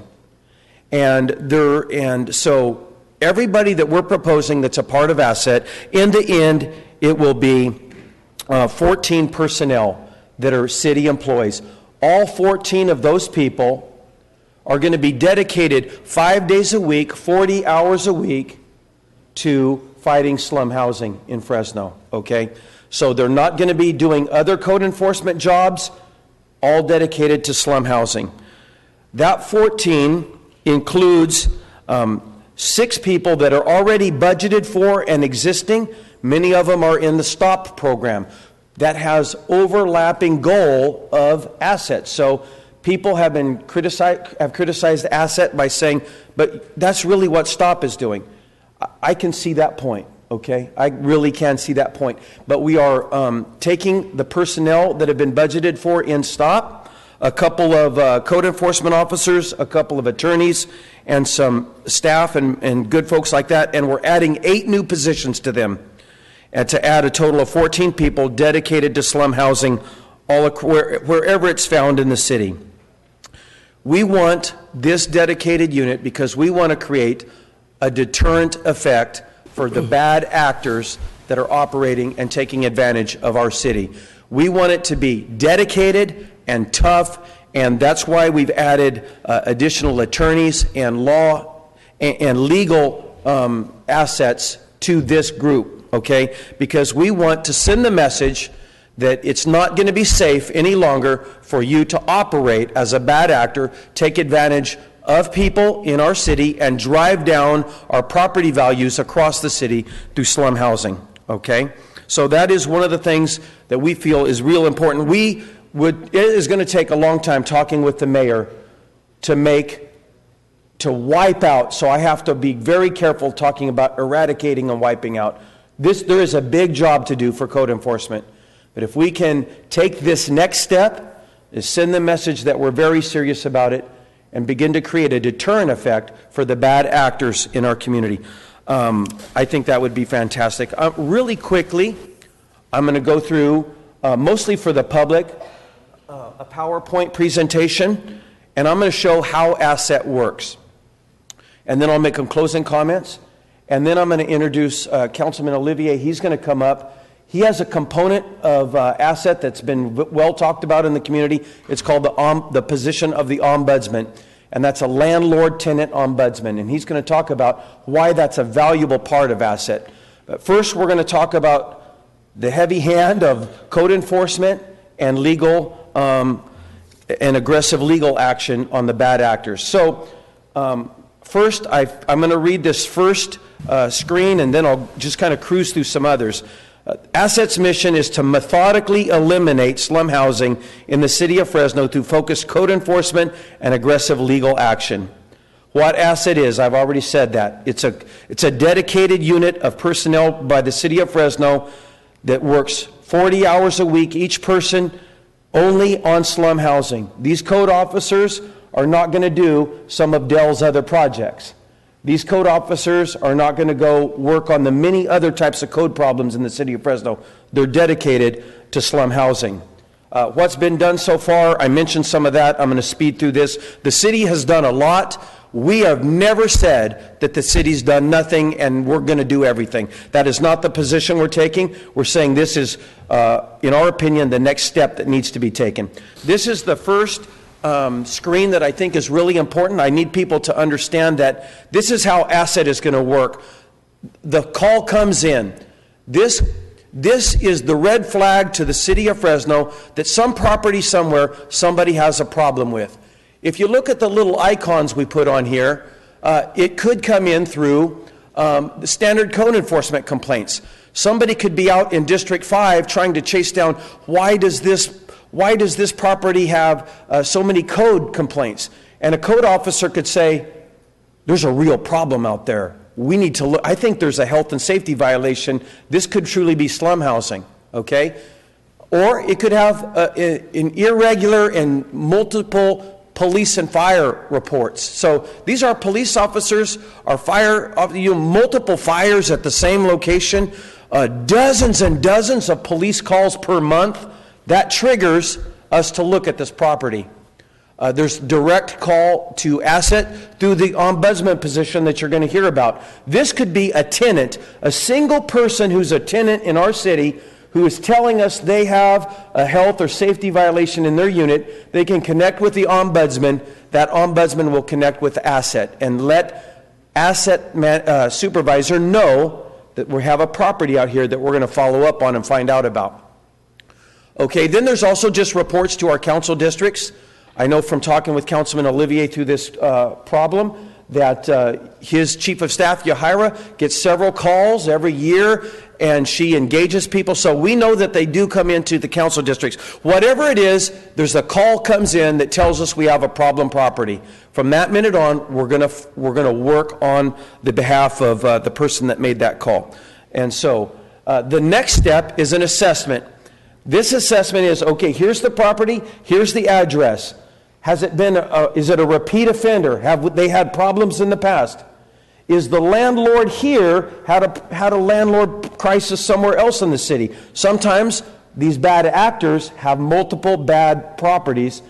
We might have not known about this one, but we knew he or she had one over here. We can use that information. We know that this is a suspect property, right, through some of these other additional pieces of information.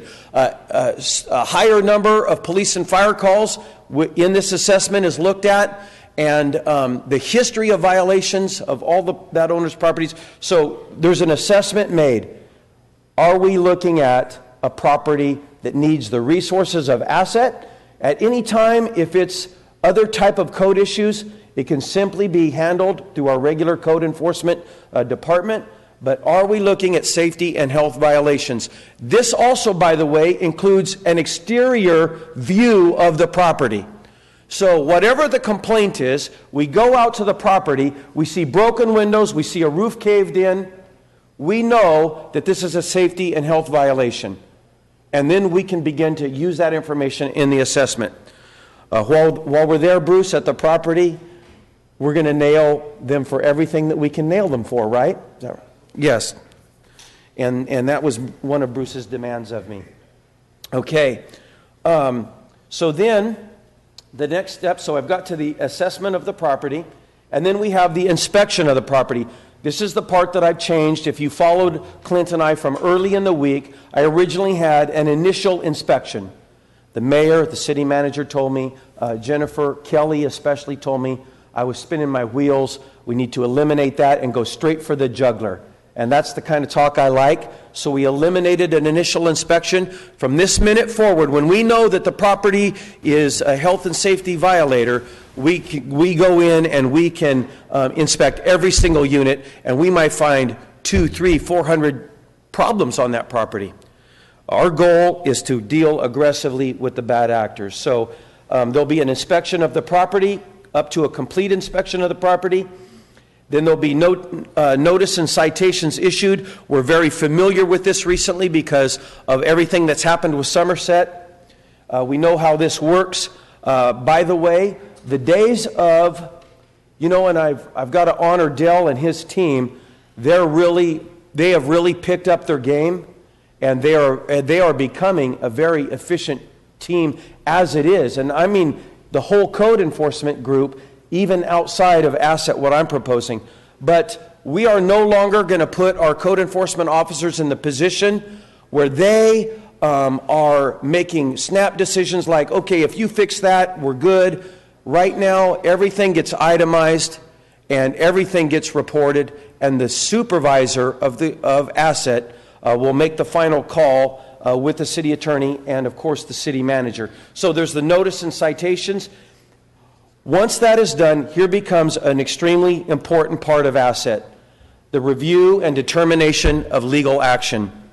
Through conversations with everybody that I've already mentioned, and especially Doug Sloan, our city attorney, what the city of Fresno has learned is very difficult to put together the package and to take these bad actors to court and get a verdict in our favor for the city of Fresno. It's very time consuming.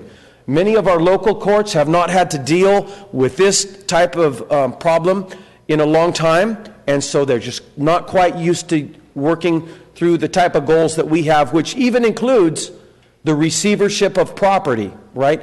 And Doug, we just had our first success with a receivership this week, so kudos to you and your team right here. Fantastic. Kudos to you guys for getting us that first time success. That means that if the bad actor is unwilling to ever do anything, we'll go in there and with the help of a judge making an order, the property will be removed from their possession. So that's a fantastic weapon. Remember, our goal is to be so strong as to create a deterrent. Okay, so let me tell you real quick that through these conversations and talking with the mayor, we now have her support. She was very sketchy with us in the beginning. I think sometimes, we make each other a little bit nervous. What's so-and-so doing? And I'll tell you, the mayor and I have some disagreements on code enforcement and slum housing. And I am not, and she may, before the end of the year, even bring some of her ideas to add to the mix. And nothing that we're doing tonight precludes any of you, my colleagues, or the administration from bringing other ideas to the table. We didn't want to wait any longer. We've actually been working on this for quite a while, and we felt like it was really time to step up and throw our part on the table and see if our colleagues agree.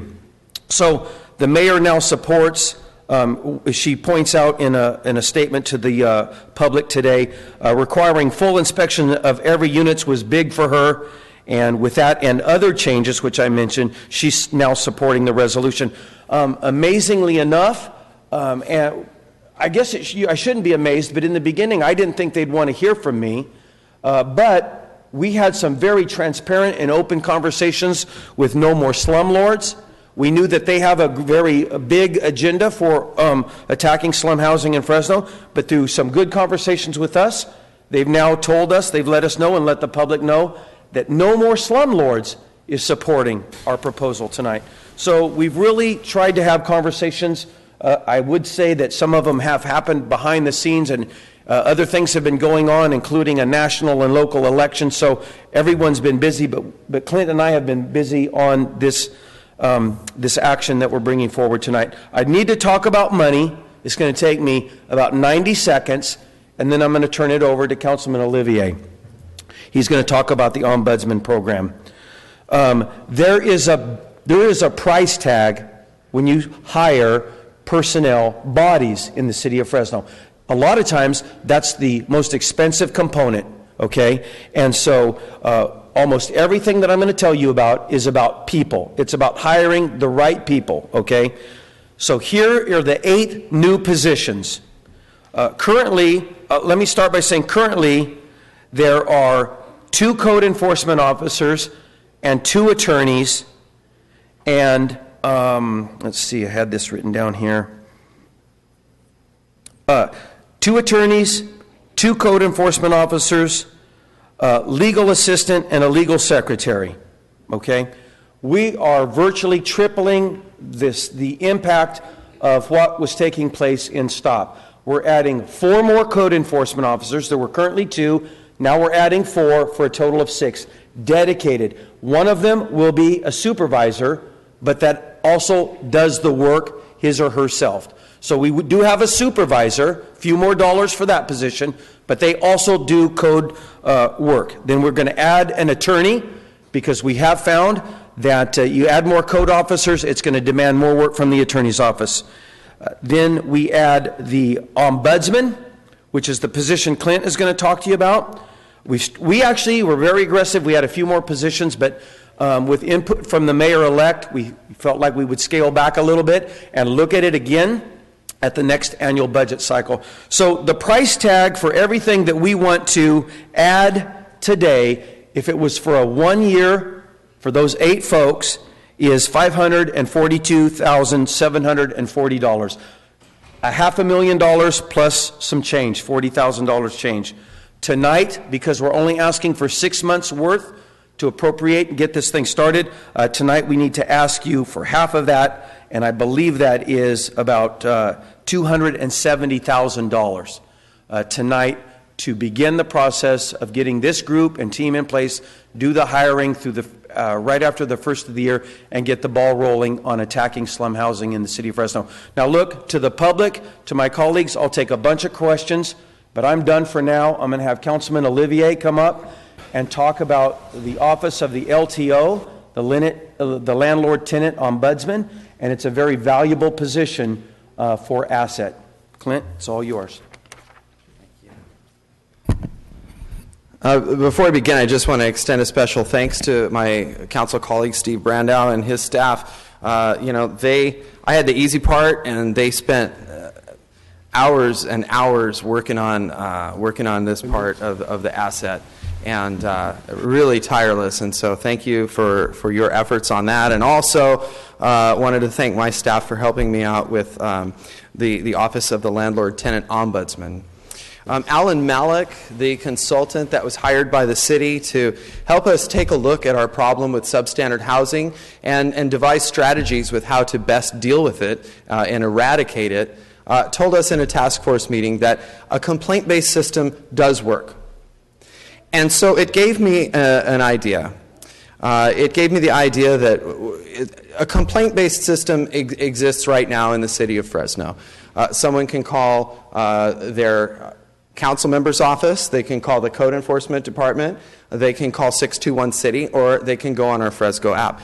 In fact, right now, as of right now, there have been 350 open cases this year complaining about substandard housing, and of those, the administration has closed 235. Roughly, with 115 cases still open. So we do know that people complain, and we do know from experience that we can execute as an organization and make those complaints right. So it was in an effort to conduct better research, not research, but outreach to our community that we have added the Office of the Landlord-Tenant Ombudsman to the asset package. It's one person. Originally, when we brought it forward, it also had an administrative support person, but now it's just going to be the one person. The function of the ombudsman is just that, to take calls and then contact the landlord and say, hey, guess what? Did you know that you have Unit 4 on North Archie Street has exposed wiring, has mold, has leaks? Oftentimes what we have found in my office when complaints come in about substandard housing in the 7th District, when my staff calls the landlord, hey, did you know that? Sometimes they don't know. Sometimes, for whatever reason, the landlord or manager doesn't know that there's a tenant that's dealing with an unsafe situation. And I know that it's going to be part of the community's discussion, and it already is, because the folks out in Lowell, Esther Delahaye, who's not here anymore, has actually begun a tenant education program that's going to be issuing certificates. Oh, there you are. She's done a fantastic. Why are you hiding? She's done a fantastic job, and she's really changing. She's part of the movement that's changing the way we look at housing and substandard housing and housing issues here in the city of Fresno. And so it's in an effort to foster communication and engender better communication between tenants and their managers and their landlords that we brought this forward. So the call would come in to the ombudsman, who would then provide services in the language of the person who is calling. I felt that was very important, that we do outreach to people in 4 languages at least. And so we would be able to provide an answer to that call in one of those 4 languages, taking advantage of the translating services we have available here, very diverse at City Hall. Or we could do an in-person meeting, which I think is very intimate and very important as well. I think saying go on our app or call 621-CITY, while it's been proven to be effective, can be a cold way us in this big glass and concrete building, go ahead, go on our app. This is a way that someone can actually schedule an appointment and come to office space to meet with the ombudsman to voice their concern about a potentially unsafe situation in their home. So they would come in and make their appointment. The ombudsman's job would be to call that landlord and alert them to the problem, give them a couple, 3 days to fix it, whatever the administration deems would be appropriate, and then call to follow up to see if the repair was made. Obviously, the ombudsman could also trigger an inspection or trigger the asset team to go into effect. So it's a good way to just have an open line of communication with folks that isn't call our number or use our app. One of the ways that we're going to get the word out about the ombudsman is we're going to require that at the time of lease or rental that every landlord in the city download an informational brochure from our city website. This will become law, and this will be included in the rental package, explaining in 4 languages the services offered by the ombudsman, so that folks know that they could take advantage of this program if they're living in misery and squalor and struggling with substandard housing. I think that outreach is important. The other function of the ombudsman will be to be out in the community. Just like Neighborhood Watch goes out and sets up a table at a block party or a PTA meeting or a neighborhood meeting, the ombudsman will offer that service as well, to set up a table. It's called tabling, and set up that table and give literature and things for the kids, so that we can conduct that outreach in our community and let people know that there is someone at City Hall who's listening, someone at City Hall that cares, and someone at City Hall that can actually help them with their problem. Not to say that we don't in other ways, but this is something that is definitely worth a try. The other thing, about to wrap up now, that the Office of the Ombudsman will do is keep very detailed records and good data, and so that we can see where these calls are coming from. We can track if they're being addressed properly, and we can also use that data to perhaps use either our neighborhood teams or activate the asset program. Also, just for the council, so that you know, there's also a pretty extensive list of the things that the LTO cannot and should not do, simply because the function is to facilitate communication and to pick up some of these onesies and twosies and get these things done as soon as we can. But the LTO is prohibited from becoming involved in or advising parties in financial disputes, about rent, about deposit. It's not it's based on other cities' models of an ombudsman to facilitate communication, but not a tenant advocate that actually becomes involved in helping folks get their deposits back or dispute rent. So they're going to just stick to that. They're not going to become involved or advise parties in legal matters. And so we thought that the asset team would go a long way to codifying a lot of what the administration has done, beef that up, and really get them out there and get to work. We think it's built on everything that this council and this administration has done in the past, especially since Somerset, to crack down on these problems. But we also thought that if we did some outreach, if we added a human touch, if we provided a voice on the other end of the phone, and even someone that people could meet with, someone that was out in the community, just representing that this city government cares about people who are struggling with housing, with substandard housing, we thought that would go a really long way to outreaching in our community. And you know what? If they don't get any calls, or if it's a mission that is not needed, then let's get rid of it at the end of a year or two. But I think that right now, as to show our commitment to people, to show our commitment to neighborhoods, and to show our commitment that we are interested in reaching out to people and feedback, I think that it's an important ingredient, an important human element to add to asset. And I don't know if Member Brandow wants to add some closing remarks, but definitely looking forward to your questions and definitely urging a yes vote. So thank you all for your attention this evening. You know, Clint, I really want to say something about the ombudsman that I think is very valuable beyond interacting with tenants and landlords.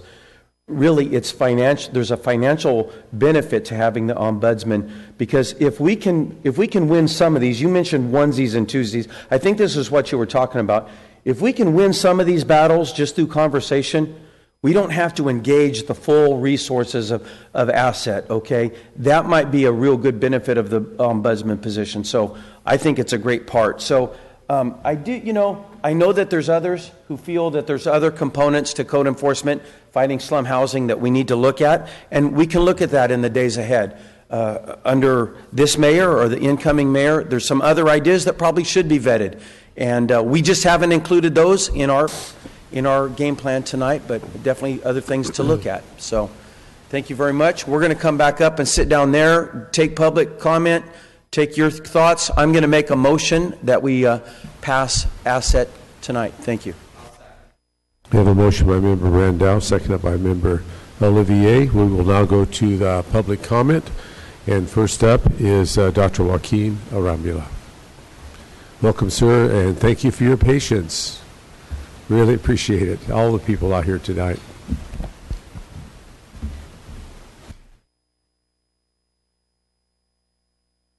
Waiting for the clock, sorry. Joaquin Arambula, and I live in historic Wilson Island within the Tower District, and I'm well represented by City Council Member Soria. Council members, I come to you today as a physician, a resident of the city of Fresno, and as the assembly member for the 31st District, which encompasses more than 40% of the city of Fresno. This past week, we marked the first anniversary of the injustice at Somerset Apartments. This is not an anniversary that should be celebrated. Last year, we saw hundreds of our most vulnerable members and residents go without heat and electricity. I have seen firsthand in the ER what happens to individuals' health because of poor living conditions. I have become adept at pulling cockroaches out of people's ears because we have allowed many slumlords to prey on our most vulnerable communities. And as a physician, I am trained to try to get as much information as possible regarding my patients' health and lifestyle so that I can diagnose what ails them. And sometimes the smallest symptoms can be indicative of a much larger condition. And I believe that the injustice that happened at Somerset is indicative of a much larger problem of lack of affordable and adequate housing here in Fresno. And as an assembly member, I will fight to bring additional resources to Fresno to increase access to affordable and adequate housing. Unfortunately, I cannot do that without data, without knowing the extent of the problem of substandard inadequate housing. We have a festering problem in the core of our city, in many of your districts, in your backyards. And that we need to rip the Band-Aid off right now and look at the depth and the scope of this issue. How can you attempt to prescribe treatment when you don't have enough information? How many units are in your district without heat going through this winter? The number one cause of absence in our school is asthma. How much of that is attributable to the poor housing conditions that we have? I have walked hundreds of miles this last election cycle talking to Fresnans on their doorstep and have seen that we need more accountability in our rental marketplace. I will reach across the aisle and work with our city's leadership without labels in an effort to improve and build more affordable and adequate housing.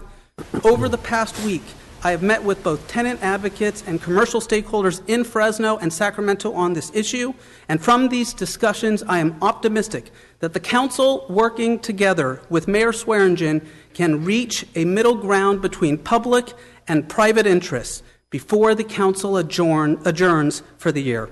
I respectfully ask for you to reach this middle ground and establish a baseline inspection process that will ensure the health and safety for all city residents who live in rental dwellings. Thank you all.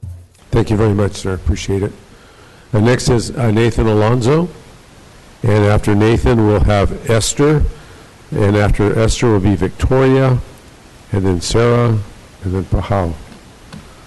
So right now we'll have Fresno Chamber of Commerce representative, Nathan Alonzo. Welcome, sir. Thanks for your patience today. Thank you, Mr. President. Good evening, Mr. President and council members. On behalf of the Fresno Chamber of Commerce and its members, I come before you this evening in strong support of the creation of the asset and LTO teams. The creation of these teams will aid the administration and strengthen our city's efforts in combating what has been an unfortunate issue affecting many of our fellow Fresnans, substandard housing and poor conditions. The resolution before you for a vote, crafted by council members Brandow and Olivier, takes an important step forward addressing the issue of substandard housing by devoting additional positions to the important task of code enforcement and ensuring that these positions are solely for that purpose. With the framework set and with the support of this council and the administration, this new team has great potential.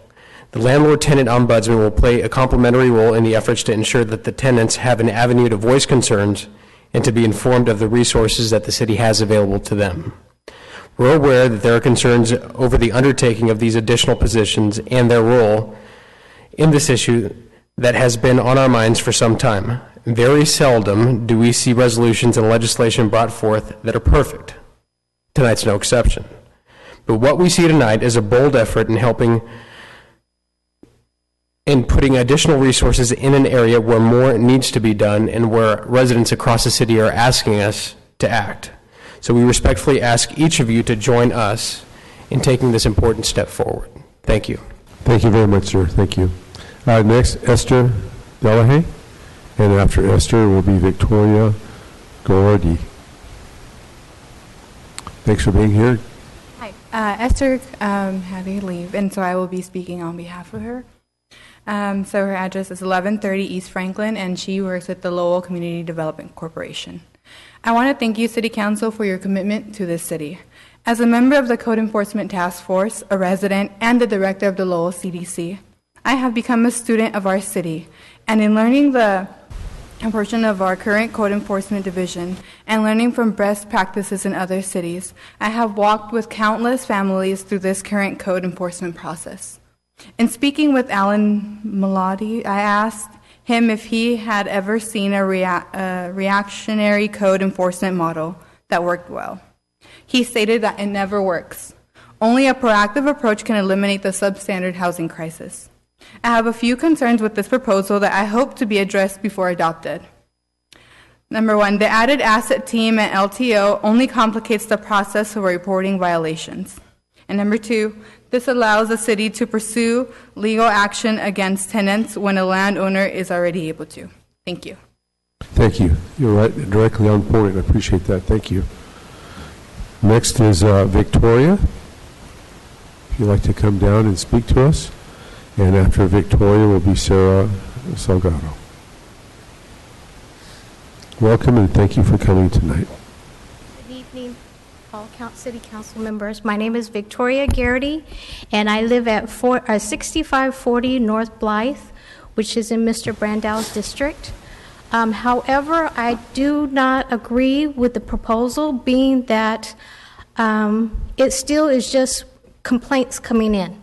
And I have literally walked with others door to door, asking tenants, what is the issue? What is the fear?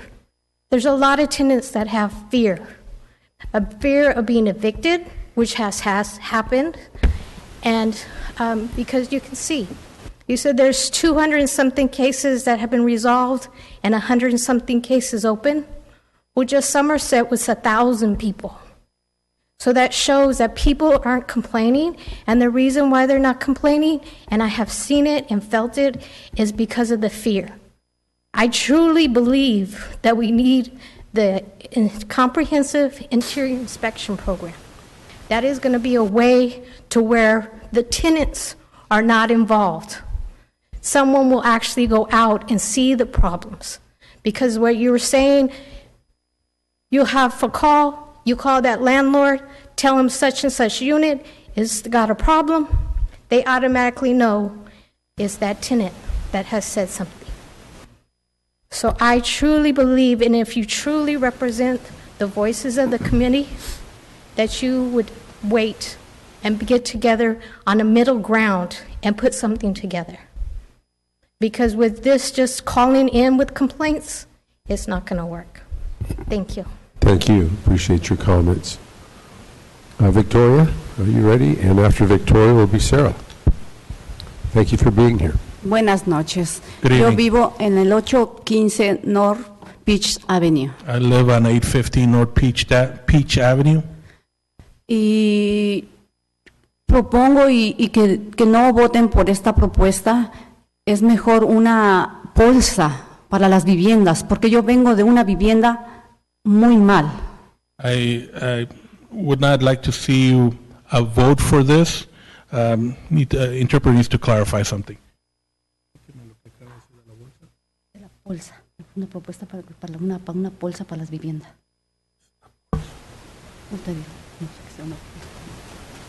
It's a term that she's using that the interpreter is not familiar with, but she's against this proposal. Y yo vengo de otra vivienda que estaba muy maltratada, muy mal dentro de las paredes. I come from I used to live in a property that was in really bad shape inside of the walls.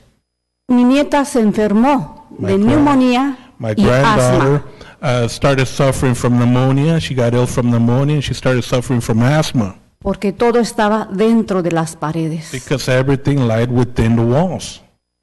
Y tuvo que ir mucho y faltó mucho también al doctor y tuvo que faltar mucho a la escuela. She had to go to the doctor a lot, and she had to miss school a lot. Yo les pido por favor que no voten con esta propuesta que están poniendo ahorita. I ask you for you to not vote for this proposal. Muchas gracias. Thank you very much. Thank you. Sarah, it's your time to speak. Sarah, are you here? Salgado. Sarah, I'm sorry. Thank you again, Sarah. So now it's Pahau Low. And next, after her, will be Patience Millwright. Welcome and thanks for being here tonight. Thank you, Council President and other council members. My name is Pahua Lore, and I'm one of the attorneys that represents the Somerset residents. And I'm here, and I'm deeply opposed to what is being proposed today. I also worked for Central California Legal Services, and I represented tenants in the Merced area. And what broke my heart was to hear tenants coming into my office and sharing with me all of the different habitability issues that affected them, and going through the list of things and educating them on what their legal rights were, and then at the end, explaining to them the process and explaining to them that a call into code enforcement may very well mean red tape to their door, may mean they not have housing because there's no affordable housing, whether it's in Merced or here. That is the reality of being a tenant attorney. That's what I deal with, and that's what I face every day. I have talked to the Somerset clients. I have listened to their stories. An ombudsman, as great as it may seem, is not going to solve the issue. The issue is to address the fear and the retaliation that tenants on a daily basis feel when they pick up that phone or want to pick up that phone to call, either to go to the manager or the city's office to make a complaint. That is the reality. We can sit here and talk about a program. We can sit here and talk about a mediator who's going to pick up the phone and call the landlord and say, hey, there's faulty wiring. It is not going to alleviate the fear. Mayor-elect, we can do better than this. I am a tenant attorney, and I'm telling you, the fear that comes into my office when I hear them talk about the retaliation that they face from their landlord is true. It's in their eyes. It's in their children's voices, and we can do better. I appreciate Councilmember Brando, Councilmember Olivier, you putting this together, but we can do better. Thank you.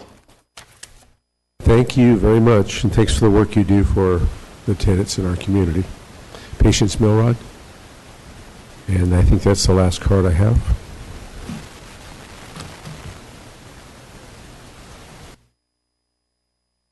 Good evening, Council President, members of the City Council. My name is Patience Milrod. My office address is 844 North Van Ness Avenue in the Tower District. Of course, we're delighted to see something. I have to say I was pretty surprised to have the very most conservative members of your body proposing at the same moment to expand government and make it less efficient. So, and spend $500,000 doing it. So, you learn a new thing every day. So, at the same time, I have to say we've felt like we've been howling in the wilderness, and I see that's not true. I mean, there are a number of aspects of this proposal where we're like, oh, yeah, we suggested that, and we like that, and the idea of collaborating with CBOs, we love that. The need to ensure that code enforcement reports have evidentiary value, the need to make sure that there's Casio training and that there's post-training so that code enforcement officers produce good reports that we can use in court.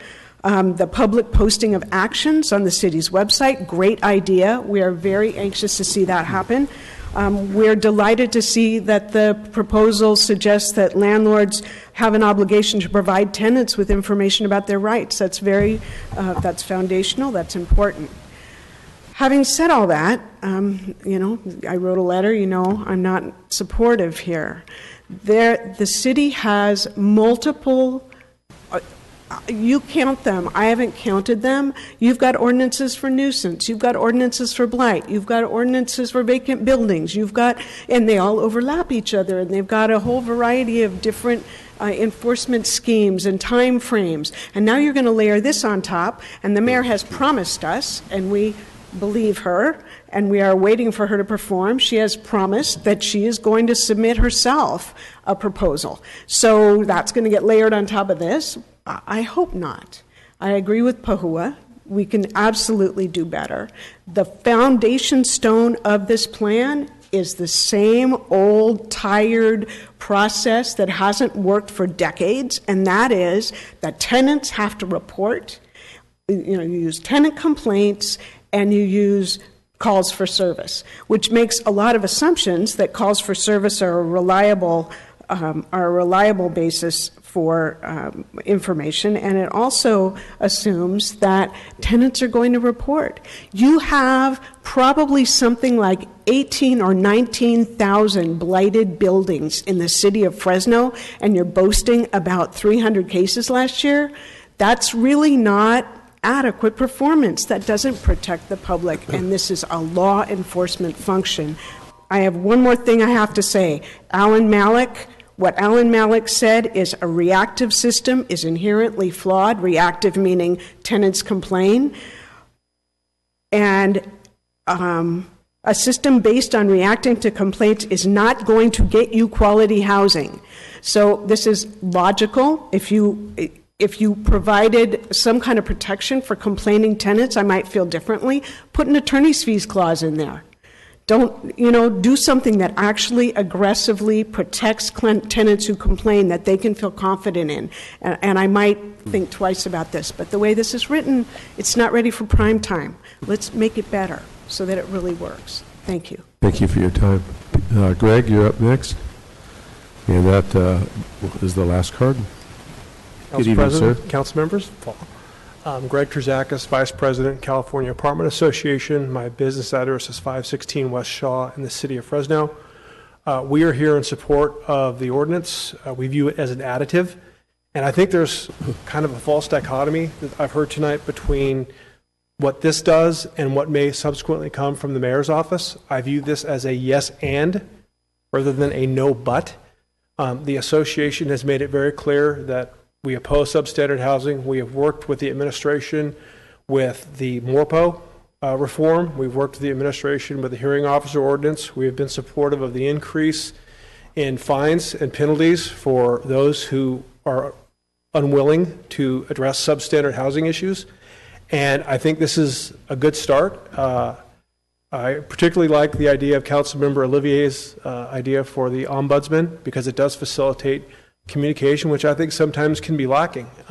Again, I have a feeling we're all going to be back here sometime around Christmas time when there's holly and Christmas trees to discuss other plans.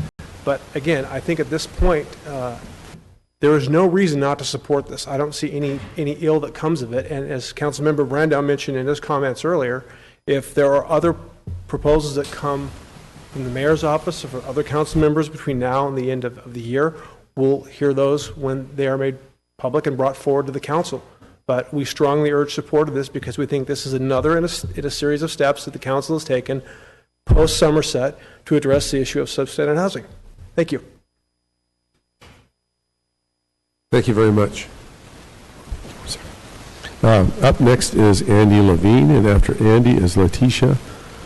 And after Letitia will be Jackie, and then Matthew, and then Harrison.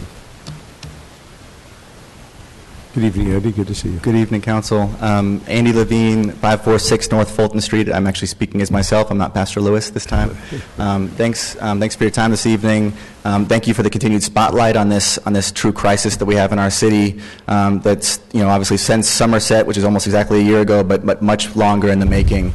To be honest, there's a reason why for the past year, the task force, the Code Enforcement Task Force, has been meeting almost monthly, and for actually well over a year, we've been talking about a routine inspection program because it is best practice driven. It is a program. There are different variations of it, but the baseline of it is a baseline inspection of apartments, of rental units, to understand the extent of the problem so that you can actually focus your efforts from there. You can actually know who the bad actors are, and you can know how to incentivize the good actors from there. This is a model that has worked in cities all over the state and country, is working in cities all over the state and country.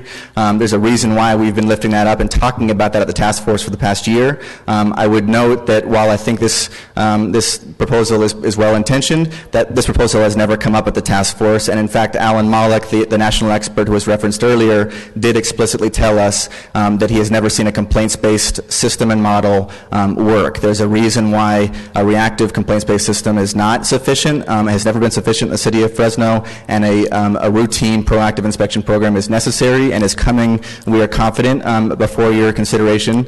In the meantime, the proposal before you tonight, I do not believe addresses any of the core problems of our substandard housing crisis.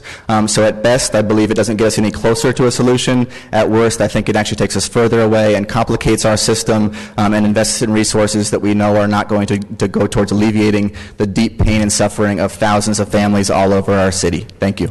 Thank you, sir. Leticia Valencia, good evening, and thank you for being here. And then Jackie Holmes will be next, my good friend.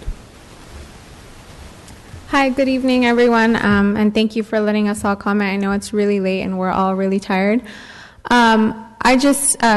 My address, 546 Fulton Avenue, and I'm a community organizer with Faith in Community. And as someone that has real conversations with tenants almost on a daily basis, I know firsthand the fear that folks feel when they are forced to have to call when it is not their responsibility. I have seen units that are impeccable and yet they have mold, they have holes. They're newborn. Literally yesterday in the morning, I went to an apartment where a newborn baby is being bitten by bed bugs.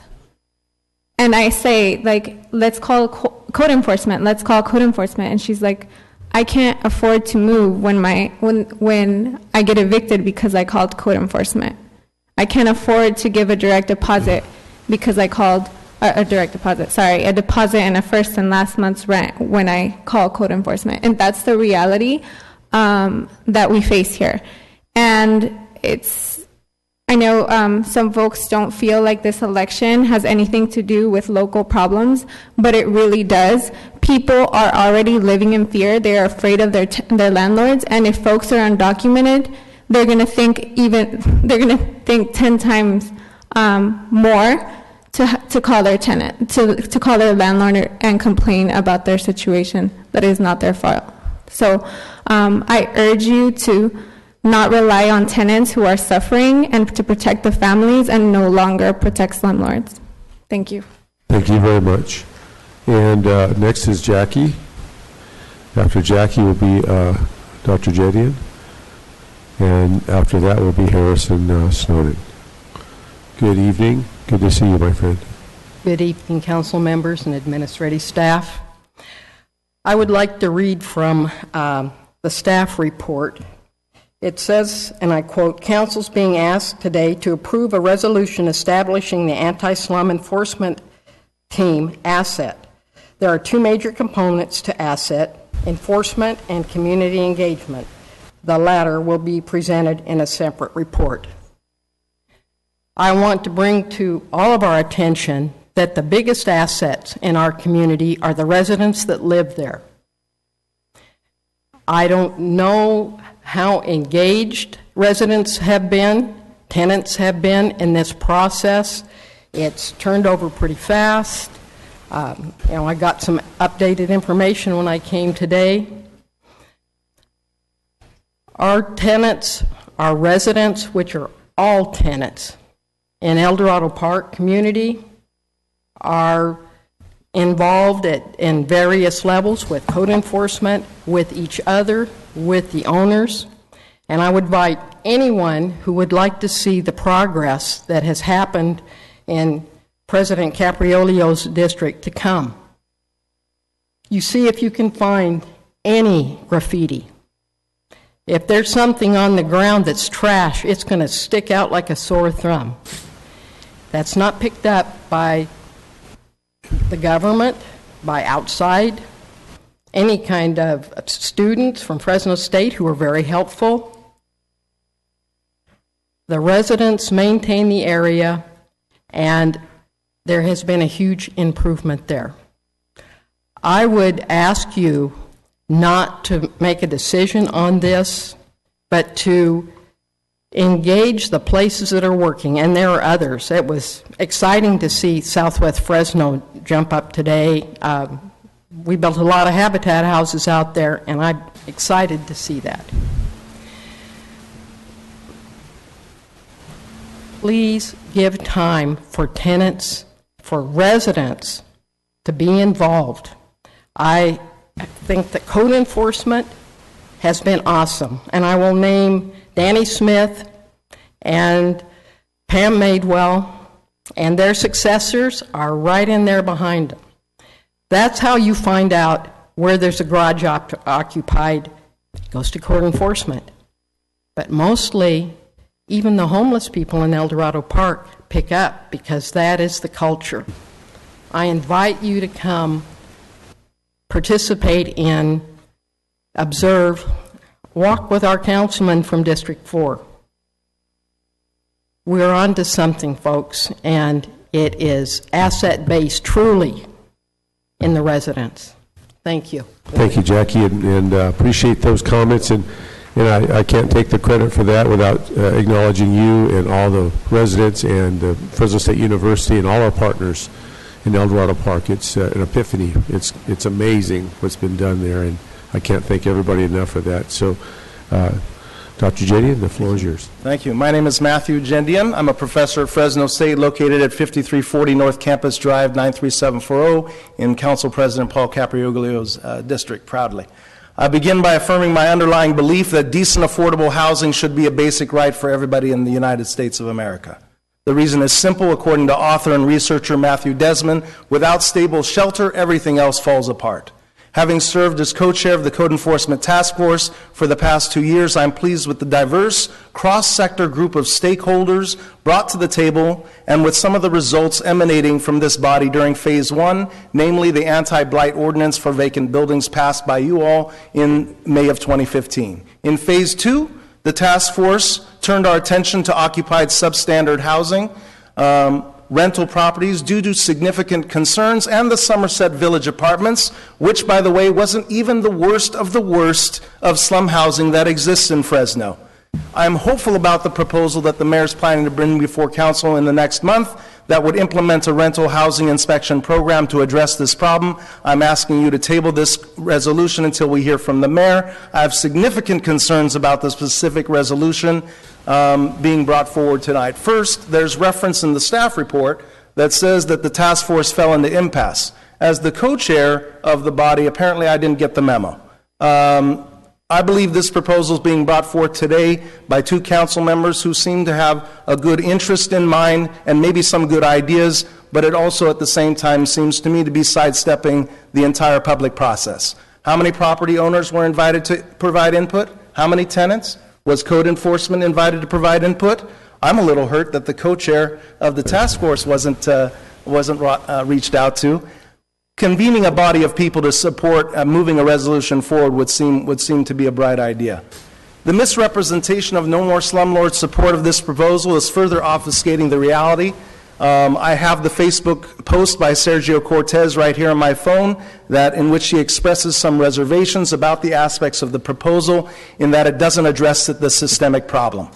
While I'd always welcome additional staff, and I'm sure Dell would too, for code enforcement and legal support to address slum housing in our city, unfortunately this proposal appears to be little more than an expansion of current efforts headed by Bruce Rudd, city manager. The STOP team has done some amazing work dealing with the worst of the worst. STOP is good, but acknowledged by both the city manager and an overwhelming number of the public and task force members, it's insufficient. It's limited by definition and scope because it does not address the systemic issue in Fresno. 44,000 rental properties, 89,000 units. Alan Malik, a senior city planner, senior fellow, Community Center for Progress, known for 50 years of his work on housing, has noted, right, that a system based on reacting to complaints is not going to get you quality housing. We need a proactive approach. That's what's going to be coming from the mayor. Let's take a look and see what that looks like in the next month. Thank you. Thank you very much, sir. Next is Harrison. I think it's Snowden. Good evening, and thank you for being here tonight. Good evening. My name is Mrs. Monica Jones Harrison Snowden.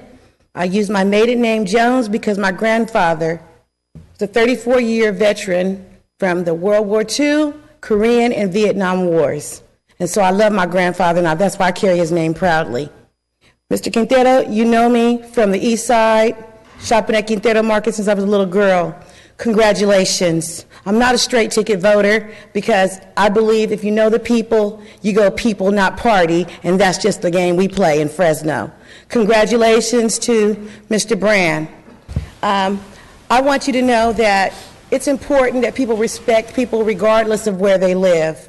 You don't know what type of mother is going to have what type of child. And when you depict them because of their zip code to be their potential of their future, of their life, you might fall short and make mistakes. So let's not judge the children from Southwest Fresno. My son had an offer to West Point. College recruiters came to a substandard housing. UC campuses came to substandard housing. They looked at us and they judged us, but they could not negate the SAT and the GPA. I didn't get better quality housing because of my FICO. I got it because of my kids' GPAs. I got a San Joaquin Memorial graduate. I've got a daughter that started college at 15 that is an international businesswoman in 93705 district, living in an apartment. So things can be done. I implore all of you, Ms. Soraya, I'm proud of you for what you stand for. My family is from Mexicali and Calexico, and I could probably make an awesome guacamole, chile verde, chile caldo, or pozole for you. I want better for Fresno. I've got a grandson that's in the NICU right now. Congratulations, Mr. Brand. I'm going to say it again. I have a grandson in the NICU right now. My son played football for Fresno State. He could have been a national war hero, but I want him to be a local hero. Some of his friends left Fresno and are financially doing better. Our children should not be underemployed and overeducated here in Fresno. I implore you to start hiring our young people for better jobs and give them opportunities for better housing.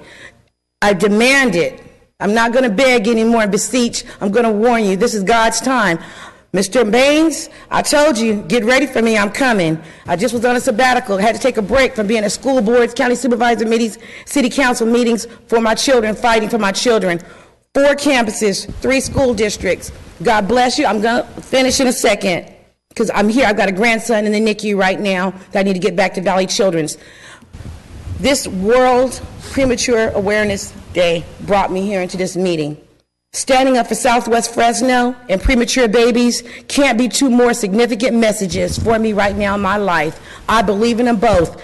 Fresno State, get out there this week for the senior game, and let's go Dogs. Go Fresno. Thank you very much.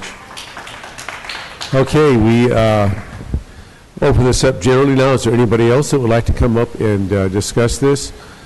Please do so and give us your name and address, and you'll have 3 minutes. Good evening. Good evening. Dee Barnes, 3730 Kenmore Drive North, Fresno. I just want to say I am glad that the city has been really working on code enforcement issues. I agree we do need more code enforcement officers out there. I do have some reservations about this proposal. I think sometimes we forget that not everybody is like us. I think that it's been said a couple of times, the reactive approach does not work. The people that are living in slum housing, they're not going to call and make an appointment. They're not going to log something online. They're not going to make a phone call. There's a lot of fear. They're not comfortable with those things.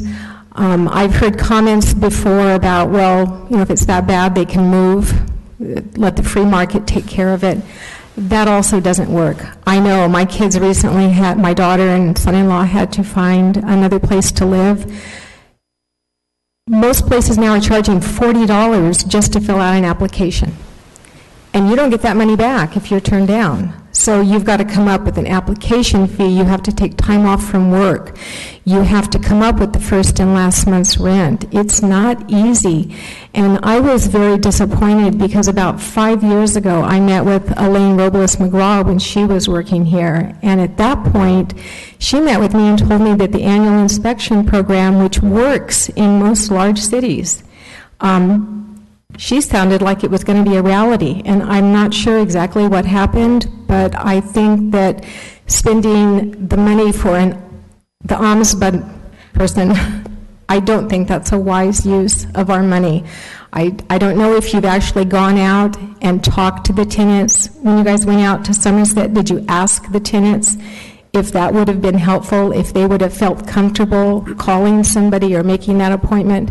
because I just think the reactive is not going to work. I know we need a lot of help in the city. So I do appreciate that you guys are looking for solutions and that you are agreeable to having more code enforcement officers. You know, Dee, you're the only person that I decided I would respond to because you really brought up a good point. One of my colleagues, I don't know whose handwriting this is, says Elaine Robles for Ombudsman. I don't know who wrote that.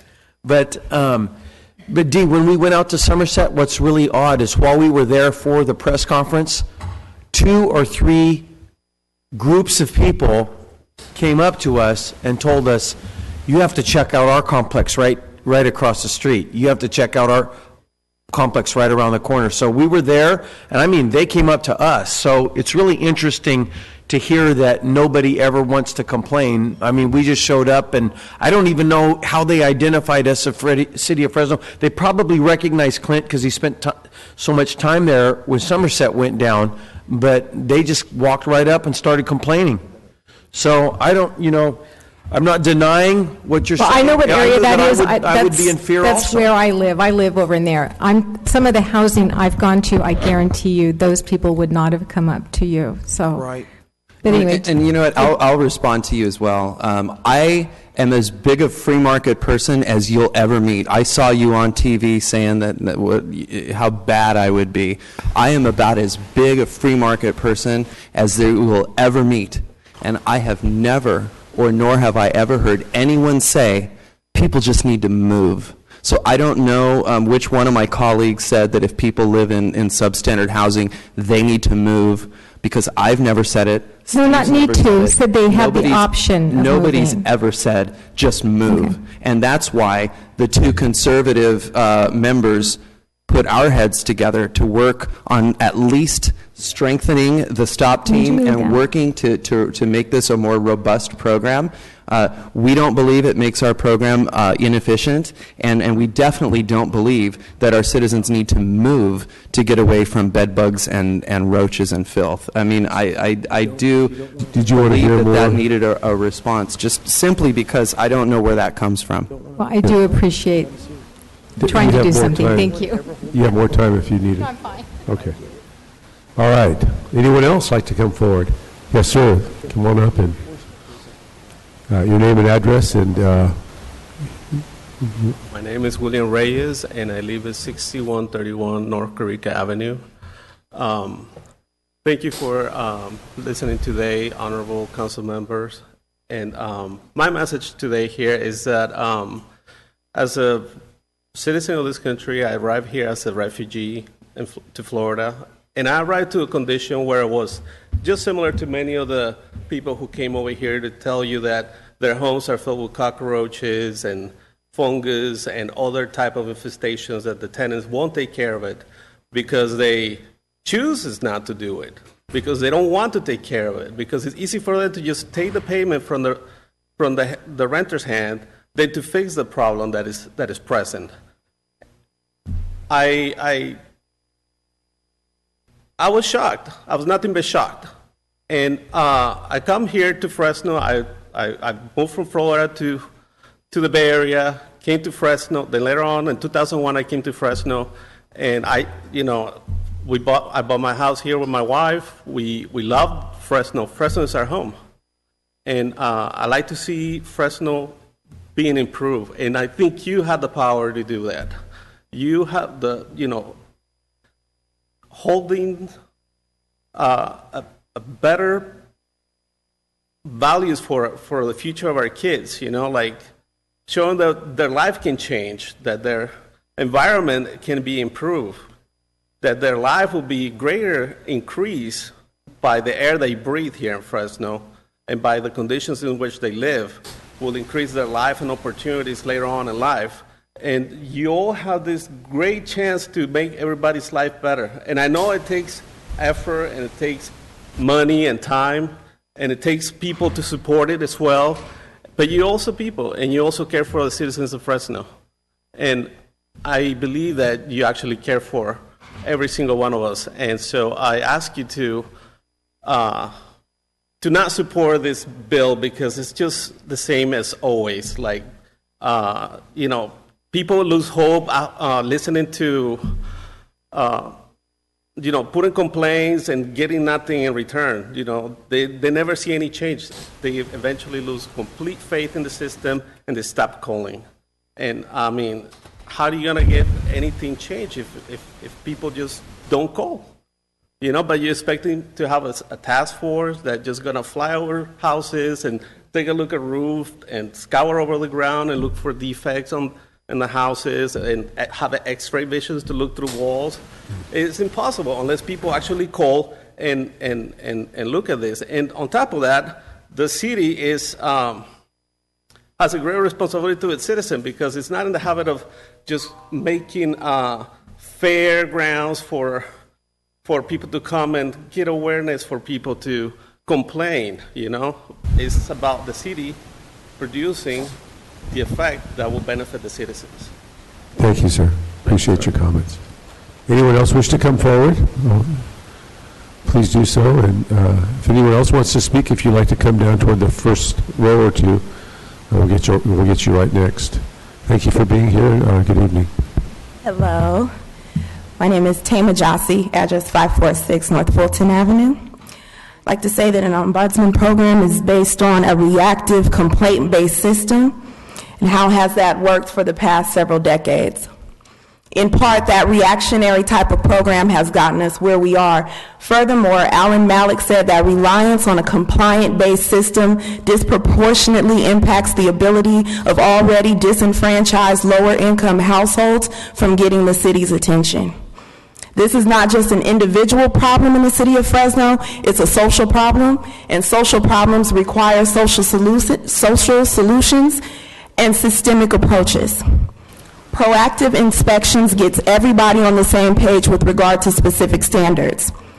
We must be proactive because complaint-driven inspections does not address the underlying issues.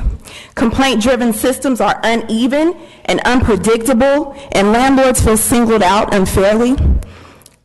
And we must be proactive because it doesn't raise the overall level of housing quality. Here's what Mr. Malik and a significant number of our task force members have suggested and expect 5 steps to an effective strategy, and we expect to see an upcoming proposal from our mayor. Step 1, build a rental housing data system. Step 2, conduct proactive inspections. Step 3, design a performance-based system to reward compliance. Step 4, create a good landlord incentive. And step 5, engage all sectors of the community. I'm asking for all the council members to table this proposed resolution until we hear from our mayor. Thank you. Thank you very much. Someone else like to come forward? This is the time to do it. And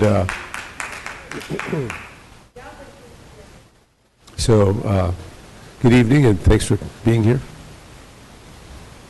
Good afternoon, council members. My name is Alexia Kirkland. My address 2014 Tulare Street. I am a Fresno attorney, a member of Tenants Together, also an attorney with Somerset Housing, also an attorney on the case of the Fresno Inn, which was another housing issue within Fresno, and Vice President of Central California Legal Services. So we assist in providing tenant housing information. I oppose the proposal plan because I believe that it has unintended consequences. Those unintended consequences, by adding the additional layer of the LTO, we are adding additional barriers to tenants actually receiving help. Those tenants who go to the LTO may be under the impression that the LTO would be able to provide some type of legal assistance, some type of education of rights. However, it's clearly listed that they would be prohibited from being able to tell a tenant what their rights are under the law, what their rights are as far as housing code violations. And a tenant may be discouraged from going forward on their rights because of this issue. Also, we have the problem of if a tenant should experience any type of retaliation, it is then to go to the asset manager. Now, the problem with that, and I want everyone to understand, when a tenant receives some type of information that an actual notice of correction has been issued, that tenant now has certain protections under the law.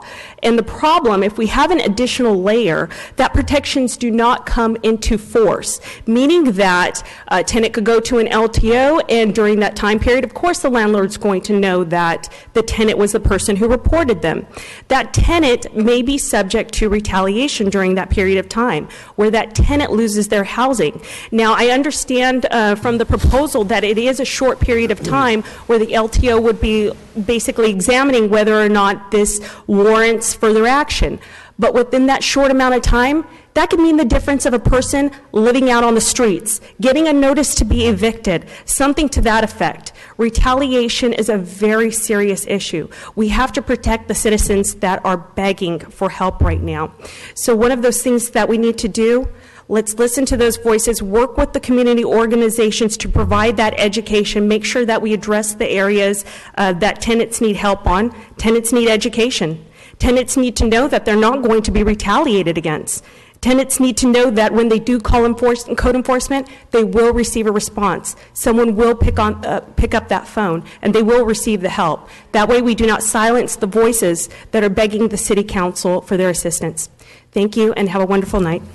Thank you very much for being here. Appreciate it.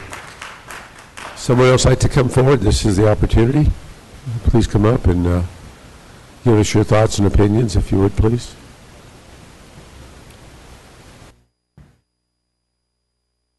Good evening, and thank you for being here. Hi, my name is Santa Hernandez, and I live at 1546 L Street. I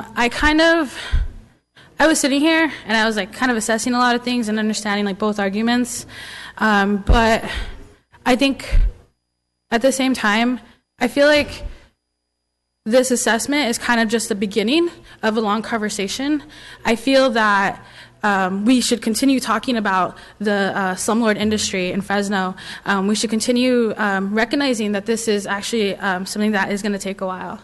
And I think at the same time that we,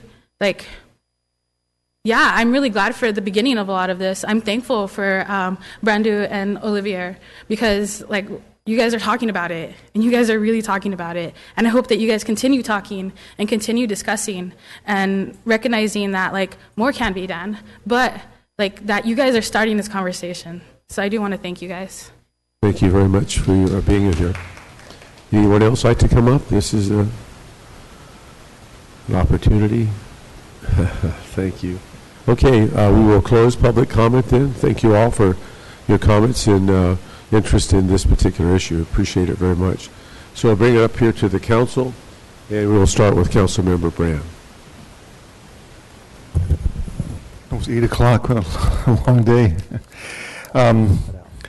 Let me speak to this, and I speak from, I think, a unique perspective of almost 40 years in the business. So I understand the issue intimately and what the problems are, more importantly, what I think the solutions are. But to put it in a historical perspective, I've been doing this since the late 70s. The 80s and the 90s, this was a much bigger problem. And the reason I say that is because I've been managing properties that long. And we have current market conditions where you have finance rates under 4%. This is probably the strongest rental market I've seen in 40 years. So those are generally conditions that would have less problem properties instead of more problem properties. And since last year, this council and this city has did more in terms of legal changes and improvements than probably the previous 20 years, starting with a vacant building ordinance last year. Last year, expanding the city attorney's office, giving direction to more aggressively pursue actions in Superior Court. Changing, this is what I did, changing the authority of the hearing officer. And this is 2016, the management of real property ordinance, expanding liability to HOAs, property management companies, for egregious violators, doubling fines, and streamlining the process, establishing receiverships. And City Attorney, have we done our first receivership? That's correct. Felicia Espinosa here this week obtained our first receivership order. Okay, so this did not exist a year ago. Adding 4 code inspectors, 2 attorneys, and staff to prosecute cases. Changing, this is one of my ideas, a master fee schedule about 2 weeks ago to match the violation to the severity of the severity of the violation to the fine. So if you have a major health and safety issue, there's a bigger fine versus a minor. The STOP program, which has already been started. So there's been a lot of stuff that's happened just in the last 2 years, so it's not like somebody's been sitting around doing nothing. This item before us tonight by my two colleagues adds additional resources in terms of inspectors and prosecutors on the attorney's office. It does what I think is necessary, bifurcating the code team to focus exclusively on rental housing violations. When you look what code enforcement does now, the range of responsibilities from residential, commercial, industrial, business, vehicles, Dale's got his hands full. And I think by doing this, by internally making a separate team with a specific focus and training on rental housing, I think is a step in the right direction. It also basically codifies and expands the existing STOP program. The ombudsman concept, I think let's give it a shot. I can hear pro and cons, but I think we've got nothing to lose by giving it a try. And also, when they identify the properties, and this is some of the changes that I saw over the last 2 or 3 days, they inspect all the units. They just don't inspect 1 or 2 units. So this is a step in the right direction. Is it the answer? Completely no, but it does address some significant problems. And I've heard this reactive versus proactive. We need to identify all the properties. So let's say we had a proactive inspection system, and we identified 1,000 cases. What are you going to need to prosecute the cases? You're going to need code enforcement inspectors, and you're going to need attorneys to prosecute the inspectors. So you have to have the manpower and have to have the legal resources to prosecute these cases. Right now, because of our legal system, our constitutional system, we get more than, how many cases do we handle right now, City Attorney, on code enforcement? For code cases? Yeah. How many go to Superior Court? Well, the STOP team has maybe 12 cases on the radar, and we have 5 in court right now. I hear people tonight started. talking about thousands of substandard units. So let's say we inspected them all. How in the hell are we ever going to do this? We have to think this thing out. I want to find a solution. And I believe there's other things we need to do, but what this is doing may not be the final solution, but it's certainly a step in the right direction to have more people available to prosecute these cases. And tonight I've heard, and I've been doing this for almost 40 years. With a very broad brush, I've got substandard housing crisis, horror stories. There's a pretty big brush. I'm not saying there's not a problem. I'm saying we need to identify the problem, identify the scope of the problem. And there are additional items that I can see that need to be done, including developing a software database that can track accurately the cases. Because right now, and correct me if I'm wrong, City Attorney, when you start a case now, you have fragmented pieces in our system. We need a better record-keeping system.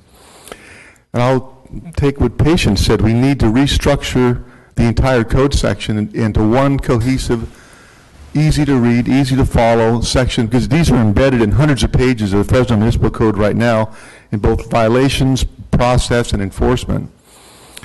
A big component that I think we need down the road is tenant education. We manage properties. People need to know not only what their rights are, people need to know their responsibilities as tenants in terms of housekeeping. But I can tell you, I've heard people talking about bed bugs and roaches. We don't have a farm in the back till we bring them in. They're brought in by the tenants. I've spent thousands of dollars because we have bed bugs. It's a major problem. I'm not saying people Paul? Okay, folks, you had your opportunity. Let's let the council members have their opportunity. Please, ma'am, thank you for your cooperation. Thank you for your respect. If you disagree, you had your opportunity. If you don't want to participate, you can leave. So please, respectful. Excuse me, sir. Would you ask her to leave the opportunity? Thank you.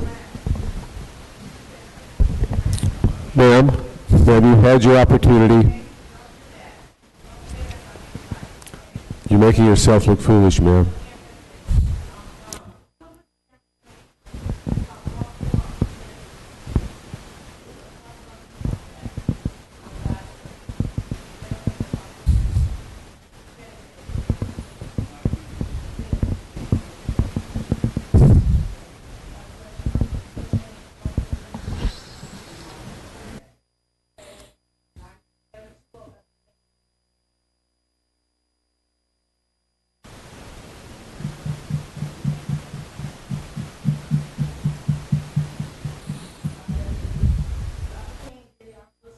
Okay, we're going to go ahead now. Councilmember Brand, if you'd like to complete your statement. Yeah, I've been doing this for 40 years, okay? It's living conditions that lead to roaches and other types of pests. I'm not saying that there's landlords that don't let it continue because that's their responsibility, but we spend thousands of dollars because when you have, particularly bed bugs are very hard to get rid of. We have to do an entire building. You got to take relocation expenses. And we do this. We don't charge the tenants. That's our responsibility to take care of it. And again, I'm not saying that there aren't people that neglect that, but tenant education needs to be a major component in any effort that we do to try to tackle this problem. And we need to work with the nonprofits, the faith-based organizations, housing authority to find a better way to educate people not only in their rights but their responsibilities. I think an essential component down the road is I believe we do need a registry to establish a database. This is to be determined how we get there, but the city, I think, has a right to know who owns the property, how many units are there, and the basic information about it. So I think a registry it would be something I would look at. There's some other stuff we can talk about. We have this is just one step in a process that'll be continued, I'm sure, into next year. I'm open to talking to people, trying to find solutions. This doesn't close the door, but I do believe this is a step. One step. It's not all the steps. It's one step in the right direction, and I'm going to support the measure. Thank you. Thank you very much. Member Brandau, did you want to comment on your I motion? sure did, Council President. Real quick, just a couple things. I'm going to try and head off a bunch of discussion that I know is brewing, and I want to get all of us out the door a little bit sooner. In Section 12 of Clint and I's resolution, the final sentence in paragraph 12, it talks about, in such cases, asset may pursue violations caused by the tenant or occupant. A little bit unnecessary. It is true that code at any time, when they're in any type of inspection program, they can realize that they were called for one thing, but their inspection leads to a code violation of a different type of thing. And if tenants have done something extremely bad, or say for instance they stumble across some kind of a drug problem, code can initiate a problem for that tenant. Okay, but that's always been the case. We're going to remove it from this document so it doesn't look like we're trying to highlight that as any type of thing against the tenant. We're not looking for tenant problems. Okay.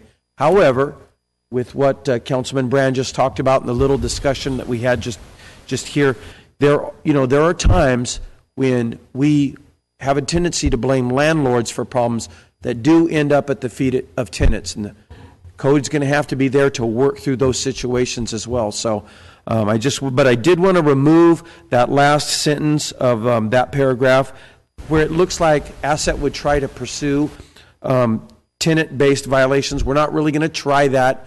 If you end up there and you see any type of a crime or something like that, the tenant hypothetically could be in trouble. But that's always been the case, not just coming from this document. I wanted to clear that up, and so thank you, Council President, for letting me clear that up. Okay. You're welcome, sir. Thank you for the clarity. Next up is Councilmember Soria, and then Member Quintero, and then Member Baines. Council President. I'm going to keep my remarks very short. I do agree with a number of the comments made by the advocates and folks that were here today in terms of this is not the end all. And so I want to make sure that, today, as the discussion continues, because this has been an ongoing discussion, just like we had, I think, a couple weeks ago when we looked at the increase of the fees. I was very clear when I voted for the increases on the citations that I was expecting that the mayor would bring something back, because I know that the mayor has been talking about it. I do appreciate my council colleagues for taking time on and working on this issue and still continuing to have a conversation and trying to figure out a solution. It may get us a little bit closer. I think we still have more work to do. I do appreciate my colleague for taking out that language. For me, it was concerning, because if we're really trying to go after slumlords, I think that should be the focus of the resolution, and we should not, be going after tenants. So today I will be supporting it, but I know that I'm going to be in conversations. I'll follow up also with the mayor's office to see where her proposal will be, but I do believe that our city needs to do a little bit more to be proactive rather than just reactive. I do support adding additional resources in terms of code enforcement. I think that that's going to be important and key as we're trying to go after and focusing really on the slumlords. One question I did have in terms of just the reallocation of the resources. If we're moving some of these code enforcement officers just to do specifically slumlord issues, will that be limiting their the ability to do other code enforcement work in terms of the resources in the shift? I just want to make sure that we still have... The code enforcement officers who are currently assigned with the STOP team is pretty much a full-time job given the workload and the notice of order and all the follow-up that comes with that. So all intents and purposes, they are dedicated to this already. So we wouldn't be shifting what resources from I the get is overall? that we're just augmenting the perfect. existing team. I just wanted to make sure that was clear. With that, again, I appreciate the removal of that language. I do just want to make note of that in terms of expecting folks to self-report. I think that is sometimes a challenge. I think that the attorney advocates that were here and that spoke very clearly about the issue, especially when we're dealing with the immigrant community, I think that kind of given the post-election and kind of the uneasiness that many feel out there, I think that it is important that we acknowledge that there is fear in some of these tenants that want to be able to disclose that they live in uninhabitable situations, but may have the fear. So I think that's why we need to do a little more. But today I will be supporting my council colleagues' efforts. Thank you very much, Member Quintero. Wanted to say hi to the folks up there. Patience, how are you? Good. Got a real quick question. Is there some folks here still that were on the mayor's task force for this? Can you raise your hands? Co-chair. Okay. All right. Thank you. Question in Pahua, where's Pahua? Okay, thank you. Good comments, everybody, good comments. I'll just start off by saying I'm not going to support this, and I'll tell you why. Let me give you a little perspective. Is that, and I want to talk to you from experience. I've been here round figures 24 years, believing, but one of the first things that I did when I came to City Hall, I came as a council assistant, worked for a councilman, and that was one of the things that we kept getting calls on was, we didn't even have a name for them at that time, but they were slumlords. And that wasn't only with apartments, but with single-family housing.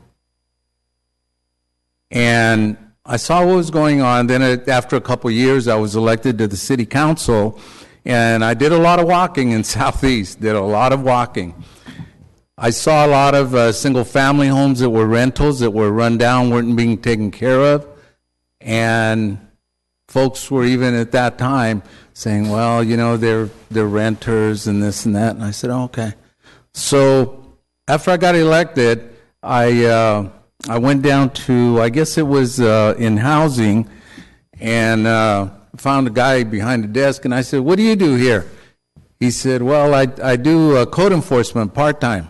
I said, you're my guy, let's go. We got in the car, we drove around, I said, is there an ordinance against this? Is there an ordinance against inoperable cars? Is there an ordinance against illegal drug sales coming out of that house? He goes, oh yeah, he says, if it looks bad, there's an ordinance against it. I said, okay, well, what do you do when there's some code enforcement needs to get done? And he says, well, I wait for a call and then I go out. And I said, what do you do the rest of the time? He said, well, I have other duties here. I said, oh, you're like the Maytag man. You know, you just sit there like that, phone, okay, I'll be out there. And, you know, that helped me realize that it was really important to be, and I've heard it, you know, quite a bit tonight, proactive instead of reactive. And I said, so you don't do too much code enforcement? He said, no. I said, well, I'm going to make you famous. So every day we'd go out in my, the council assistant and I would go out in the car and I said, right up that house, right up that house.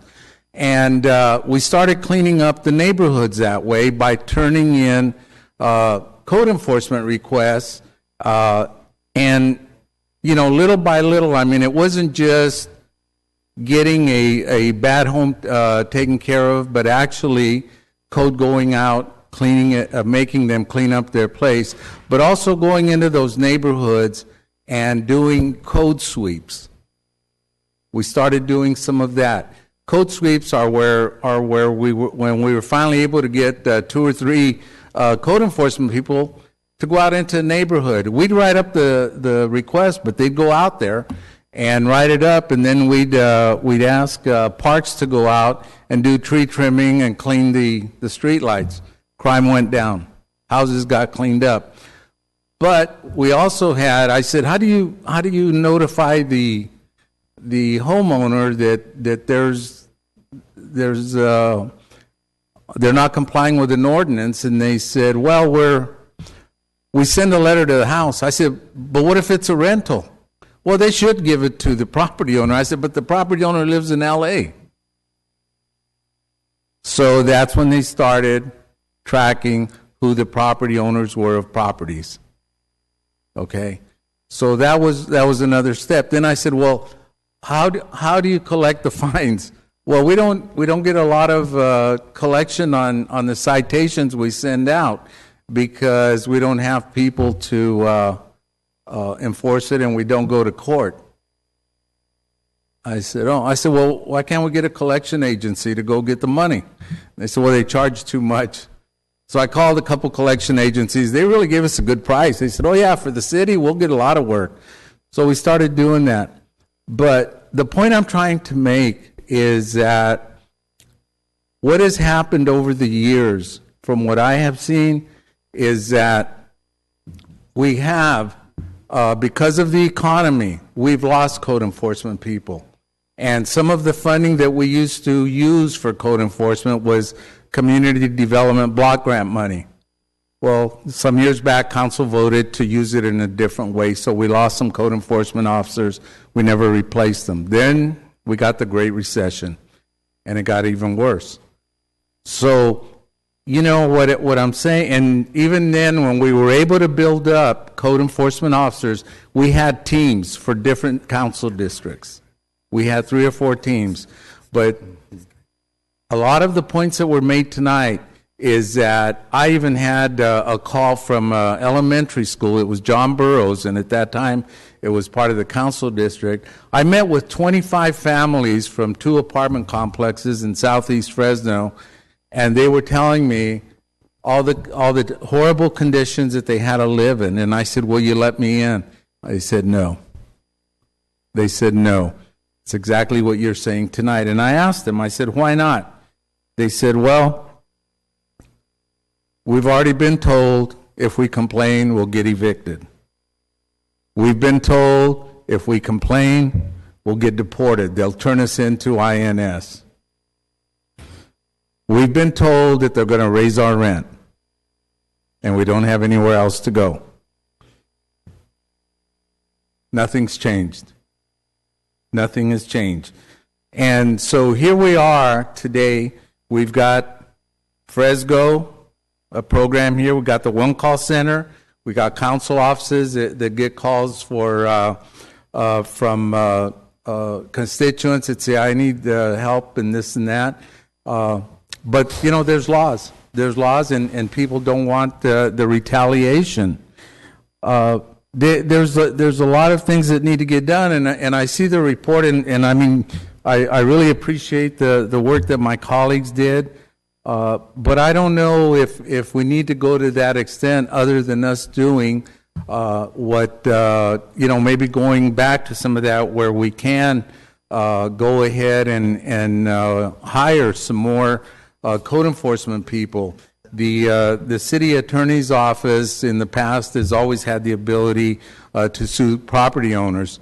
For the past 2 weeks, Del, I've tried to get a hold of JD Home Rentals because a person told me that they had in their apartments, there was some apartments that the pest control guy went in and cleaned it out. They had to take everything out and then put everything back, but they had to wait for an inspection. And I said, well, when is JD coming out to inspect it? Oh, no, they don't inspect it. The pest control guy comes back. And then he tells JD, so I called JD and I said, when are you going to go out there? And they needed to put their clothes back, their dishes back, in the cabinets and that type of thing, but they couldn't do that, and here they are waiting. So I called JD, when are you going to go out there? We're supposed to go out there on Monday, 2 weeks. And then now they won't return my calls, and I said, tell Bryce Hovhanessian to call me or give me his number. I'm still waiting. So, but I didn't call you. I didn't call you because I know how busy you are and your staff are busy doing other, you're just busy. I know that. You don't have enough staff. To me, doing a program like this, it just adds another layer of bureaucracy. And I've thought about this because it seems like also, and I may be wrong, Councilman Brandow, but it seems like this may be more for apartment complexes than single family. I mean, I guess they can call too, but when you're talking about an overall inspection, and I don't know why we couldn't come up with a program that a landlord can call and say, well, you come and inspect my units, and give them a sign that for 2 years that it can say city approved or something, that tenant can feel safe, that they're getting a place that's being taken care of. I appreciate the fact that the Apartment Association and the Chamber are here, and I appreciate you looking at going over the proposal and that type of thing, and you're an important part of our community. But also, I believe it was very, very important that the mayor's task force could have been brought into the conversation and had some input into that. And I know the people that are here today. I mean, they're speaking for the silent voices, the ones that are afraid to speak. That's kind of in a nutshell what I've seen in the community, and I feel that if we go back to maybe more of a revise it a little bit to where we don't have as much layer of bureaucracy that we got hearing officers, we got ombudsman. I mean, to me, it's another layer. And if we go back to those types of times where we could do code sweeps into neighborhoods, big impact, and your crime does go down. Believe me, it goes down a lot. So that's my reason for not supporting it. It's just a lot of additional work that we could make it a lot more simple and still hold the property owners, landlords accountable. So thank you very much. Appreciate it, and thank you for staying this long. Thank you very much, Member Quintero. Next is Councilmember Baines. Thanks, Council President. So I need to start off by saying a couple things that are really very true. And first of all, I want to commend my colleagues on doing some good work. I mean, this is a well thought out effort. You guys put a lot of time in it, and I want to say that to both Clint and Steve. And and I'm going to say this because it's true, you guys don't always do this. Sometimes you guys have some half-baked ideas, and then well, yeah, I know, it's hard to believe, but so. Half-baked ideas? I think you're talking mostly about Clint. Oh, maybe mostly about Clint, but anyhow, this is definitely not that. I can tell you guys put some thought and work into this, and I want to acknowledge that right up front. And I also want to acknowledge the fact that you all were willing to make some necessary amendments to improve upon it at the last minute, even up until tonight, which I think is important. It shows your willingness to really get to a solution. I know it may not have made everyone happy, but I think that it's showing your willingness to get there and try to understand a complex issue. So I want to commend you guys up front for that. I think that's important, and I say that sincerely. But I want to tell you a couple things I'm struggling with tonight.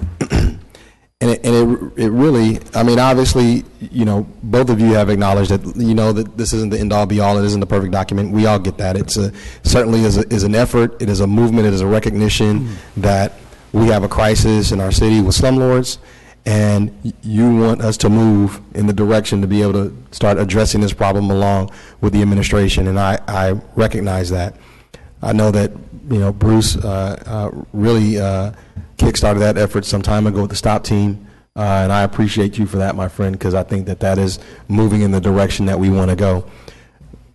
But most of you have heard me over the last several years talk about what my problems are with code enforcement overall. And I have been calling for what really should be a wholesale change of the way we do code enforcement in Fresno. None of you were surprised by that with me. And several times along the way, we do efforts, you know, like this, and this is not in any way to minimize this effort, but we do Band-Aids. We just kind of move the needle a little bit. We kind of go in a little bit of a direction when, quite honestly, code doesn't function like it should in our city. And we know that. And it hasn't for a long time. And that's painful for me because I want it to function better. There have been talks about reorganizing and restructuring code for 6 years since I've been here. I can remember Dee and I probably 5 years ago having real intense discussion about that because most of the membership's represented by code, and you even agreed, hey, there need to be things done. I can remember talking to my friend Patience Milrod about when we talked about code 3 years ago, when we first started the task force work. You were worried about what was going to come out of it. And I said, listen, the issue is we need to restructure code. We need to reorganize code. And I think that the administration has done a job to try to put patchworks together without actually doing the deep dive. And they've been good. They've been good. I mean, I don't want to in any way minimize those efforts because those are the mayor did great work, and the task force have done great work in putting that together. But it does not address the issue. We need to reorganize our code enforcement. We need to rethink how we do it in this city, and we need to get serious about it. And all of this in the middle doesn't get us there. Right now in my office I have code enforcement officers that won't return the call to my staff. Right now. And I think that and so with this effort, I am happy that my colleagues put this work in. I'm happy that slumlords and that issue has risen to the top, but the issue for us is deeper than that.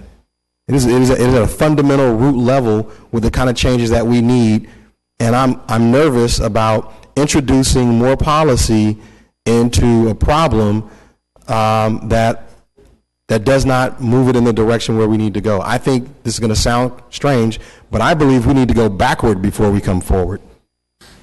That's what I believe. I believe we need to go back before we come forward. So I know this does move the needle, and I don't want to downplay that in any way. This does move the needle from where we are. This is a great addition, I think, to what is happening with STOP teams and what have you. This definitely moves the needle in a direction with slumlords, but that's not my issue is deeper than that. And so I'm struggling with supporting this, as you know, because I do think the effort was worth it, and I think it's good. I think that there are some good elements about this. There are some problems I have with this, to be fair. The LTO is I'm not sure that I've been convinced that actually makes a whole lot of sense, and some other things, but without going through that and picking the document, because the work was good, I don't think I can support this and I don't think I can support efforts like this until this city gets serious about code enforcement overall at a fundamental level, because that's what I am convinced needs to happen. And then we can add these policies, then we can introduce other ideas when we have a handle on we don't even know how many code enforcement officers we need to do all the things we need to do, quite frankly. We don't really know that yet, because we have not gone through the really tough, excruciating work of reorganizing a department that really has not been functioning right for a very long time. So none of you up here are surprised that I said any of that, because you guys know me pretty well. And I've been struggling with this all day, particularly because you guys made what I thought were changes to try to improve upon the document. I think you took some pretty good advice. I think there's council support up here, thus far, and I'm here to adopt this. But for me, I probably, unless I'm really persuaded in the next couple of minutes, I probably won't be able to support this. And not because I don't think it's the right step, but because I think we need to get honest and do deeper dives, and we need to go back before we come forward. Thank you, sir. Clint Olivier, you are punched up. And I appreciate it, Council President. The first thing I wanted to do is address, I checked my notes and and maybe Dr. Jendian, you can help me with this. It was the guy from Nan McKay who said that they can come in and run a complaint-based system and make it work, or run a proactive system and make it work. That the Nan McKay consultant could tailor our code enforcement needs or tailor what they do to our needs. And I incorrectly said that it was Alan Malik that said that a complaint-based system didn't work. He specifically said that it didn't, but Nan McKay said that they could make one work. And that's where my notes went sideways, and I misunderstood, or I misspoke. I just kind of wanted to address some of my colleagues' concerns about it. Somebody mentioned that we should hire additional code enforcement. This does that. Okay, thank you. This does that. It's not enough to get your vote this evening, but I wanted to say that it does add additional resources. Somebody mentioned that that it doesn't go far enough to reorganize code enforcement, and that was Oliver. We believe it does. We believe that this is a reset and a relaunch of the STOP team, a relaunch of the code enforcement folks that crack down on substandard housing. And so we feel like this is the additional, that this provides the additional personnel that you need, Member Quintero, and we believe it's the reset and the reorganization that you require, Member Baines. So, you offered us another chance to try and win you over, and that's I guess that's the appeal that I'm making.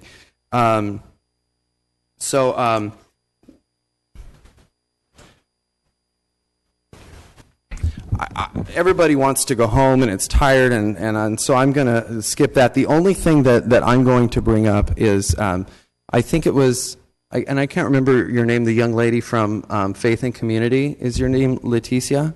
Okay. And I don't mean to put you on the spot at all, but I understand that you're an advocate for families and an advocate for people.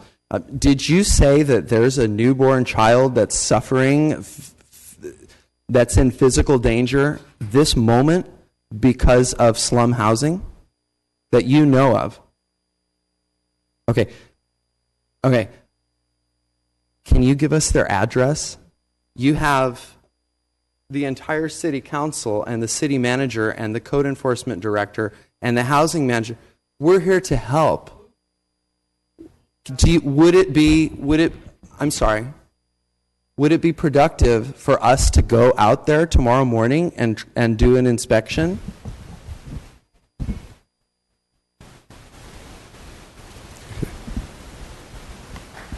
Okay. Okay. Member Olivier, Okay. do I get a chance to speak sometime tonight? This is your third time. Just reminding Okay. you. Okay. I'm not saying don't conclude, but this dialogue is kind of impairing, in my view, the conclusion that we're trying to reach. But it's up to you. No, it's quite all right. You know, every day, I'll just close by saying this, that every day that we don't do something is another day that people are living in slum standards and substandard housing. So I'm urging a yes vote from you all. Thank you. Thank you. City Manager Bruce Rudd, for the first time. Thank you, Council President, and Council Member Baines and I have had conversations about code enforcement in general, and I first want to acknowledge and thank both Council Members Brandon and Olivier for meeting with the administration over the last couple of days and meeting with my team and getting and making those changes based on that conversation. I think it was very productive. And I think we can respectfully agree that this doesn't necessarily mean that a proactive inspection program, this is just another tool. And this council isn't about limiting tools. I see this as just creating or augmenting a tool we've been forging now for the last year collectively. I do see this as moving the needle in that for way too long, my observation is that one of the challenges for code enforcement is too many times the code staff has been given mixed signals as to what their priorities are on any given day, or quite honestly, with all due respect, any given Thursday. Because one day it's liquor store signs, the next week it's something else. I see this as a step and this resolution, and at least collectively, this council and this administration is saying that we recognize there are other code issues out here, abandoned vehicles. And when I look at the data that I have, and you guys know I'm a data hound, if I look at all the complaints that come in the code from just a pure data analytic kind of thing, substandard housing doesn't reach the top of the list. Interestingly enough, abandoned vehicles do. But that goes back to the point that a lot of the people said, or a lot of the speakers said tonight. Folks are afraid to report this. But more importantly, as this moves forward, and I will use what Mayor-elect Brand, pointed out, the reality is that the additional positions that we're talking about tonight, especially on the legal side, will be welcome and are welcome. Because I can tell you we have some cases on my list right now, and Felicia's even grimacing because she's got one that we know we've been talking about, which is going to require an extensive amount of legal resources because it's a condominium complex. It's not an apartment complex. And a year ago, or over the last 20 years, we didn't even talk about condominiums. And they have some additional code enforcement officers, even with a proactive approach. I have a feeling that with a proactive inspection program, we're going to find out our problem is a lot bigger than some people want to accept or acknowledge.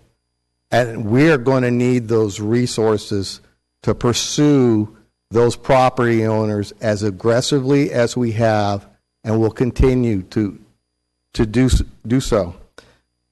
Which is why the administration, with the changes that have been made by the council members, are supportive of this and believe this is a good next step. But it is one of many steps that this organization has to take to address a problem that has been allowed to fester for 30 to 40 years.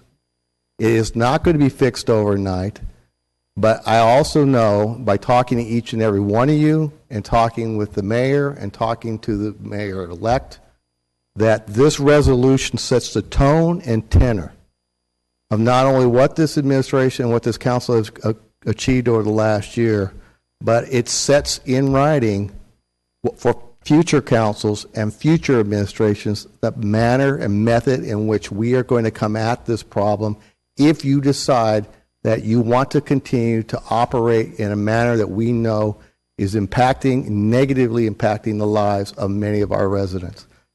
So I know everyone is tired, as the council member pointed out.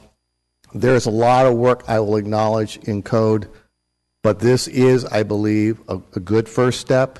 It's not the only step, but it is a step in the right direction. And we are literally trying to turn the Titanic with a rusty rudder.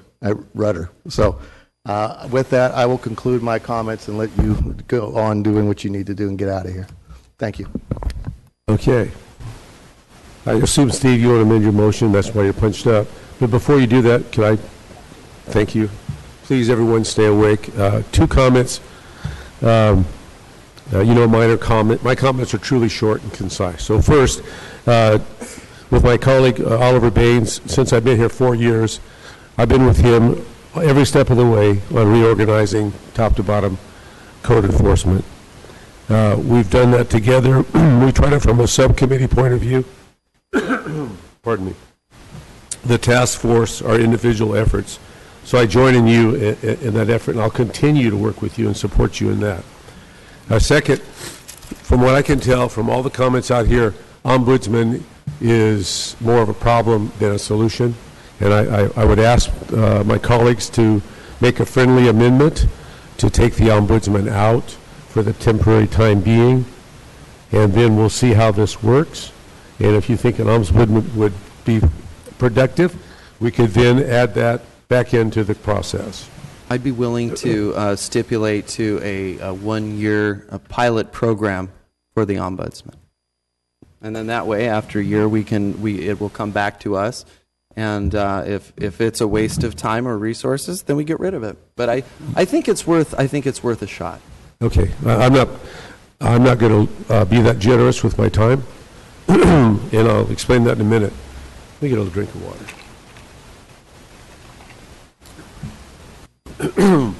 Okay, folks, so I'm sitting up here and I'm trying to stay with it and all, so I look back upon my grandmother.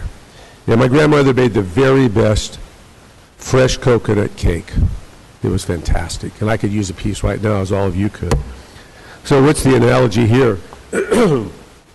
My grandma told me, don't ever put another cake in the oven when there's one already baking. Think about that. So here, in my view, we have a cake in the oven. We have an existing, well thought out plan of attack. It's been funded, it's operational, and it's, in fact, had a tremendous impact on the landlords, thanks to the Stop Strike team. It's taken over properties. It's doing what we have funded for specific purposes through your leadership, Bruce. And I appreciate that, and the team right in front of me down here. You're doing it. Thank you. You're tearing it up, and I appreciate it. So, again, they're a dedicated, tough team. They're doing their job, so we have that cake in the oven. So now, this resolution wants to put another cake in the oven, right? And it doesn't have the key ingredients in my analysis. It's not, to me, been proven that it's better or different than the cake that's in the oven. It's not even funded. It has no matrix or measurement for success, particularly in trying to show me why it's different than the existing program. Again, according to my colleague Quintero, and I agree with him, this adds another level of bureaucracy to an existing operational plan. So I'm looking for a much higher level of accountability, and if I see this is not working, I will bring it back ASAP, and I will lead the charge to defund at least the ombudsman, because I don't think that's going to work. There's everyone here that's involved with this directly has said the same thing. And so I'm just letting you know that that's going to be high on my radar screen. So now it comes down to what we're going to do here tonight. And what the public is crying out for is a comprehensive plan, total comprehensive plan, and that's what we've been arguing for years. And again, to me, this is another Band-Aid on a Band-Aid. So tonight's been a long, drawn-out process, and what it boils down to me, in reality, is we're adding more code enforcement officers. And for that reason, I will support this, because we need more troops, more boots on the ground to support the existing team that we have. And that's really what this boils down to me. It's been a long, drawn-out process. Bottom line, it gives you more resources to do what we've authorized months ago. And so I thank you for what you've done. I congratulate the team for closing down these things, taking them to court. We've got 5 more to go, and I'm very confident that your team will succeed over and over again. So I really appreciate it, sincerely. So with that, that concludes my comments. So I will be supporting it under the theory it adds additional code, all this other stuff, whatever. But I think we definitely need more code people on our team. Thank you. Member Brandow. Thank you, Council President. And so I was told that when I kind of just said off the cuff about removing this sentence, so I need to make, my motion will include removing the final sentence of paragraph 12 inside the resolution, as I discussed earlier. So that's now part of the motion.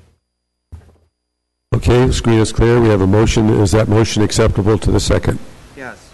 Thank you. All those in favor? You want to do electronic? Yes.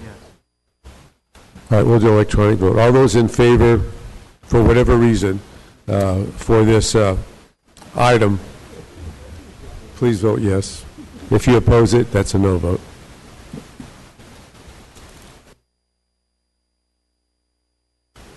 Motion carries 5-2 with members Quintero and Baines voting no.